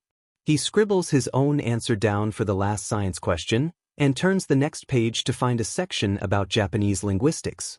Hikage returns to his side and mutters along corrections as the boy works through the sheet. Banjo, Nana and I are also far too obvious, and says. We're too recently deceased. If All for One has older ghosts spying for him, they will likely still remember our faces. We'll have to sit out of it too. First nods, and drums his fingers along his crossed arms. Then fourth and I will enter the bar. We should be more than adequate at finding a ghost that will help. The rest of you will remain outside with ninth. If we're going to do this, though, and we need to get back before the practical exam, we'll need to leave soon. Does anyone know how long it will take to get to Kamino? Yeah, Nana says. If public transport hasn't changed much since I was alive, the kids should be able to catch the Takedo Shinkansen from Muzutafu Central to Kamino Ward. Central is pretty close to here. It should only be a 5-minute walk, and then a bit over an hour by train. 45 minutes, Izuku corrects. They developed a higher speed rail about a decade ago. Then we'll count the total travel time as just over an hour in each direction, including the time it takes to walk to and from the stations, First says. He glances at the clock on the wall. There's an hour and 35 minutes left in the written exam, and then another hour and a half before the practical is due to start. We'll probably need at least 15 minutes at the bar to find someone trustworthy who's willing to help. It's going to be a close call. Are you sure you want to go through with this, ninth? Izuku nods without hesitation. Hikage helps him with the last of the linguistics questions, and he flips to the final page about heroics. I need to know if they know. If they do, and I act differently in the entrance exam than I did the first time, it will trigger alarm bells. The vestiges murmur their understanding. Izuku is almost at the end of the exam. He glances at the last question on the sheet and hesitates. Explain, in 100 words or less, what it takes to be a hero. Geez. Loaded question. There's right around 1,000,000 possible ways to answer it, and considering it's a subjective topic, Izuku actually has to think about what he wants his response to be. Perhaps, 2 years earlier and in a timeline now obsolete, a younger Izuku Midoriya would have put pen to paper and blown past the word cap, writing about all might and self-sacrifice, smothering insecurities with confidence, smiling in the face of pain, extending hands to those in need, and other grand gestures that put one in a bind for the good of many. Now, though, as he stares at the test sheet and tries to envision what should fill it, he realizes there isn't any single adequate answer. Unlike his pen and paper, heroism isn't something that exists within black and white confines. What does it take to be a hero? What are the reasons that drive one to reach for that mantle? Why did the people in his life choose to grasp at the same path Izuku himself had always felt compelled to pursue? He guesses it depends on the person and, more often than not, their upbringing. For Uraraka, it had been stability. For Ida, it had been legacy. For Shoto, it had been spite. For Kaken, it had been victory. What was it for Izuku? Why, after having already suffered so much along iron-lined rails branded destiny, did he feel heedlessly magnetized right back to those tracks? How could he desire the relentless pursuit of something that had, for the last 2 years, brought him nothing but pain? What kind of person wanted the kind of life that meant sacrificing all you had, constantly, for the greater good? At the end of the day, at the end of it all, what was it that kept Izuku clinging so fiercely to, and striding so brazenly towards, the path of a savior? What was he doing it all for? When the world fell apart, what was the last thing he relinquished, and the first thing he found once he realized he had another chance? What, at the center of it all, did it take for Izuku to be a hero? It's hope, he realizes rather suddenly, but not quite with any surprise. I'm doing it because, despite everything, I still have it in me to hope. And he is a creature of it, is he not? It sticks to the roof of his mouth like taffy, and traces the veins in his skin, and fires the synapses in his brain, and thunders the beat of his heart. He breathes it in, and it dances through his lungs, and circulates his bloodstream, and weaves itself into his DNA. But it also wasn't made for strictly his consumption. It's a thing built to be given, a thing intended to be passed, in those empty moments after it disentangles from sinew and slips from nail beds to escape like some flighty bird towards some far-off place. It's a thing meant to be reined in and tapped into the cracks it left behind. It's what you build chapels on, and splinter into bite-sized portions to give the starved, and keep in shoeboxes for those rainy days when it's needed most. It's a thing that, ultimately, Izuku wants to give the world. It's a thing he wants to share. It's a thing he needs to cling to, because without it pumping his blood and shrouding his shoulders and tumbling down his windpipe, he doesn't think he's going to make it all that far. What does it take to be a hero? Perhaps a little more than simple hope, but that is, fundamentally, what it all comes down to. He puts pen to paper and writes. When he's done, he sits back, checks his answer, makes a small amendment, and checks it again. Then he reviews his exam front to back. He skips the math questions, knowing that even with his own input he's likely doomed to fail anyway, makes some minor edits to his responses in the science and heroic sections, and flips his quiz closed to make sure the booklet is named and dated properly. Then he raises a hand to call ectoplasm over, hands the teacher his quiz, scoops his pencil and eraser into his bag, and slings the pack over his shoulder. He rises from his desk and leaves. As he exits the hall, followed by the vestiges and watched by a baffled pro-hero and dozens of eyes that rise to stare at his back as he walks past, he looks at a clock on the wall to check the time. It's then that he notices the security camera in the corner. It slowly tracks his movements as he makes for the exit. Minute. Izuku had totally forgotten about UA's security system and, along with it, Nedzu's almost disturbing tendency to know about everything that happens inside his school. Had he seen Izuku signing? Was he able to piece together what Izuku was talking about? He hadn't said anything incriminating, had he? Izuku can't remember. He has to assume Nedzu saw enough. He should probably say something more before he leaves then, right? To put the principal's mind at ease? But if he'd read enough of Izuku's conversation, he might think that Izuku had villainous intentions, or that he was cheating in order to pass the exam and gain unethical entry to UA. Which okay, to be fair that was exactly what he was doing, but it wasn't because he wanted to. He just needed to wrap the exam up fast so he could get back to the rather small burden of, saving the world. If he had to cheat on an entry-level test to do that, then so be it. He'd already passed it before by himself, anyway. He could do it again if asked. He draws his hands to his chest, keeps his eye on the camera lens as he walks by, and signs a message he hopes will dissuade Nezu from interfering with his plans until Izuku is able to explain himself. He had known he needed to seek out the teachers as soon as possible. He just hopes the principal will, at the very least, be content to wait until after the practical exam is done, when Izuku isn't on a timer and rushing to make sure the worst villain to ever exist doesn't know the world's been sent back 2 years into the past. No pressure or anything. Izuku's so preoccupied with his message and the anxiety of potentially being stopped before he can leave campus or, God forbid, prohibited re-entry after his detour that he doesn't notice the presence of the blonde-haired boy with the red eyes who watches him step out the door.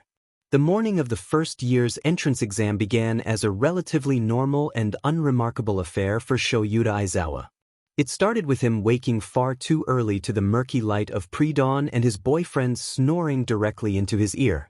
Shoyuta tolerated the noise for all of 20 seconds, a new record, before he palmed Hisashi's face away from his own. The blonde dork rolled halfway onto his side, stretched his back like a cat beneath the quilt that was pulled up to his chin, and upon realizing he was safe and warm next to the chronically sleep-deprived love of his life, settled back down with a content sigh. He then promptly kicked his legs across Shuta's own, effectively pinning the black-haired man in place. Shoyuta sighed and rolled his eyes, even as a fond smile quirked the corner of his lips. Hisashi's sleepy antics were fine. He didn't particularly want to get out of bed and he checked the clock on his bedside 5:47 in the morning, anyway. The school gates wouldn't open to the hopeful, bright-eyed youth of Japan until 8 o'clock, and Shuta's apartment was only a 10-minute walk from campus. He had time. Trying to go back to sleep now that he was awake was, unfortunately, impossible. Shoyuta constantly bemoaned the fact he was one of those people who couldn't drift off once his brain kicked into gear. Considering his propensity as a hero to sleep light in case the police needed him for an emergency, as well as the fact that he suffered from the bane of his existence known as insomnia, it was no wonder Shoyuta always felt too low energy to deal with his students' sheet. But that was fine too. After their first day on campus, the kids were usually either smart enough to know what to expect, or would rapidly come to find out soon enough. The feeling of pause walking up the bed until their owner plopped down on Shuta's chest drew the man's eye from the ceiling and to the rather fat black cat that had decided to make him her new snoozing spot. The feline yawned and stuck 2 white paws in his face, purring as she tried to knead his cheeks. Aizawa resigned himself to his new fate and withdrew a hand from the warmth of his blanket to scratch socks under the chin, along her jaw where he knew she liked it best. The cat closed her eyes and purred even harder. As Shoyuta idly ran his fingers through her fur and enjoyed the feeling of being weighed down by 2 warm bodies, he contemplated how today would go. To be honest, he was both somewhat interested and absolutely exhausted at the prospect of becoming the homeroom teacher for a fresh batch of first years. He'd managed to mostly get out of it last year, considering Nezu had put him on probation after he expelled and re-enrolled his entire former class mere weeks into their first term, withdrawing himself as their homeroom teacher in the process and instead tossing that responsibility to Snipe.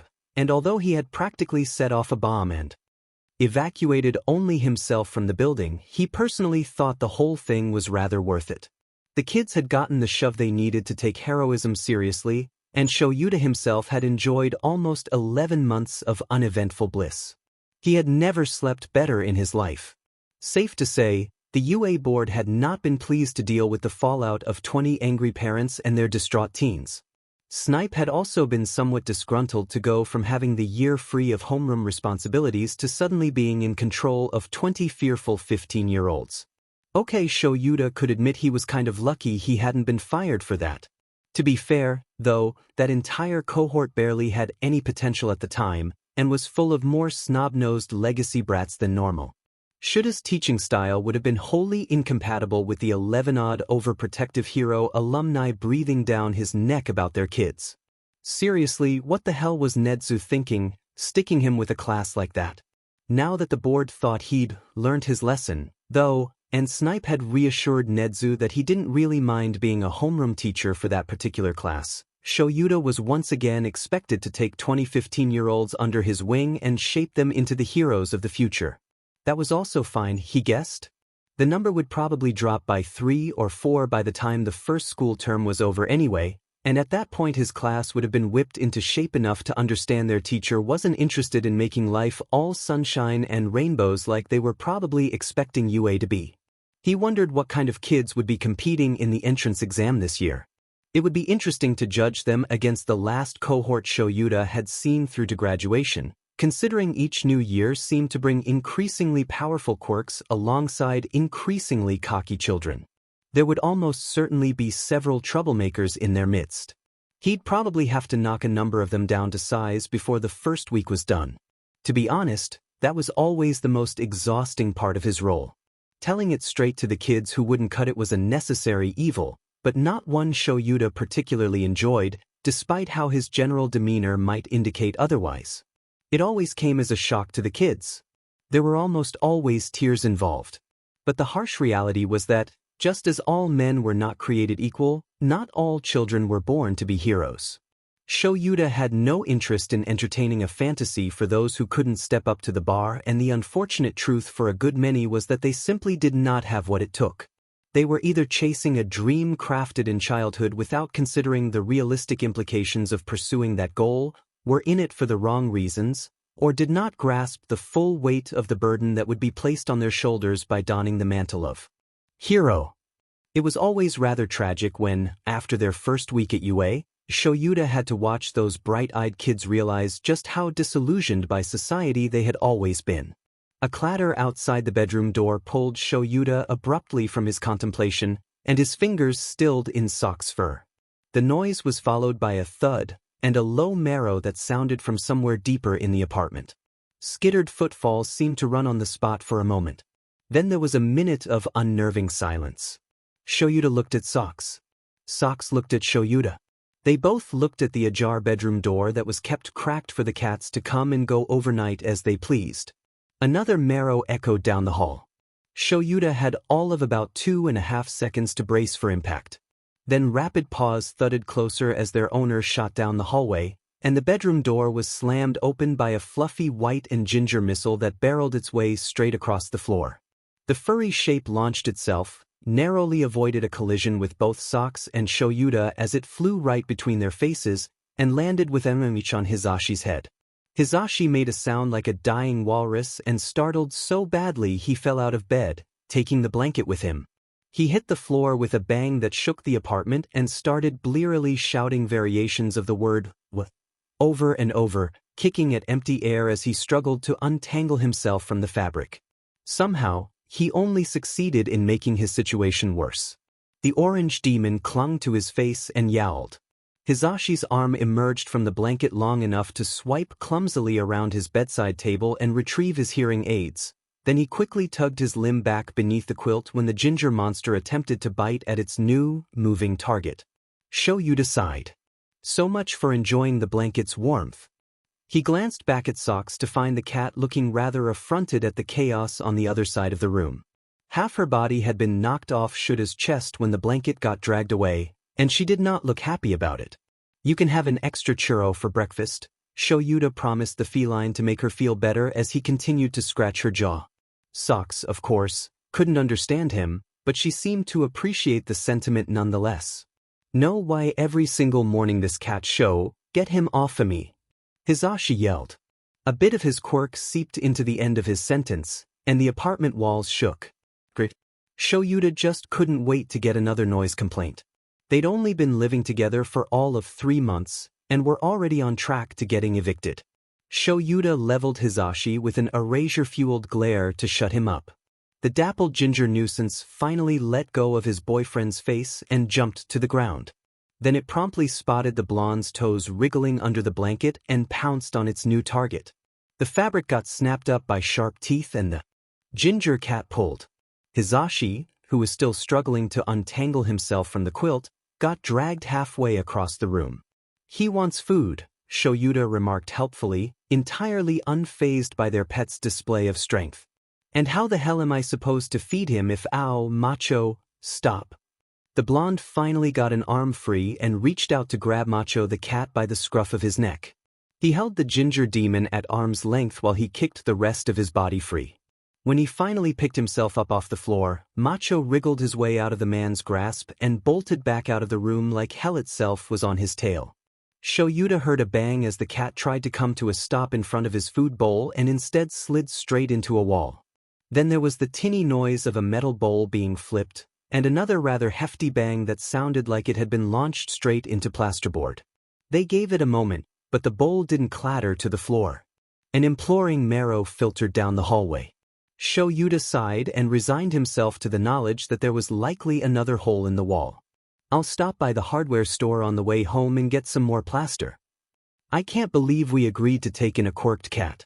And one with super strength, no less, Hisashi muttered, combing his hair back with his fingers and rubbing sleep from his eyes. He looked like a mess. Shoyuta didn't particularly mind. Shoyuta asked. He propped his head up with one hand and bent his other arm when Socks stood up, curled around, and settled back down in the crook of his elbow. I distinctly remember telling you to leave him at the shelter. This is on you. Well, I couldn't just leave him there. Zashi said exasperatedly. You saw his face. He hit me with the Puss in Boots eyes.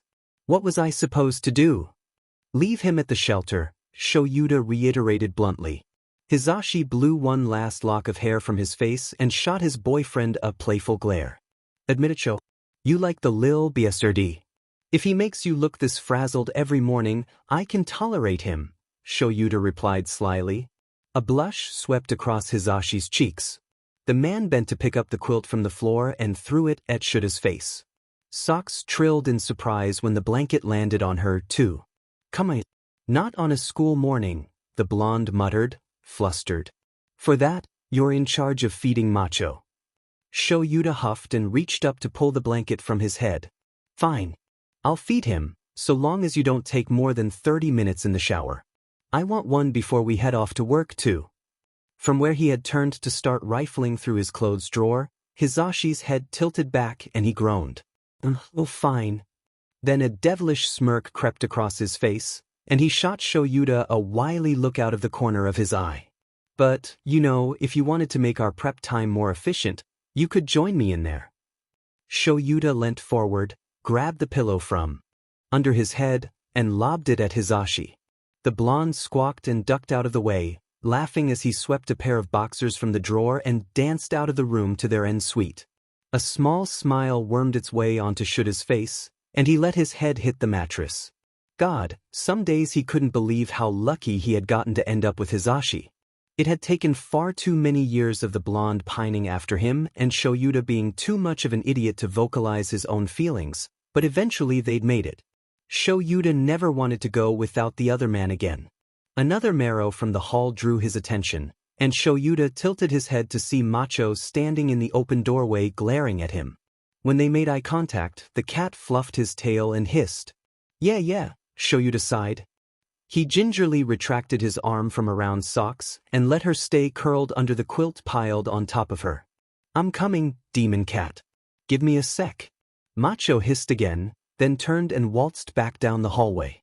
Shoyuta let himself enjoy the comfort of his bed for a few more seconds before he rolled into a sitting position and dragged a hand down his face to clear the sleep from his eyes. In the en suite, Hisashi turned on the shower and started humming some American rock song Shoyuta had heard him air on his Put Your Hands Up radio show last week. The beat was, admittedly, pretty catchy. After a few self-indulgent seconds of listening to his boyfriend flutter around their bathroom, Shoyuta stood up and stretched to get the cricks out of his back. Then he trudged out of the bedroom and down the hall to the kitchen to survey what damage the orange nuisance had caused. When he rounded the corner, it was to find Macho's metal food bowl both upside down and lodged halfway through the drywall next to the fridge. There were biscuits from last night's dinner scattered across the floor. The culprit himself was sat in the middle of the mayhem, pawing at a single piece of fish-shaped kibble. "Why did you do this?" Shoyuda said flatly. He wasn't expecting an answer, of course. Macho looked up and yowled at him anyway. "Don't yell at me. You had perfectly fine dry food to eat. You're just being picky." Macho murphed moodily. Shoyuda rolled his eyes. He bent down to yank the food bowl out of the wall, and quickly slid a chair from their dining table in front of the hole when the cat tried to stick his paw inside.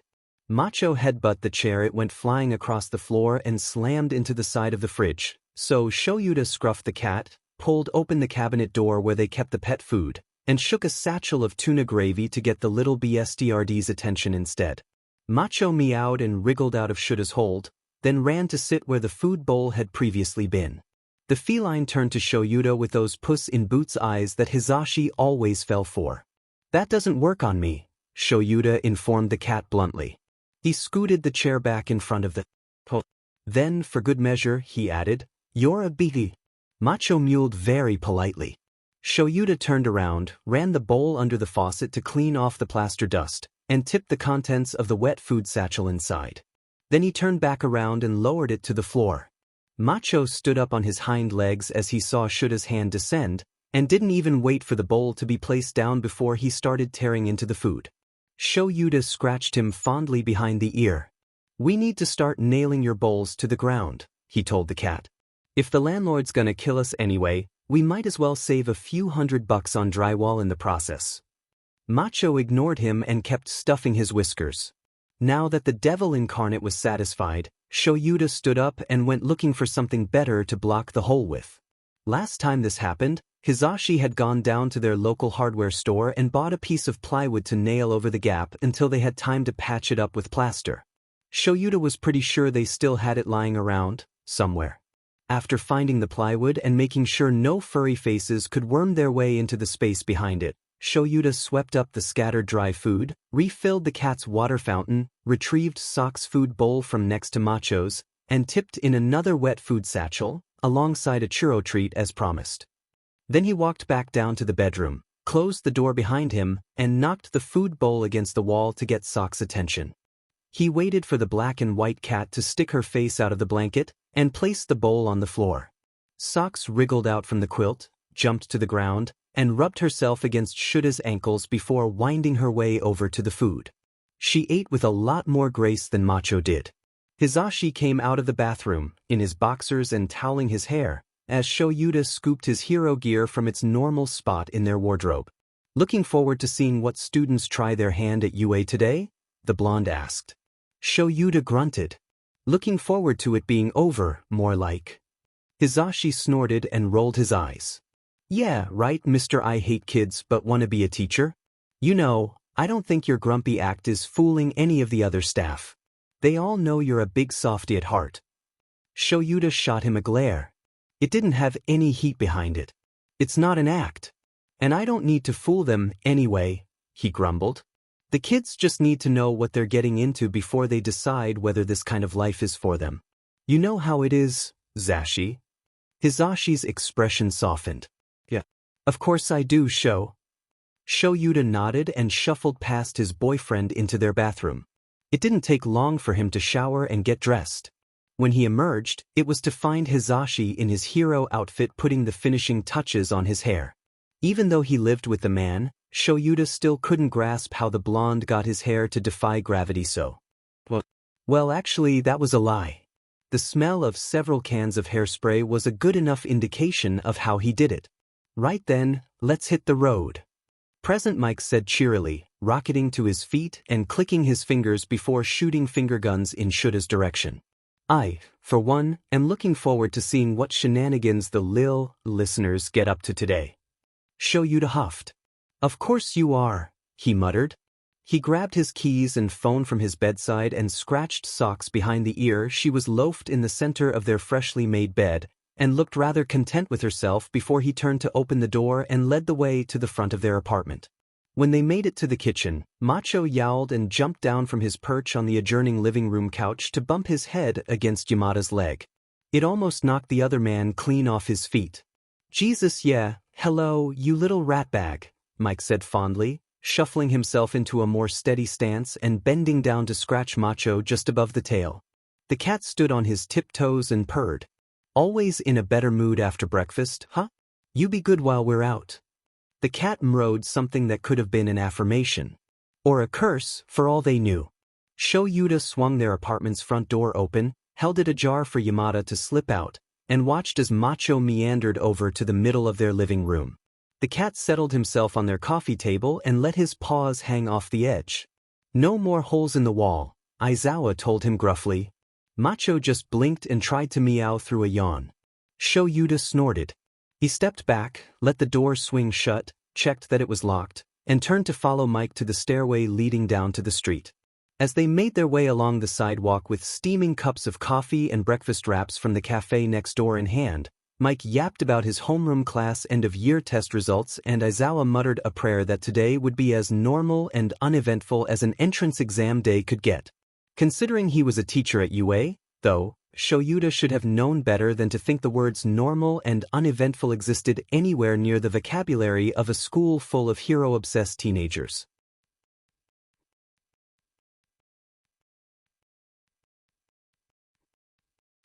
Aizawa and present Mike parted ways shortly after they entered the UA campus. Mike headed straight for the staff room in the southeast wing of the school, on the third floor of the support and administration building. Aizawa turned towards his heroics classroom in the southwest wing so he could pick up the box of first-year applications he had been reviewing the previous day. As one of this year's 2 incoming homeroom teachers, Shuta's duty was to get familiar with all the kids under his care so he could determine the best way to support them throughout their time at UA. Although he obviously didn't know which students would be in his class yet, and despite the fact he was under no real obligation to review the prospective students until he had received that roster, Sho Yuta preferred to go through as many applications as possible during the week of the entrance exam. There would be many standout kids in the practical who would score high enough to place among UA's ranks. They would be ridiculously easy to spot, likely a handful to deal with, and not at all the kinds of students Sho Yuta was looking for when reviewing their applications. Instead, he was specifically searching for all the kids who showed real promise but were unfortunately, and largely through no fault of their own, doomed to slip through the cracks. It had been a number of decades now since the Hero Public Safety Commission had mandated the use of robots in all Hero Course entrance exams. There were a lot of legal reasons behind that decision, things to do with liability and accountability and ethics, but although it made some sense to use that method, Aizawa hated how there was almost no other avenue for hero hopefuls to demonstrate their worth. Not all quirks were built to be flashy and physically destructive, but that didn't mean they weren't just as useful in a real fight against real villains. Shuta's own quirk was one incredibly obvious example of just that. On its own, Erasure was nothing special, with no physical strength to back it up and the lowest possible skill ceiling imaginable. In the hands of someone like Eraserhead, however, who had received a hero's education and been given the opportunity to hone his quirk's practical application throughout countless fights, it made the user relatively unstoppable against anyone sporting anything less than a mutation, advanced quirkless combat skill, or a surplus of support gear. In a world where heroes and villains alike almost solely relied on their quirks to get them through life, Erasure was a golden trump card that could single-handedly down even the most overpowered of foes. It was simple, it was effective, and it was exactly the kind of power that would not stand up well against robots. Sho Yuta knew that from first-hand experience. Thank God UA gave General Studies kids the chance to bridge into the hero course through the sports festival, or Shuta's life would have turned out very different. By the time Aizawa reached his classroom and retrieved the box of applications, he was deep into contemplating some of the various quirks he had read about the previous day. There were several students who, if they passed the written test and made it into the General Studies course instead of the hero track, he might be willing to clue in about the sports festival bridging option. If they didn't make it in, however, there were always other academias they could try their hand at instead. Sho Yuta would consider putting together some kind of brief guidance pamphlet that would allow those kids to pursue their goals elsewhere, and hope it was enough to motivate them to try. Again, Aizawa let his feet move on autopilot. There was a skyway 1 floor up from his heroics classroom that connected the southwest and southeast buildings, which would spit him out almost directly in front of the staff room where Mike was awaiting his arrival. They had agreed to meet there first, largely so Aizawa could make his second cup of coffee for the day, before they moved to the observation tower at the back of campus, where the whole faculty would watch the practical exam in a room full of monitors that covered every angle of the impending chaos that would comprise the 10-minute practical exam. Shoyuta reached the top of the stairs leading to the skyway and allowed his pace to slow as he strolled towards it. He was in no real rush, after all. Classes were cancelled while the entrance exams were ongoing, so Aizawa didn't need to worry about being bothered by guilty second- or third-year students who wanted more details about whichever one of his end-of-term heroics lectures they had neglected to pay attention to. It was a rather peaceful day, in all honesty. He was just coming up to the skyway now, the box of applications hefted on his hip to make walking easier, and the bright morning sun had finally started to warm the corridors through the plexiglass windows that lined the walkway. Shoyuta was in a good mood after the admittedly humorous start to his morning. He had a feeling that today was. Something shifts at 8:07 a.m. on an otherwise normal and unremarkable Wednesday. It is February 26th, the day of the UA first-year entrance exam, 1 hour and 23 minutes before the written test begins, and it happens between the breaths of a green-haired boy not 30 meters from his sensei. Time stutters throughout the universe, akin to that of a tape buffering when wound to its furthest point. When the force rewinding it slips her pinky loose, the world resumes. This is something Shoyuta Aizawa does not yet know. He and Hisashi will return home late tonight, and the hole in their drywall will go forgotten for several weeks. It's going to be a good day.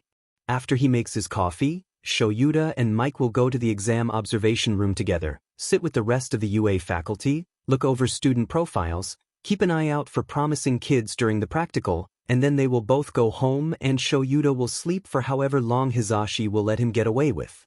All in all, it is a good and logical plan. As Shoyuta walks along the skyway, a commotion he glimpses from the corner of his eye draws his gaze down towards the courtyard. When he pauses to look, he sees a green-haired boy hovering about a foot off the ground, at an angle that suggests he's just tripped over his own feet. A brunette girl is bending down beside him, trying to get his attention by waving a hesitant hand in the boy's face.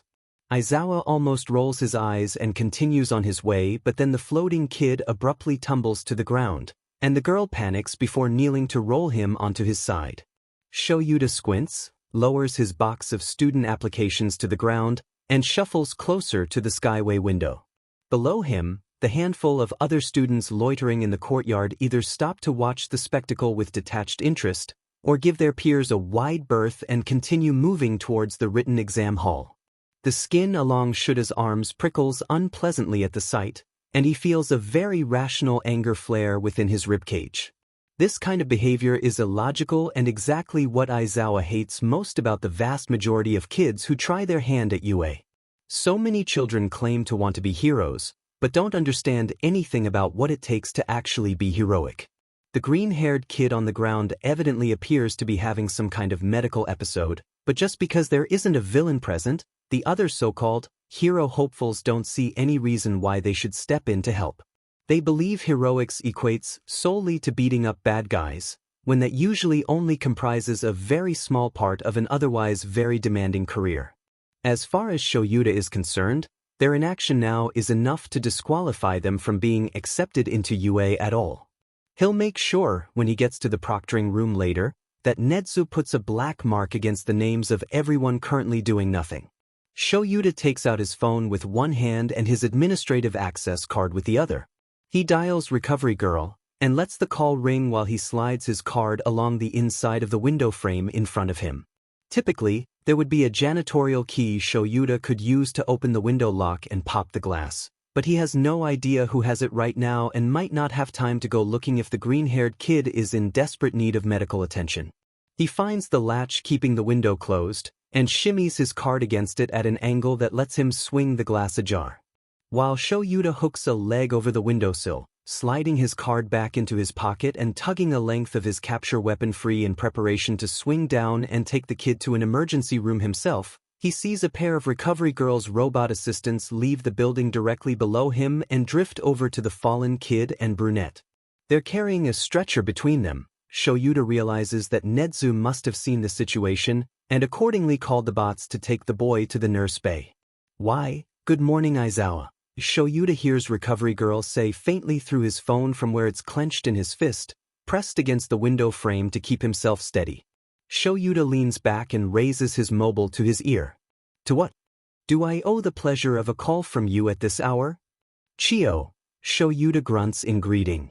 From his perch, he watches the brunette girl's shoulders sag in relief when she looks up and spies the medical bots on their way. A student in the courtyard appears to be having some kind of medical episode. "Nezu sent out your bots. Expect a kid at the bay in 5. "Ah, as always, you're so wonderfully concise," Recovery Girl says. There's a shuffling sound from the other end of the phone before Chio speaks again. "Yes, I just received a similar alert from Nezu himself. Thank you kindly, dear. I'll take care of it." Aizawa grunts his thanks and hangs up. He realizes then that his leg is still halfway out the window and steps back inside, winding his capture weapon once more around his neck and crossing his arms while he observes how the rest of the situation plays out. The bots set the stretcher down and say something to the two kids. The boy on the ground doesn't move, he's still in the recovery position, and honestly, Shoyuta has to give the brunette credit where credit is due. That was exactly what she was supposed to do when dealing with an unknown medical episode. It's refreshing to see a first year with a logical head on her shoulders. The girl looks down at the boy, but when she realizes he won't or possibly can't reply, she says something to the bots in his place. Then she leans forward, appears to ask a question of the other kid who nods in response, "Good, at least that meant he was conscious," and reaches forward to tap the boy's shoulder. The green-haired kid lifts a few inches off the ground, and the brunette gently maneuvers him over the top of the stretcher before pushing him softly back down and releasing her Quirk's hold. Neat Quirk. Something to do with levitation or perhaps anti-gravity. Either way, it would be very useful in emergency response situations, especially if it had a high weight threshold. In the hands of a girl who seems relatively level-headed under pressure, it has potential. Shoyuta doesn't think he would wholly mind having her in his class if she passes the entrance exam, that is. In any regard, it couldn't hurt to keep an eye on her. It would be interesting to see how she applied her power to the practical test. As the bots drift off, carrying the boy on the stretcher between them, Shoyuta tugs the window shut until he hears it lock. Then he picks up his discarded box of student applications and continues his walk towards the staff room. When he arrives, he swings the door open, greets Hizashi and Nemuri, who had also decided to wait for him, makes a fresh cup of coffee, and sets off towards the observation room with his friends in tow. Midnight and Mike make faux flirty jabs at each other behind his back. When they try to draw Shoyuta into their antics, he simply growls something under his breath that makes Yamada's face go beet red and sends Nemuri into a fit of raucous laughter. Mike holds the door open when they reach the proctoring room. Nezu and the rest of the faculty greet them, and Shoyuta dumps his box of applications a little to the principal's right. He slides into a free chair, nursing his coffee close to his chest, and observes the comfortable dynamics of his colleagues for a few minutes. It all feels sickeningly domestic. That's why, when their peace is finally disturbed, it doesn't come as all that much of a surprise. Honestly, the morning had been starting to feel a little too relaxed. The situation that would give Shoyuta headaches for the rest of his life begins with All Might, the #1 hero himself, in his unpowered form sliding open the door to the observation room. The older man hesitates in the hallway for just a few seconds too long with a troubled frown on his face, and upon seeing that expression, Aizawa groans. He resigns himself to the reasonable and very correct assumption that his relatively normal and unremarkable morning is about to become a whole lot more eventful.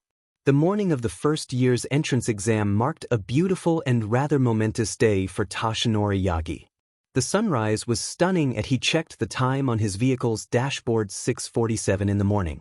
Young Midoriya had just left to prepare for the challenges that would await him at U, rambling anxiously about messy ties and protein bars and whatever else he needed to do before he headed to campus, and had taken one for all with him. Soon, the inferno warming Toshinori's chest would die down to little more than embers. Eventually, it would flicker out entirely. Yagi sighed and leant back in his seat. He watched the sky fade from pink to orange over the ocean beyond Dagoba Beach through the windshield of his pickup truck. A memorable sunrise like that suited a memorable day like today.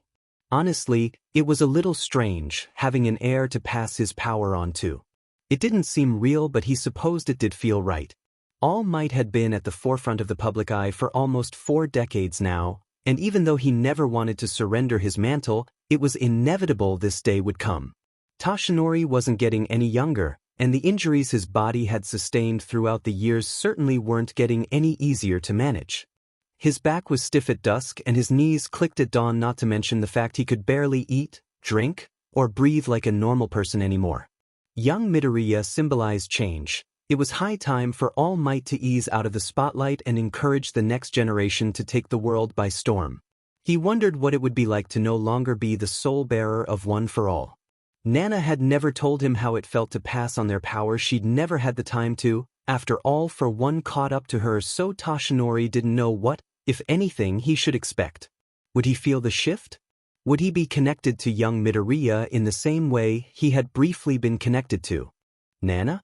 Or would he simply go back to feeling just like he had as a boy all those years ago, devoid of strength, chasing his own desperate compulsion to save a world hellbent on keeping him in its shadow? He hoped it wouldn't be the latter. He hoped to feel the kindling of a warmth he had only fleetingly experienced once in life, right before his mentor's flame had been snuffed out. Wouldn't it be glorious to no longer be the only living carrier of his torch? Wouldn't it be wonderful to no longer be alone at the top?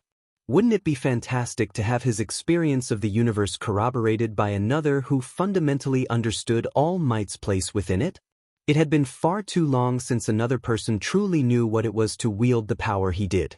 Toshinori had long resigned himself to the fact he would never have a family, would never have kids, because it was far too dangerous while All for One was alive, and by the time he was dead Toshinori was too old to start living, but it was nice to somewhat understand, through training young Midoriya, what it could have been like to have a son. It was more fulfilling than he expected to watch that kid go from sobbing and scrawny to, well, he still cried a lot, but at least he was more prepared to pursue his dream of being a hero now. The sky had just started to turn a soft white-yellow when Toshinori finally huffed and started up his truck. He spared Dagoba Beach one last glance. Really, the fact that Kid managed to get through every single piece of trash in such a short time was an admirable feat, and one Toshinori hoped Midoriya himself was proud of before he reversed out of the empty parking lot along the boardwalk and set off towards UA. The drive wasn't an overly long one, but it never hurt to be early. Besides, it gave Toshinori time to get a little hero work in. Namely, arresting 4 villains who decided it was an incredible idea to try carjacking someone in the middle of a busy intersection during peak hour. Taking them down was easy work. Strength, speed, gigantification, and wind manipulation quirks were nothing compared to All Might, and after sticking around long enough to give the police the cliff notes, he hopped back in his truck and got on the road once more. He rested his arm out the open window of his pickup truck and drummed his fingers along the outside of his vehicle's driver's side door. On any other day, arresting those villains would have been something Toshinori moved on from relatively quickly. They weren't any more notable than any other evildoer All Might had put behind bars throughout his long career, after all, and had dime a dozen quirks to boot, but today he couldn't help but linger on how easy it had been to resolve that situation and how, in a future that was now set in motion and would arrive far too fast, Toshinori would no longer have possession of that power which let him be the hero he had fought against fate to be.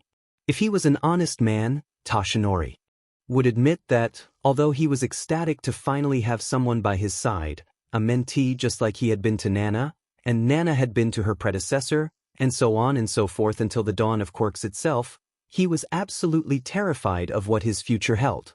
If he was an honest man, Toshinori would admit that, for the last 4 months, he had barely slept a wink, too caught up in the dread of being right back at his starting line of once again being quirkless. If he was an honest man, Toshinori would admit that the idea of no longer having power, of no longer being capable of saving anyone with a smile, or saving anyone at all frightened him more than anything else in the world. His merit was tied to his capacity to give, after all. If he could no longer be the symbol of peace, was the remainder of his life really worth living? He wasn't altogether convinced it was. Toshinori was not an honest man, though. Especially not when it came to the things that really mattered. Particularly not when those things concerned being honest with himself. So instead of admitting to any of the thousands of worries that twisted his gut about having passed along One for All Might turned up the radio in his truck and laughed along to some commercial he had done for a toothpaste brand last year and could still remember the words of. It was easier to smother Toshinori behind faux bravado than it was to confront the fact that All Might now had a countdown. Yagi could pretend, for just a little while longer, that the world wouldn't soon pass him by. When the commercial ended and the smile faded from his face, Toshinori pressed his lips together and shook his head to clear the residual negativity from his mind. There was no use dwelling on what had already been decided. It was a better use of his time to think of how, soon, young Midoriya would declare his place in the world and build his own legacy in a time of relative peace. The boy would have his villains, no doubt about it. He would encounter many challenges and surely rise above them all, but at least there would be no demon kings breathing down his successor's neck, shadowing his every move. If there was one thing Toshinori could look forward to, it was seeing how the world would flourish without All for One waiting for the right moment to sink society 6 feet deep. Yes, without that villain around to bloody the water and play at being God, and with a kid like Midoriya ushering in the new age, there was much in the coming decades to look forward to. Toshinori would stand by that young man's side, guide him as best he could, and hope to see as much of it as possible before the prophecy of his demise that night I had given him all those years ago came true. Sooner than expected, Toshinori realized he was at UA. He rolled his truck up to a gate off the side of the main campus. There was an entrance to an underground parking garage here, strictly reserved for teachers and special guests. Was well hidden, a mere dip along one wall on the least busy street that boxed the school in, and had a small access scanner that Yagi could swipe his staff card along if he reached out from his truck and ran it through the right groove in the wall. A short confirmation jingle rang out, and the garage door leading down slid open long enough for Toshinori to drive through. When he was inside, it closed behind him with a hiss. After he drove down a long tunnel and reached a relatively small parking area that contained a handful of cars, some of which Toshinori recognized from his last time on campus, he parked, stepped out of his truck, slammed the door shut, and took a moment to stretch the cricks out of his back. It was only a few minutes past 8 o'clock now, plenty of time to amble his way to the proctoring room before the written test began. All Might could spend time socializing with the rest of the UA faculty and get to know his new colleagues before the chaos of the afternoon arrived. It would be nice to chat with them all some more, considering he hadn't really gotten the chance to know anyone after revealing his true form in the pre-entrance exam staff meeting last week. Nedzu had announced he was coming on board as a new heroics teacher, and the other pros had all looked rather stunned to see All Might so weak.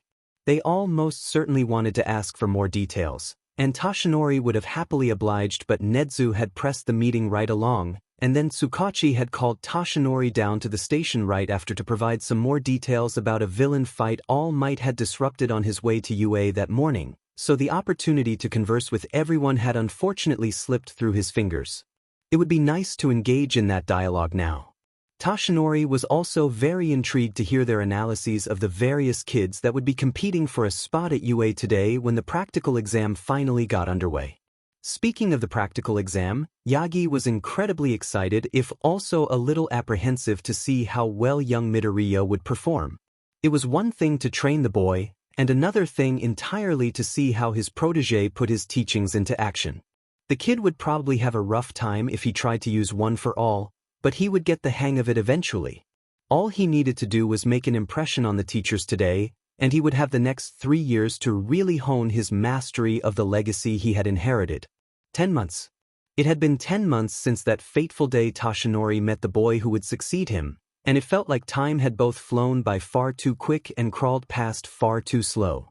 He knew it had been difficult, especially at the start, for young Midoriya to stick with All Might's American dream plan even if the kid had surprised Toshinori by attempting to overdo his training, rather than taking it easy, but he had made it. That young man had worked his butt off to prove himself, and All Might had thoroughly enjoyed getting to know every weird Midoriya trait throughout all 40 of those grueling, exhausting weeks. Truthfully, Toshinori hadn't known whether they would make it to this point at all.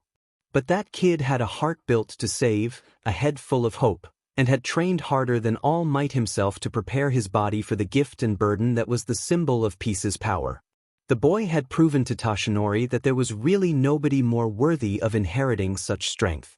After one final stretch that popped his spine in a satisfying, and sort of concerning, way, Yagi locked his truck and used his vehicle's side mirror to fix his hair from where it had been tousled by the gentle wind at Dagoba. An incredibly soft smile quirked his lips. I chose well, Nana, he thought. Young Midoriya would. Something shifts at 8:07 a.m. on an otherwise beautiful and rather momentous Wednesday. It is February 26th, the day of the UA first-year entrance exam, 4 hours and 53 minutes before Izuku Midoriya proves himself worthy of walking UA's halls, and it happens between the heartbeats of the green-haired boy who, for the second time in as many years, has just made it to his first day on campus. The universe falters, an uncontrolled tremor in an overfatigued limb. When the force holding the world suspended loses her grip, time staggers forward. This is something Toshinori Yagi understands in theory. Unlike every other day, he will not rescue anyone with a smile on his way home tonight.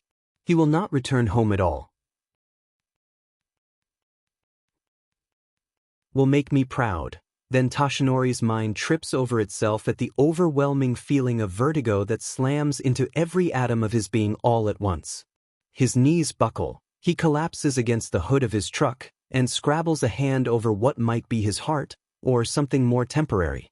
This is wrong. This is wrong? But what's wrong? That word isn't right. Wrong doesn't make sense, does it? What changed? Why is he suddenly so? He doesn't know. He has no idea what this feeling is.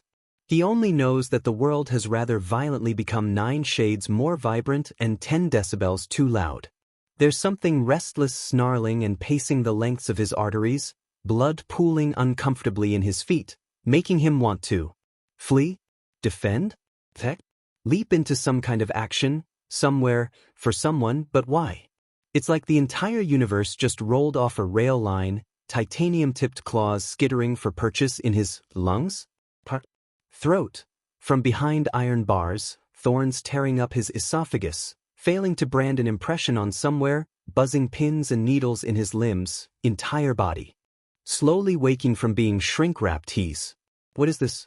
Kiltering to the side and throwing up, knees hitting the ground, palms grazing the gravel as nausea floods his sinuses and his body rejects itself. His brain is.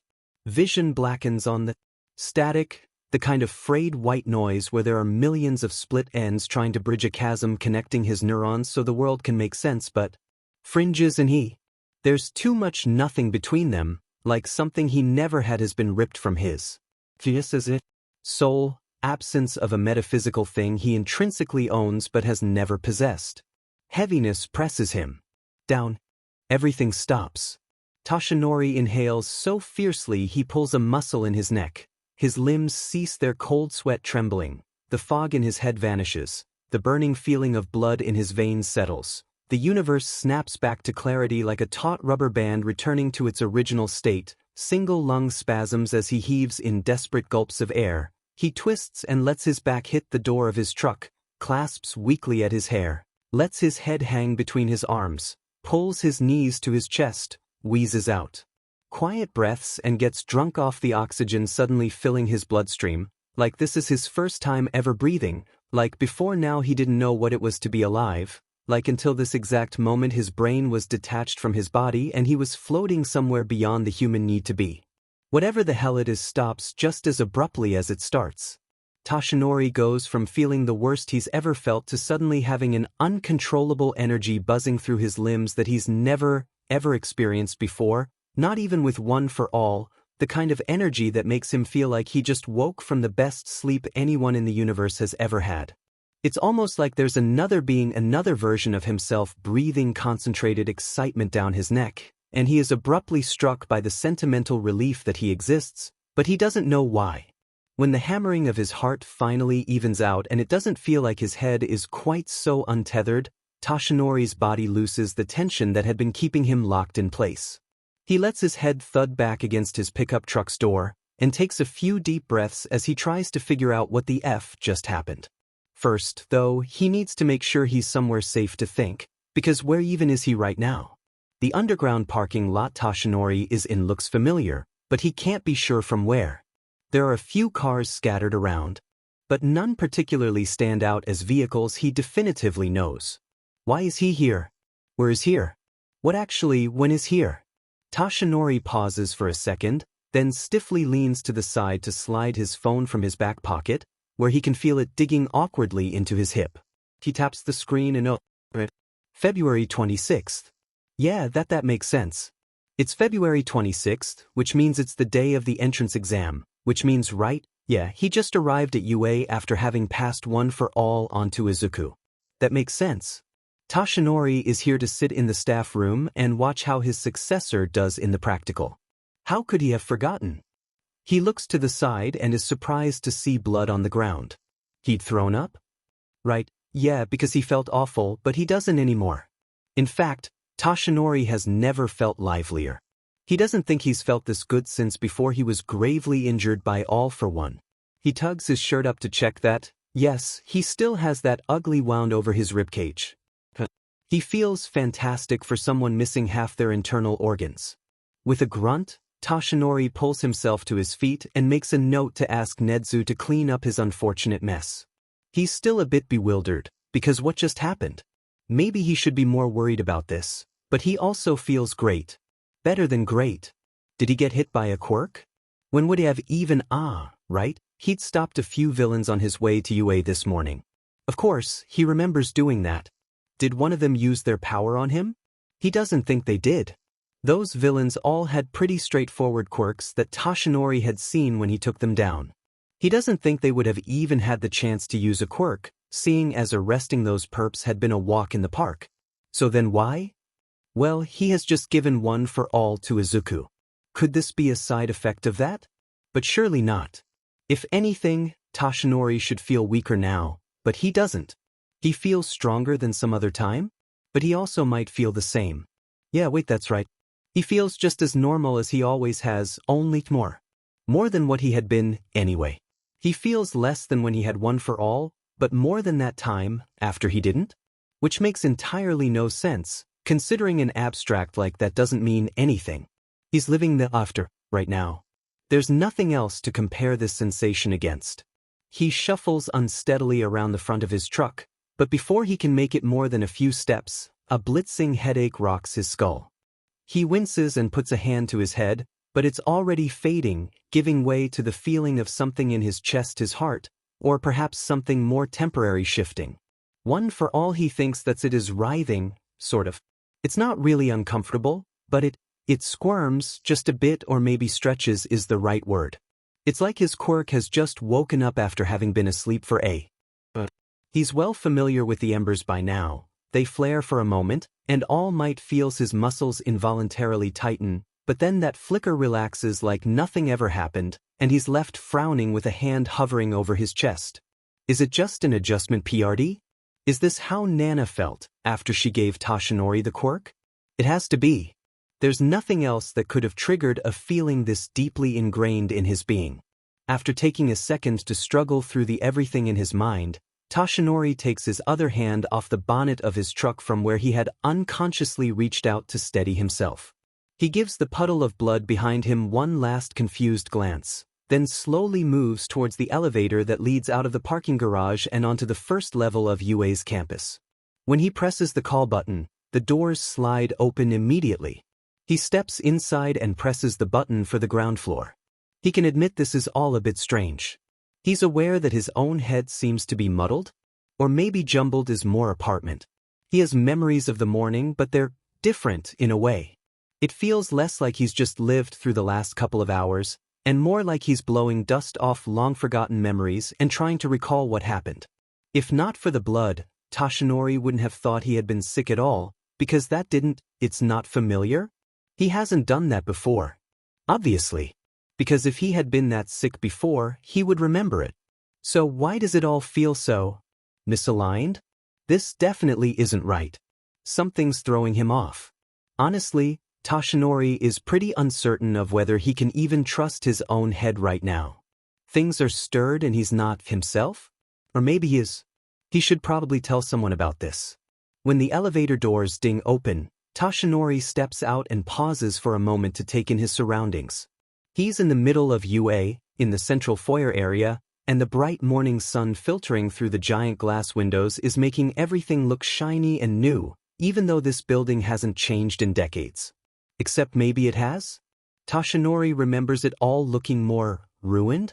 In fact, he's certain that at some point it was totally collapsed. He didn't realize they'd done repairs. But UA has never been attacked, so he has to be wrong, because they can't have repaired something that was never destroyed. This foyer has always looked like this. He's just confused. Of course it's the same. There are a handful of children scattered around, some looking nervous, and some talking to their friends excitedly. That makes sense. It is February 26th, the day of the entrance exam, after all.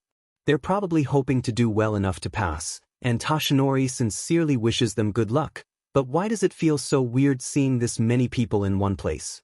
None of their faces are familiar, which he guesses that makes sense since this is one of his first times being back at his alma mater in decades, and all these students are only hero hopefuls instead of being actually enrolled at UA, but it also feels like he should know more people?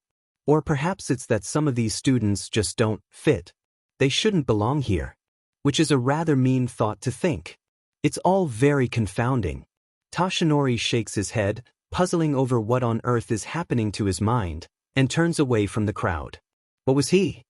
Oh, right, he's supposed to be going to the proctoring room at the back of campus that overlooks the 7 battle centers where the students will be conducting their practical exams. Netsu and the other teachers are already there. At least he thinks they are, so once he arrives, he should be fine? Why does the thought of seeing them again make him feel so apprehensive? Wait again? Well, no, that would be correct. He has met the current faculty before, that's right. He had to introduce himself in his unpowered form, after all, so they would know what to expect when they saw him around the staff room. Of course he'll be seeing them again. But it also feels like he's seen them more than just that one time. Aren't they familiar? Hasn't he worked with the current faculty before, on a case? A mission? A villain attack? Something? Toshinori rubs his temples. It feels like he's going crazy. He drifts out the back of the central building and starts hesitantly walking towards the giant observation tower about 100 meters away, but 3 figures in front of him catch his eye, and he slows to a stop after a few steps. Oh, it's Aizawa, Yamada, and Kayama. They look like they're doing well. Yamada and Kayama know, Present Mike and Midnight. Toshinori hasn't gotten permission to call them by anything other than their hero names yet. He knows this, are exchanging words with each other, laughing about something Toshinori can't hear from this distance. Aizawa has a box resting on his hip and seems to only be paying half attention to what the others are saying, sipping from a mug as he walks.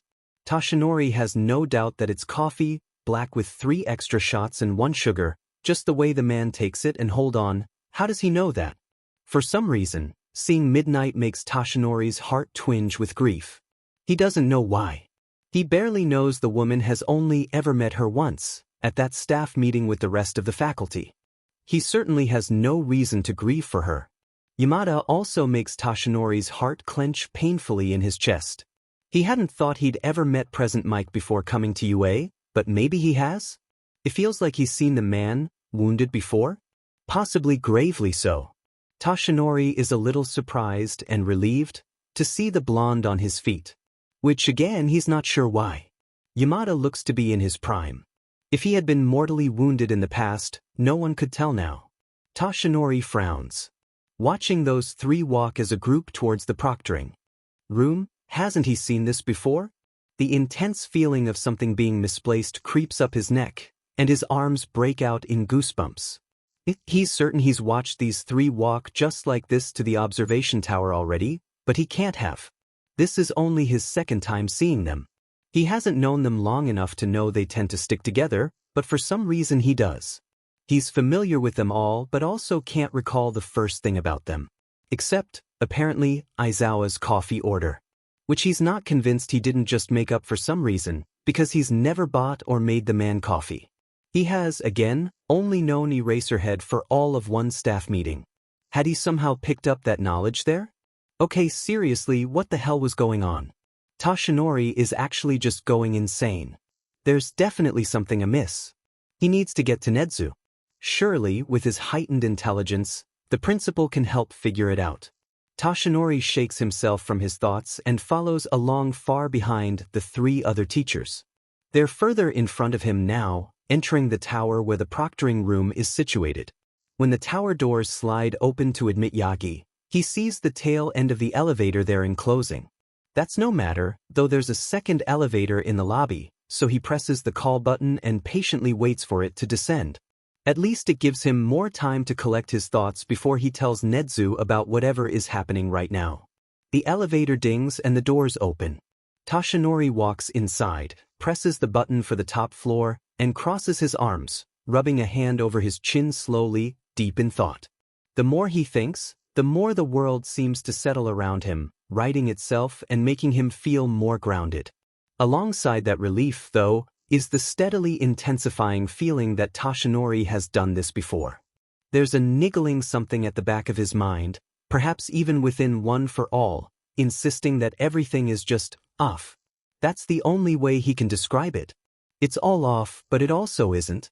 The world feels solid as cement, but like Yagi's place in it is slanted. Like he's been hammered into the right place in a length of plywood, but 10 degrees off the angle he should be at. It's bizarre, and it's setting his teeth on edge, and Toshinori would very much not like to be sensing whatever is affecting him right now. When the doors to the top floor open, he steps out and mindlessly paces to where the proctoring room entrance is. He comes to a stop just outside the room, staring holes in the carpeted floor as he considers what he should tell the principal. He doesn't realize he's already slid open the door until he hears a stifled groan from somewhere inside. When he looks up and into the room, his eyes briefly skim over Aizawa before landing on Nedzu. The mammal is staring at Toshinori with those beady black eyes of his. "Good morning, Yagi-san." The principal squeaks cheerily from his place on a chair in the center of the room. It's hard to get a read on Nedzu's emotions. It always has been, considering the critter's animal nature makes his expressions relatively foreign, not intended for human interpretation. Toshinori, though, thinks he can see an odd tension in the principal's posture. He's never been able to decipher Nedzu's moods before, so he's not entirely sure how he knows what that tension looks like now. "You're looking a little under the weather," Nedzu continues carefully. He tilts his head almost imperceptibly, and Toshinori is rather abruptly struck by the distinct feeling that, somehow, Nedzu knows something. "Tell me, are you feeling quite all right?" The lights in the proctoring room are dark, and there are many camera feeds projected on the massive screen spanning the opposite wall. He's never been in here before, but he has.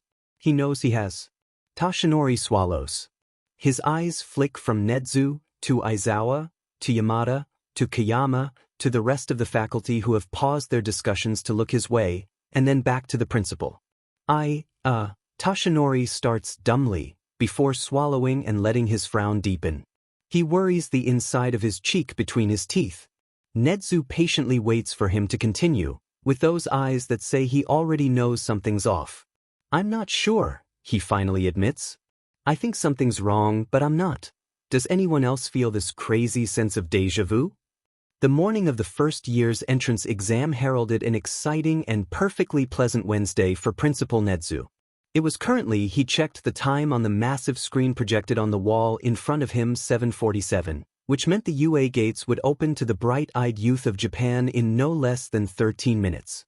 The written portion of the exam would then start at exactly 9:30 a.m. and last 2 hours, and the 10-minute practical would commence at 1 o'clock. Nedzu raised his teacup to his lips and took an appreciative sip. Black tea was a rather simple choice of beverage for this early hour, but he always found that it made his mind more alert, and considering what today entailed, it was a given that the principal wanted his brain in tip-top shape. As was typically required of entrance exam days, Nedzu had been up for most of the night, ensuring everything was prepared for the hero hopefuls who would walk UA's halls today. The lack of rest wasn't particularly a bother. Exam days only came around once a year after all, and were always quite the thrilling affair. The stoat doubted he would have been able to sleep even if he had tried. His mind had already been abuzz for the better part of a week, curious to see what new quirks would make themselves known at today's practical exam. Nedzu had been in quite the joyous mood ever since the first-year applications opened last month. Of the thousands of submitted student profiles he had read since, there appeared to be just so many promising children. The recommendation exam had already been wonderful to witness, and with so many more students competing today, it was sure to make for splendid entertainment. Not to mention, it wasn't every year that the symbol of peace's personal successor intended to prove himself worthy of his mentor's alma mater. Currently, Nedzu was sat in the proctoring room at the top of the observation tower that overlooked the 7 battle centers where the practical exam would be conducted. The room was quite large, with a high roof to accommodate the massive full-width wall where various surveillance feeds from around the school were projected. When it came time for the practical exam, that footage would focus in on the battle centers. For now, it provided a great view of the early arrivals to the school as the UA gates opened and prospective hero students began to enter campus. About half of the UA Heroics faculty was already present in the proctoring room. Snipe and Vlad King were stood close to the surveillance wall, the former asking the latter how he felt about being one of the homeroom's teachers for the incoming first years.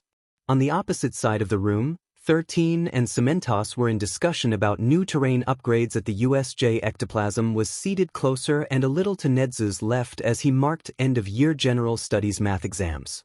Hound Dog and Powerloader were the only 2 staff absent, both already too deep in the process of approving business and support course applicants. The other faculty members who would be here today, but had simply arrived later than their peers, namely Yagi, Aizawa, Yamada, and Kayama, were soon to join their co-workers in the observation tower. According to the school's security system, all 4 had already arrived at campus. Midnight appeared to be waiting in the staff room for Eraserhead and Present Mike, while in Yagi's case, the man was in the process of finding a suitable spot for his truck in the underground staff parking lot. Nedzu himself was seated in the center of the proctoring room, at a desk equipped with a computer through which the principal could control the camera feeds on the surveillance wall. He had decided to flick through digital copies of the various student applications while he waited for the excitement of the day to get underway. Despite the fact he had already reviewed every potential student throughout the last month, it never hurt to refresh his memory so he could. Something shifts at 8:07 a.m. on an otherwise exciting and perfectly pleasant Wednesday. It is February 26th, the day of the UA first-year entrance exam, 5 hours and 3 minutes before the students will have completed both written and practical tests, and it happens between the steps of a green-haired boy who, in 10 minutes, will be lying unconscious in the nurse bay. The world hesitates around the start-stop of words it isn't sure it should utter. When the force biting her tongue finally relinquishes her hold on time, there are 11 brief milliseconds where the universe sings. This is something Nedzu cannot yet decipher. He will sit in his office tonight and think of things he has never experienced. Can ensure no students fly under the radar, and everyone inhales simultaneously. Nedzu's previous thoughts pause and his ears twitch in surprise, because yes, he had heard that right. For one ever so brief second, every single person in the observation room takes a breath in unison. There is seemingly nothing to explain why this occurs, no sight shocking, nor horrifying, nor infuriating enough to provoke the reaction, just one inexplicable moment where every individual present draws a quiet breath at the same time. It appears no one detects this rather odd moment other than Nedzu. His staff continue to chat amicably, heedless of the fraction of a beat where the entire room had gone silent. The occurrence could almost be dismissed as nothing more than a rare statistical improbability where everyone's breathing patterns momentarily synced, but Nedzu is rather quick to discount that theory, considering his own breath had halted in his throat right at the beginning of what should have been an exhalation. The stuttered and prolonged inhale he is forced to take instead could, perhaps, be written off as a spasm of the lung if not for the fact it had so perfectly aligned with his colleague's similarly faltered breath. Maybe, then, it could be called coincidence, if one believed in such things, but as a creature of science and logic, Nezu does not give credence to a concept so enigmatic. The likelihood of Nezu's own inhale halting without his say-so at the same time his staff similarly pause is simply too implausible to disregard. It's a subtle quandary, and one that both intrigues and baffles Nezu quite extensively. Only a heartbeat after Nezu notices this conundrum, a flurry of movement in a number of security feeds projected on the surveillance wall catches the stoat's eye. 3 cameras scattered around the UA courtyard show 2 students, a brunette girl and a green-haired boy, in an odd kind of standoff. The boy appears to have just collapsed to the ground, writhing somewhat, while the girl stands over him with a startled expression. At the same time the young man falls, Nezu receives an alert on his personal computer about suspicious movement in the staff car park. However, when he clicks to open the live footage, nothing appears to be out of sorts. All Might's pickup truck is now reverse parked next to one of the garage's walls, but a quick glance shows that the man himself isn't sitting inside, nor is he visible on any other camera feeds, which is odd, since Nezu knows there are almost no blind spots in his surveillance system. The principal frowns and keeps the tab open while he continues monitoring the situation between the students. The girl recovers quickly from her shock. She kneels down and, after taking a second to assess the boy, reaches out to roll him into the recovery position. When the boy lifts a hand to weakly scrabble at his chest, Nezu decides he's seen enough. He clicks open a console application to type in a short command, directing 2 of Recovery Girl's medical bots, which are currently on standby in the central foyer of the campus in case of emergencies like this, towards the courtyard with a stretcher. It would be best for the boy to be transported to the nurse bay, so that Recovery Girl can evaluate what kind of medical attention he may need. While the droids deploy, Nezu moves the relevant camera feeds from the surveillance wall to his computer's smaller monitor. He rewinds the footage to watch the events leading up to the boy's collapse, and manages to get a good enough angle on the student's face to make out his features. Nezu had been intending to run the footage through a facial recognition program to compare the student against the first-year applicant database, so that he may determine the boy's identity in case it was necessary to contact his parents, but he realizes rather immediately that no such action is required. He already knows who this young man is. Izuku Midoriya, student number 2234 and personal heir to the symbol of peace's Quirk, is someone Nezu has recently become quite familiar with. The boy had been on the principal's radar ever since All Might accidentally let slip his name in a private meeting months ago, when Yagi had confessed to Nezu that although he was no longer searching for a successor, he still wanted to be part of UA's faculty in order to train the child he had chosen. Nezu had, of course, agreed, and when 2 months later Izuku Midoriya submitted his application to UA, the principal had personally reviewed it almost as soon as the information entered the school's database. He had been rather intrigued to see what kind of student had garnered the faith of Japan's #1 hero. It would certainly be interesting to track how the child performed in the entrance exam. That it is Izuku Midoriya specifically who has collapsed is rather worrying. Nezu hopes this isn't something that will disrupt his participation in the exams today, seeing as there isn't another way for the boy to gain access to UA if he doesn't pass the practical. If he can't compete, then of course Midoriya could still apply for heroics at Shiketsu or some other hero school, but it would absolutely disrupt All Might's plans, and Nezu himself would be quite disappointed over not being able to watch what was sure to be the start of a fascinating hero's journey. The principal's lips thin. He links the child's profile to the medical bot's memory bank, so that once they reach Recovery Girl the nurse will immediately be briefed on Midoriya's medical history. The boy doesn't have any pre-existing conditions. Such knowledge will allow the school nurse to speed up her examination so she can determine whether Midoriya is simply suffering a brief bout of illness, or something unknown that requires more urgent attention. Once the boy's profile has been uploaded and Nezu has sent off a message to Recovery Girl informing her of the students soon to grace her nurse bay, the principal unpauses the surveillance feed to resume a live viewing of the courtyard only to PP his head in interest at how the scene has changed. The medical bots appear to have just arrived at the brunette girl and Midoriya's side.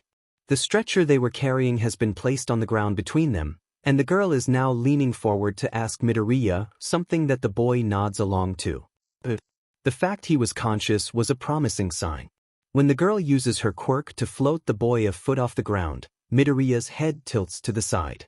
It's then that the security cameras, which Nezu himself had personally designed and installed, do something the stoat has never seen them do before. They glitch. The principal frowns. It's almost imperceptible, but when Midoriya's head tilts to the side and catches the sunlight, there is a flash of something shining on his face, too small for Nezu to make out. Then the boy's eyes gleam in a manner not dissimilar to how Nezu knows his own eyes look when reflecting light in a dimly lit room. The flash of red is there for barely a fraction of a second, but in the briefest moment where the student's eyes trail in the direction of the security camera, the tiniest amount of distortion warps the fringes of the surveillance feed.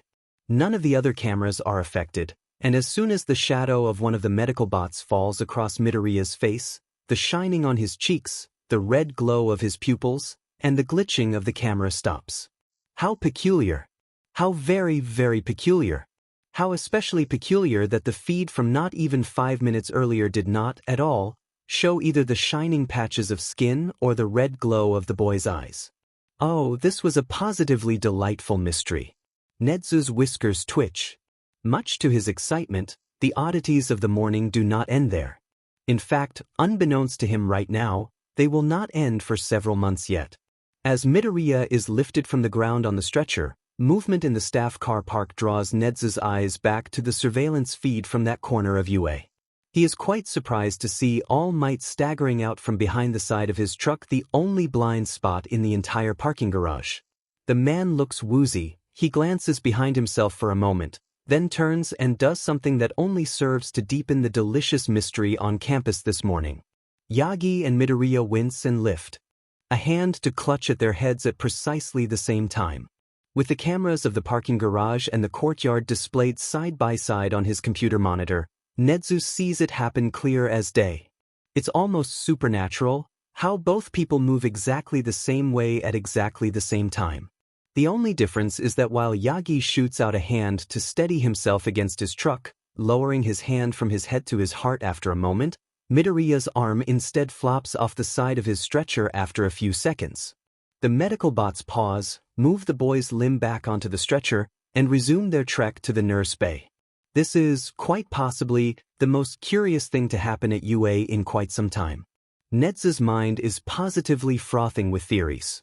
He watches as Midoriya is safely transported to Recovery Girl while Yagi haltingly ambles across campus towards the observation tower. Midoriya appears to have passed out after what Nezu can only assume was a headache. Shortly after the boy arrives at the nurse bay, Recovery Girl messages Nezu to inform him that Midoriya's fainting spell was merely due to a drop in blood sugar. Nezu is 99% certain that while that may be a symptom, it is not the root cause of the student's collapse. Yagi looks positively lost as he staggers through it. At one point he stops walking entirely when he sees Aizawa, Yamada and Kayama walking just ahead of him towards the proctoring room. When the man eventually starts walking again and finally enters the tower, and Nezu sees that Midoriya is sleeping peacefully, the principal closes all surveillance feeds on his monitor and spins his chair around to face the entrance to the proctoring room. He is very, very eager to hear whatever Yagi is likely about to say. Aizawa, Yamada and Kayama are the first to arrive, sliding open the door to the observation floor after a few minutes. They all cheerily announce themselves, or, in Aizawa's case, grunt what could barely pass as a hello. Then Midnight flitters off to chat with Snipe and Vlad King. Present Mike sits a little too forcefully on a chair just inside the entrance and lets himself spin with its momentum, and Eraserhead trudges his way to the principal's side to thunk down a box of student applications he had requested of the principal earlier that month. Nezu greets the man with a cheery, "Good morning, Aizawa." Aizawa raises his coffee mug in sleepy acknowledgement. 2 minutes and 44 seconds later, Yagi opens the door. At Nezu's side, Eraser barely attempts to conceal an exasperated groan.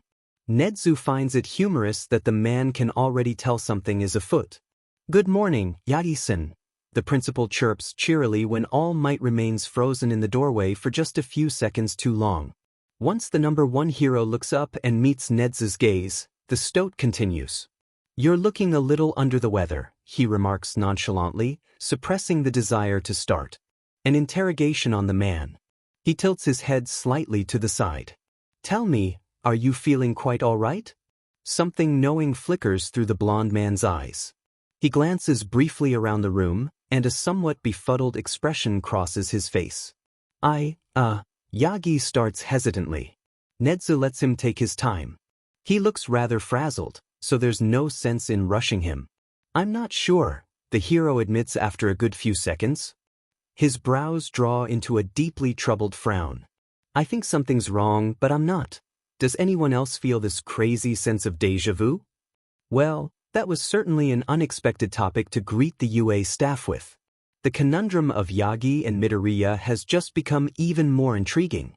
Nedzu is positively vibrating with excitement as he tries to puzzle out whatever storm has decided to brew on campus today. There's a beat of silence as everyone processes the question.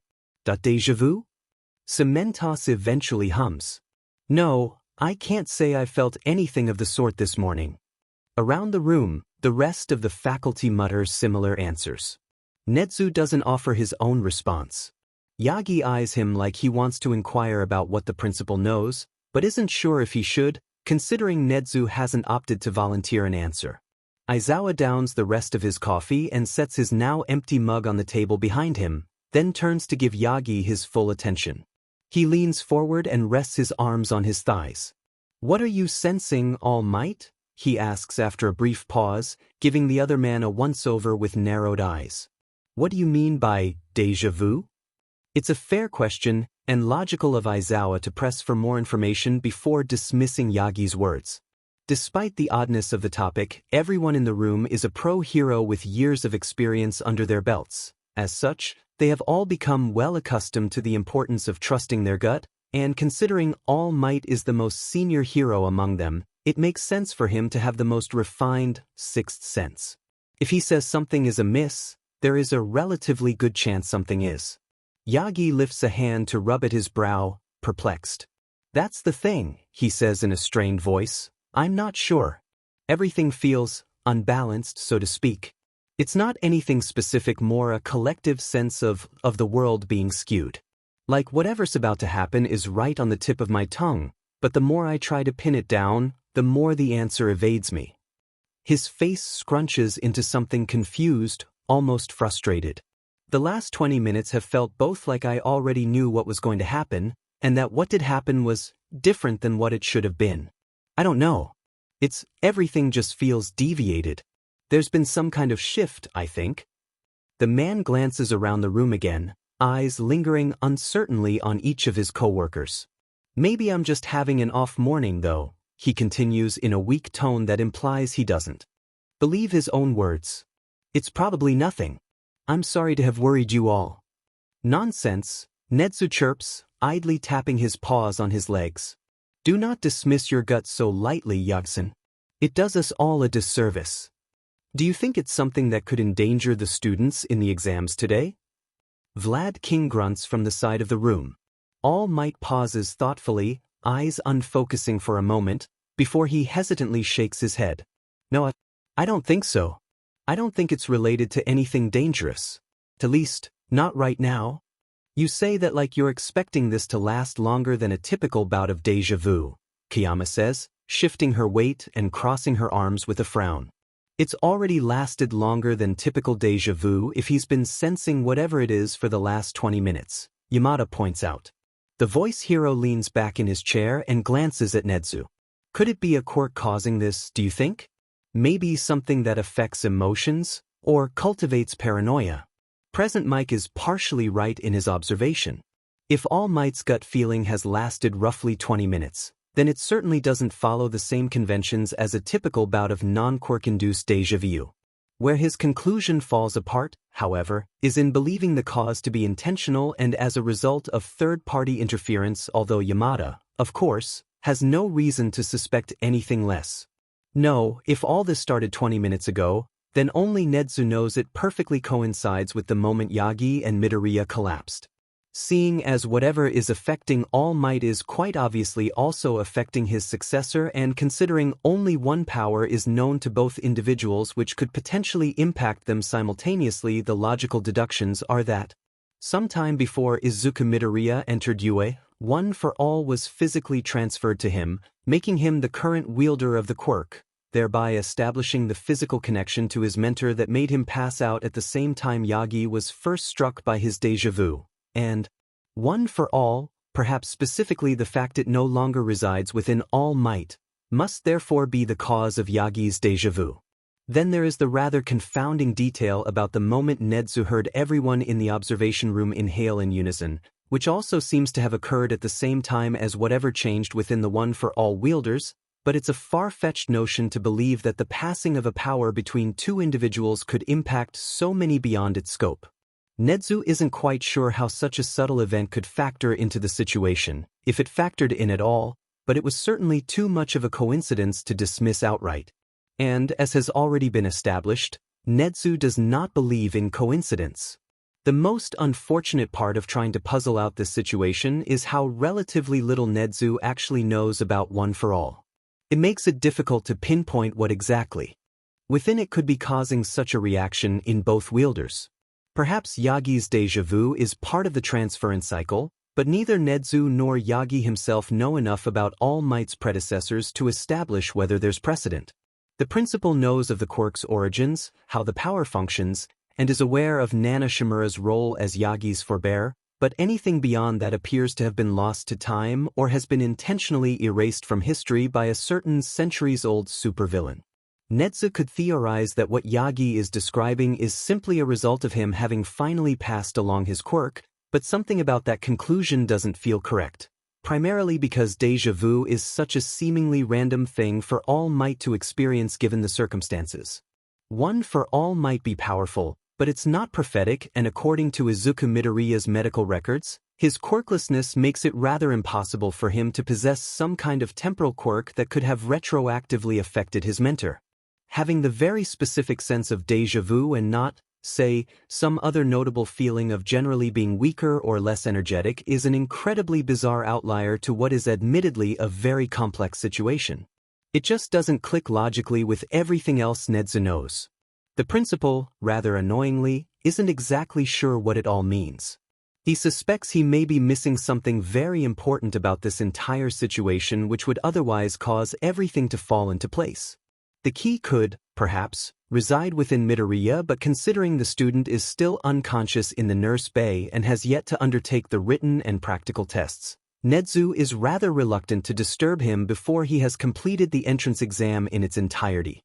After all, it simply wouldn't do to disrupt the symbol of peace's successor when he has trained so hard over the last 10 months to gain entry to his mentor's alma mater. The fact that the child is wholly unconscious is rather concerning, especially considering All Might's collapse appeared to have been nothing more than a brief PRD of discomfort before he was up and moving again. The sole fact keeping Nedzu rather nonchalant about the situation is the likely possibility that Midoriya is bearing the brunt of whatever is affecting him because of his recent acquisition of One for All. A power like that would certainly require an adjustment PRD. It isn't outside the realm of possibility to suspect the boy's body short-circuited in order to properly synthesize his new strength, particularly if Midoriya had, say, only received his new quirk that very morning. It's logical to conclude, given Yagi's general savior attitude towards those who are injured, that if the man was to learn of his successor's, somewhat drastic, reaction to One for All, All Might would certainly want to rush to the young man's side, and although it is a sweet desire, it very likely would distract Midoriya from recuperating the strength he needs to deal with the challenges he will face today. As such, Nedzu elects to keep the information of the boy's condition to himself. He will monitor the child for any changes that could suggest a link to what Yagi is experiencing, and if in 55 minutes when the written exam is due to start Midoriya still hasn't roused, the principal will consider that grounds for greater concern and enlighten Yagi about his heir then. All of these thoughts run through Nedzu's head in rather less than 2.5 seconds. He blinks himself back to reality and steeples his paws, tilting his head in present mixed direction. Yes, I would say it is possible for a quirk to be the source of what Yagi-san is experiencing, he says carefully, meeting All Might's gaze. The man seems to understand the true meaning of the principal's words as an allusion to One for All, if the way his eyes widen minutely is any indication. As for what purpose such a quirk could serve, however, I unfortunately don't have any answers. You likely performed some hero work on your way here this morning, right, All Might? Nezu asks as a farce to pretend he doesn't have insider knowledge of what may be wrong. Would it have been possible for you to be inflicted by someone's quirk then?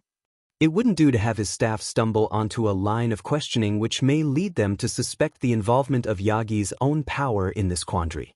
One for all is a matter of national security, after all, and no matter how much Nezu trusts his staff, he had promised All Might that he wouldn't disclose any information about the man's situation to anyone else.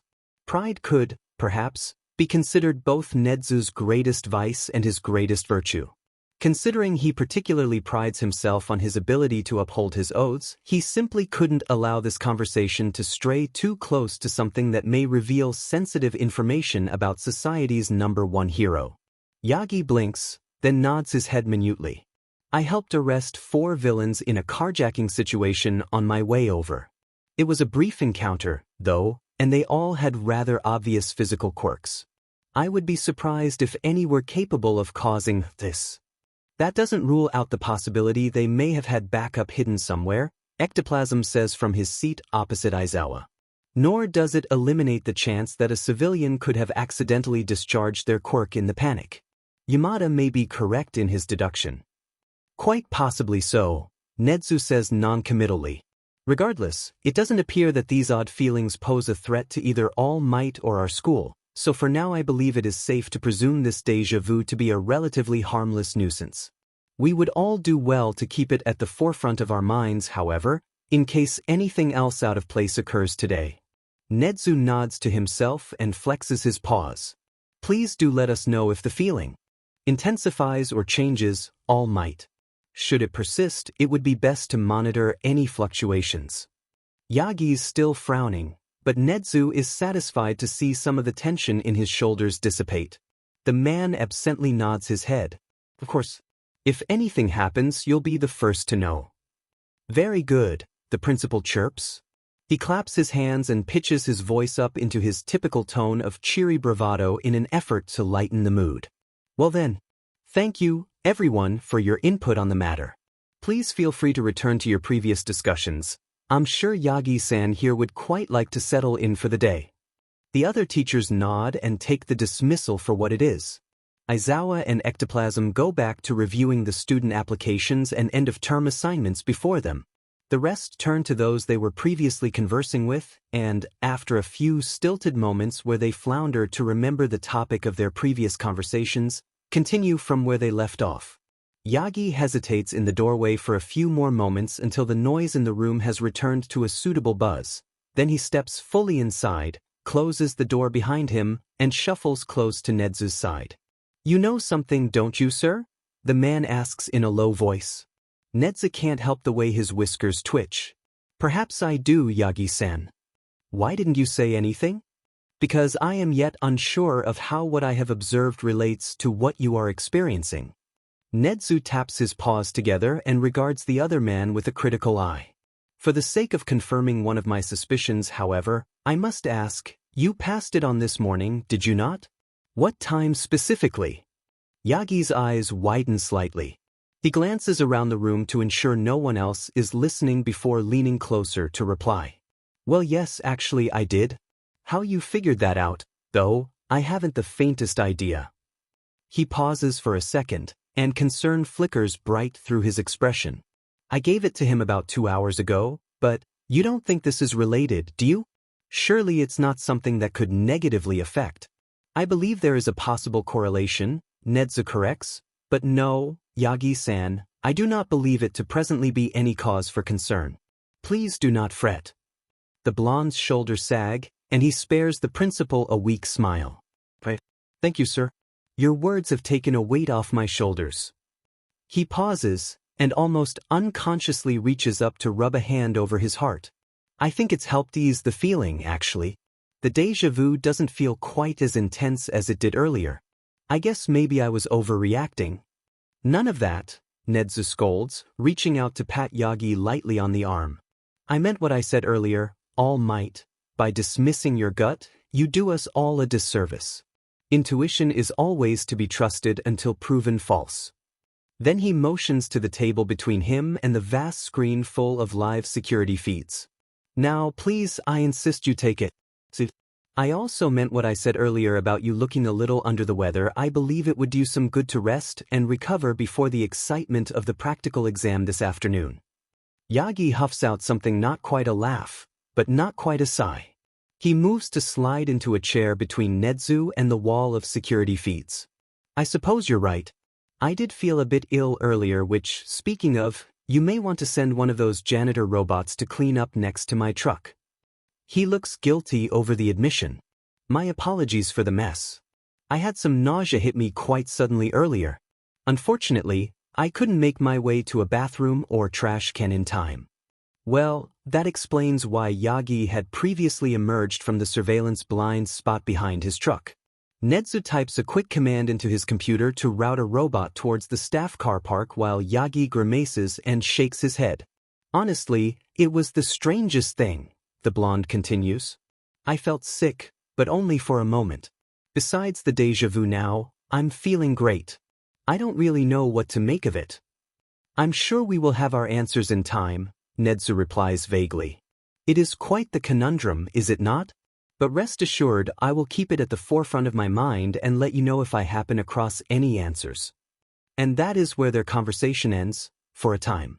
Nezu busies himself with reviewing digital copies of the various first-year student applications. Yagi does similar, leaning over to ask Eraserhead if he can take some profiles from the box the black-haired man had brought. Aizawa grunts and pushes them towards the other hero with an affirmative wave of his hand. Now that Yagi isn't within eyesight of what's on Nezu's computer, the principal reopens the surveillance footage of the nurse bay to keep an eye on Midoriya. It's not until right before 9 o'clock that the boy finally wakes, and somehow makes the already ridiculously curious morning even more baffling.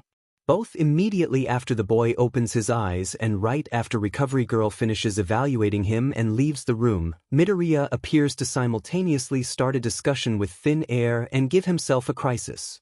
If that wasn't enough, his seemingly one-sided conversation continues after the boy leaves the nurse bay and begins walking to the hall where the written exam will take place, notably without sparing so much as a glance at the signs that should otherwise be his only directions around campus. He then, unprompted, stops halfway through the walkover, takes off his black middle school blazer, rolls up his sleeves, and unbuttons his shirt to reveal more of those curious shining patches of skin Nezu had seen earlier. After giving them a long look, Midoriya apparently becomes uncomfortable with what he sees, rebuttons his clothes, and continues to the written hall. He talks much less after that. Now, the boy's speaking habit might not typically be a cause for concern. As part of the UA application process, students are required to attach at least 2 written recommendations from previous teachers to confirm they have upstanding enough behavior to be admitted to one of the most prestigious hero courses in the world. Midoriya, in what Nezu can only presume was an effort to make himself seem a better candidate, submitted 4 and every single one of those rather scathing reviews, which Nezu had largely dismissed as inaccurate, considering they were both unprofessionally written and counteracted almost everything All Might had told him about the boy, made note of his unusual, disruptive, mumbling habit. What the principal sees here, however, is not mumbling. The boy actively appears to be engaged in dialogue with someone or, perhaps more accurately, multiple someones. His head turns in very specific directions before he speaks, as if he's responding to people only he can see, and his expression shifts just as it might in a regular discussion. Considering, as has already been established, Nezu knows that the boy both doesn't have a quirk to facilitate long-distance communication, nor does he have any psychological conditions listed in his medical records. This is a very abrupt and very strange pattern of behavior. Somehow though, this is still not the tip of the iceberg. Nezu is barely managing to keep himself seated in the proctoring room. He has half a mind to march down and interrogate the boy right there in the middle of campus, because the moment Midoriya enters the written test hall he moves to an empty desk, one on the wrong side of the hall to where his student number should have placed him, and starts, for some completely unfathomable reason, using a flawless mix of both hero sign and undersign. It could potentially be explainable why the child knows hero sign, considering All Might had offhandedly mentioned that Midoriya was an enormous heroics fanboy. As a streamlined branch of Japanese sign language commonly used in the field, hero sign isn't a particularly well-kept secret. By reviewing enough clips of hero fights, one could presumably teach themselves a bastardized version of the language, enough to convey basic intent with rudimentary words. What is not explainable is how his hero sign vocabulary is both extensive and almost perfect in its motions. Nor is it explainable how the boy knows undersign. On top of that, it is frankly inexplicable that Midoriya is stringing both sets of sign together in a succinct and fluid way that Nezu has only ever seen from season pros. Undersign, unlike hero sign, is a very rigorously guarded secret. It has to be, considering it's primarily how underground heroes, most often those in undercover operations, converse in high-risk situations. Among the UA staff, only Nezu and Aizawa know it, although the principal has his suspicions that Yamada may have also picked it up from his partner over the years. Among the UA students, there are presently only 4 third years with a verifiably strong commitment to going underground who are permitted to take undersign lessons from Eraserhead. So the fact that a 15-year-old with no notable hero connections outside All Might, who Nezu doubts knows the language exists, let alone is proficient enough to teach it to a child, was, quite frankly, highly alarming. Aizawa-kun, Nezu chirps with a nonchalance that definitely does not suit the situation.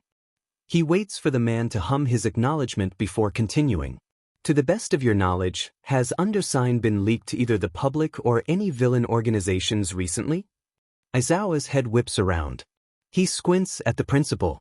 No, it hasn't. If it had, I would know, he says warily, sliding his chair closer to Nezu and glancing at the principal's computer screen. Why do you ask? Nezu hums non-committally and waves at his monitor. Aizawa's posture goes rigid when he processes what he's seeing.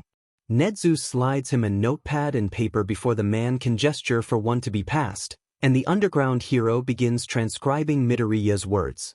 It's slow-going, considering the boy seems to be actively engaged in a back and forth with whoever he's talking to. For the most part, after the written exam begins, he stares at his test sheet and jots down answers, but every now and then he'll sign something, or his eyes will flick up to look at different points in the test hall. Nezu counts 7 specific directions his gaze always returns to. At one point, Midoriya seems to track a movement that remarkably resembles someone pacing to and fro. The child's signing comes to an end when, only 35 minutes into the 2-hour written exam, Midoriya flips closed his quiz sheet, raises a hand for one of Ectoplasm's clones to come and collect his test, and moves to exit the exam hall. On his way out, the boy's eyes raise to the security camera currently watching him leave. When he stares down the lens, the fringes of the feed once more glitch out ever so slightly, and his pupils shine a faint red.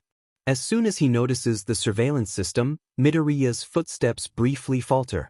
A slight frown crosses his face, and after a beat he raises his hands to his chest to sign a very deliberate message straight at the camera. Nezu feels his own eyebrows raise in surprise at the same moment he sees Aizawa's also shoot up.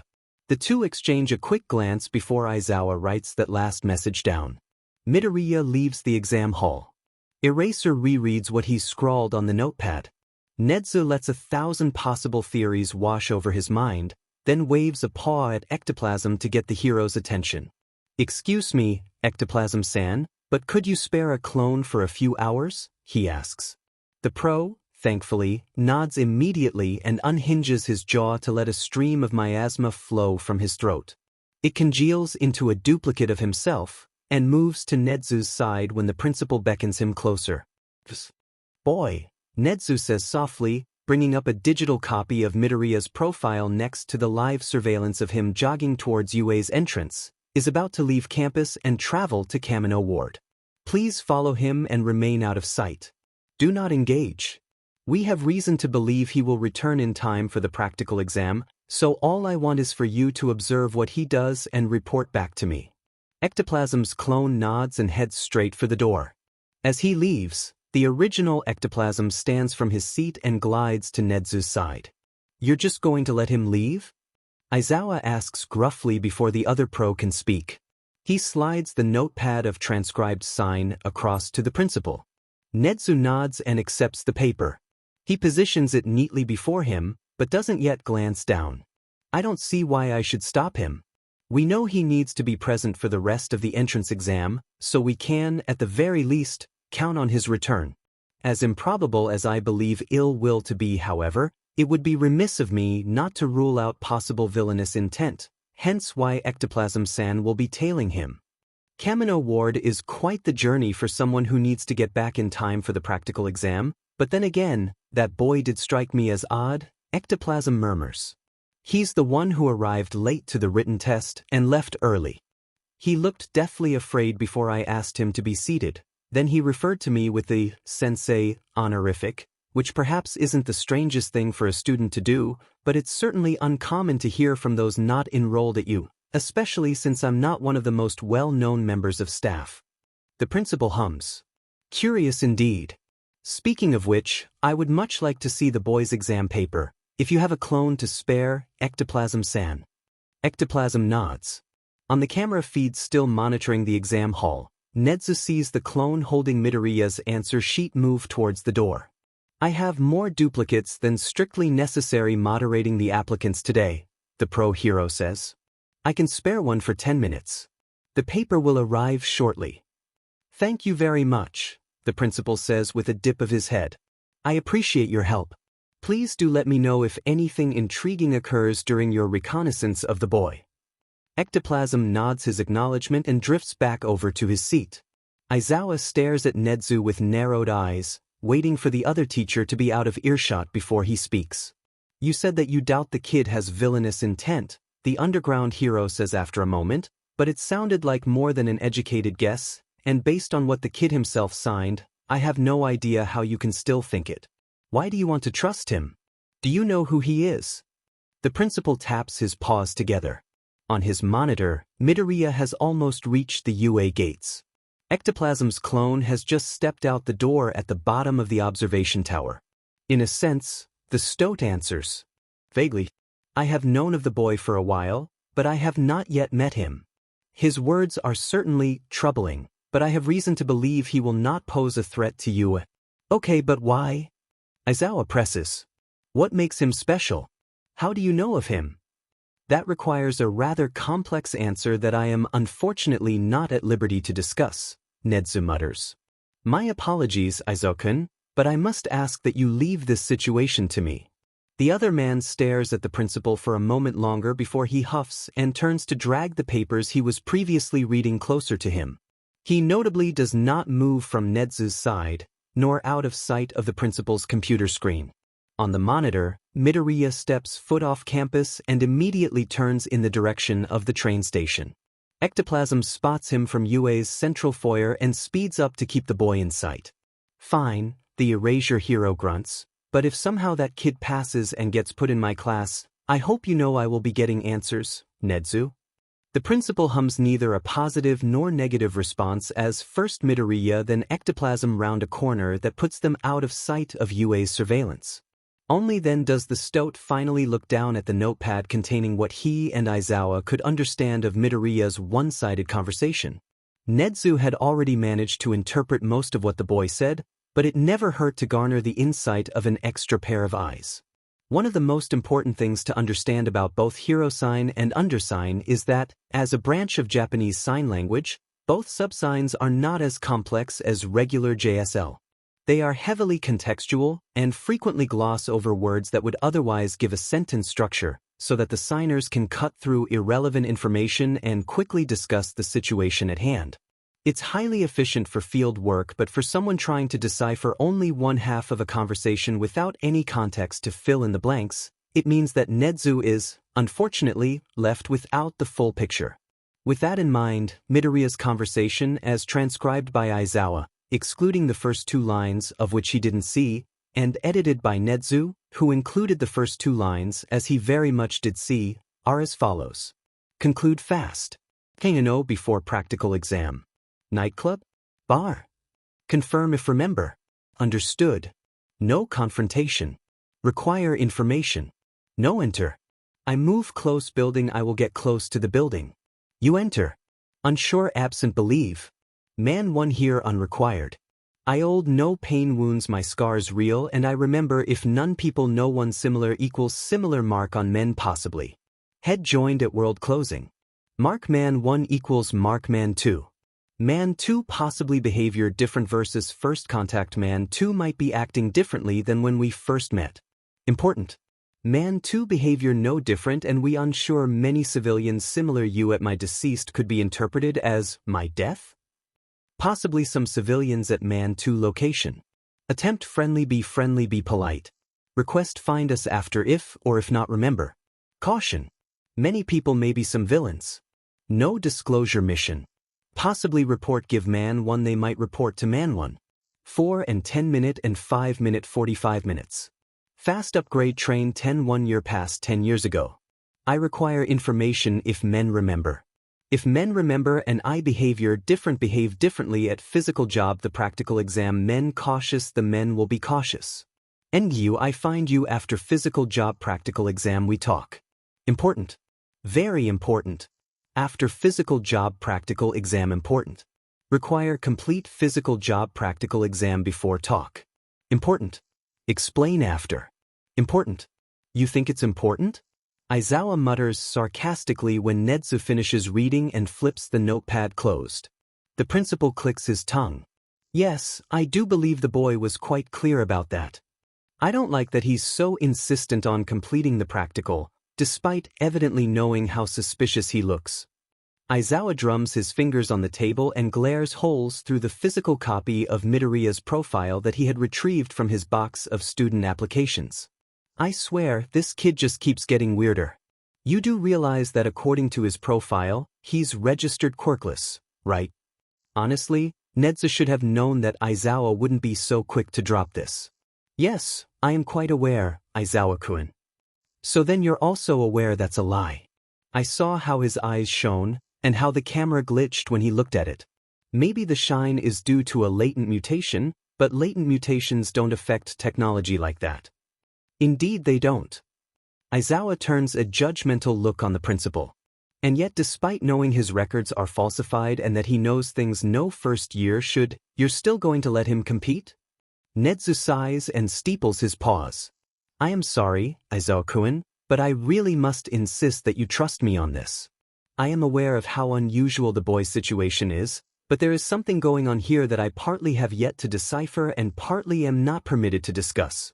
Please know, however, that if I come to even the faintest conclusion that he may be a danger to others in the exam, I will prevent his participation.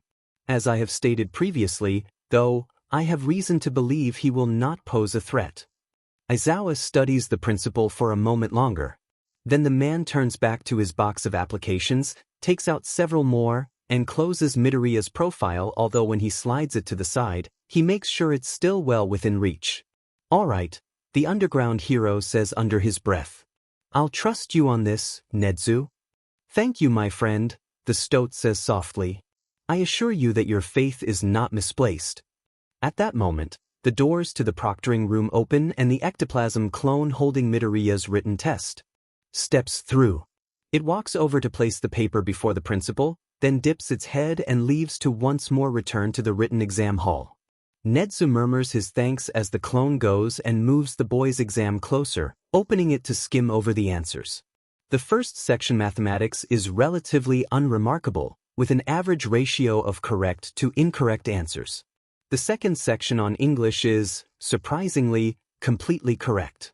The history questions in the section after are entirely right for anything predating the last century, and only partly correct for events occurring in the last 100 years. The science questions next return above average results. The Japanese linguistics answers following show another perfect score. Then comes the section on heroics, which may just be the most interesting part of Midoriya's entire exam. The 7 questions at the end of the written test are always Netsu's favorite. 6 of them touch on a broad number of topics that heroes may encounter in their profession, including search and rescue protocols, the correct way to issue first aid, responding to media personnel, ethical dilemmas related to the justice system, handling villains who fall within societal gray areas, and personal conduct as someone the public relies on. Although there are certain more correct ways to answer each question, each is largely subjective, and as such isn't the be-all end-all for students who are more ill-informed on relevant due procedure. They primarily help illustrate what a student may need extra tutoring in and where their career interests lie. The seventh question is the only truly subjective question in the exam. Nedzu has received almost every answer under the sun to it over the years, and reading the thousands of student responses to it annually is always fascinating.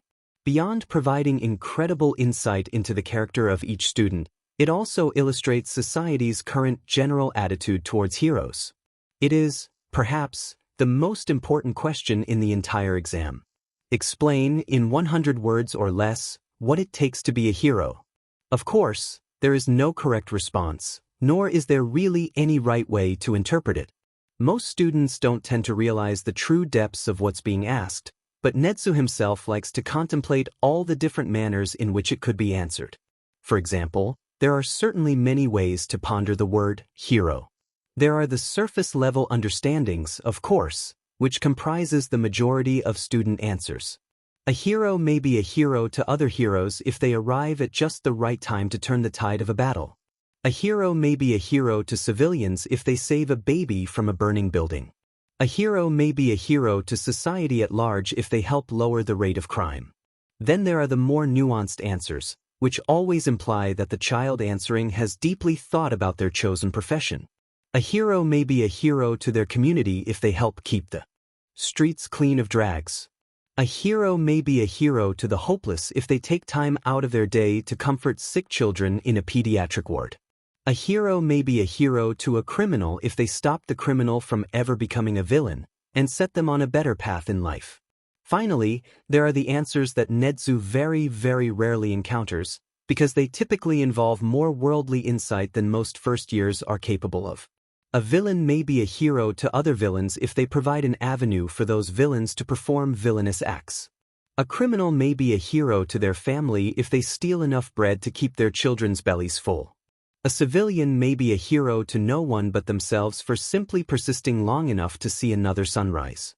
By this point, it's somewhat unsurprising that Midoriya, somehow, manages to create an entirely new category of response with his answer. So long as they are willing to act, however drastically, whatever the motivation, and have even a modicum of hope for a better future one they may not necessarily live to see, anyone can be a hero to someone in need.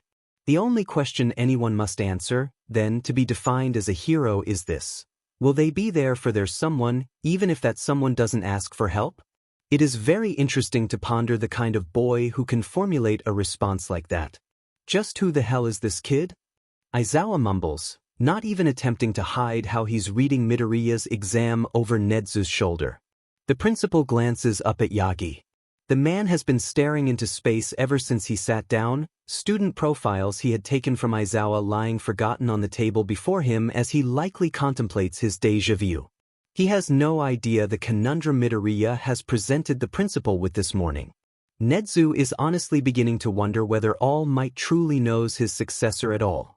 That, Nedzu says, leaning back in his chair and rubbing a paw thoughtfully over his chin, is an excellent question, Aizawa-kun. There's no doubt that sometime today, whether of his own volition or not, Nedzu will be having a discussion with Izuku Midoriya. When that occurs, there is one question the principal would very much like an answer to. Who does Midoriya define as his someone? Whatever the answer to that, whoever or whatever it is Midoriya thinks he needs to save, to the extent he would rush to a city dozens of miles away on the most important day of any first-year hero hopeful's life will determine many things about the most powerful boy in Japan who could potentially become the world's greatest hero. Something shifts at 8:07 a.m. on an otherwise blinding and skin-prickling Wednesday. It is February 26th, and no one thinks much about the blood in their veins. Time twists around herself. Hearts flutter for the first time in what might be 4 minutes, or 4 days, or 4 months, or longer. When an undetectable force stops clawing back the clock hands, billions of lungs expand synchronously. The tear in the universe's fabric fixes itself before it can be perceived. It is something that most will never realize and none will dwell on for long. That will only change after a freckled green-haired boy sees fit to trace the stitches in the folds and show his world the map. Everyone will find a quiet place to dream tonight. They will all fall asleep contemplating the future.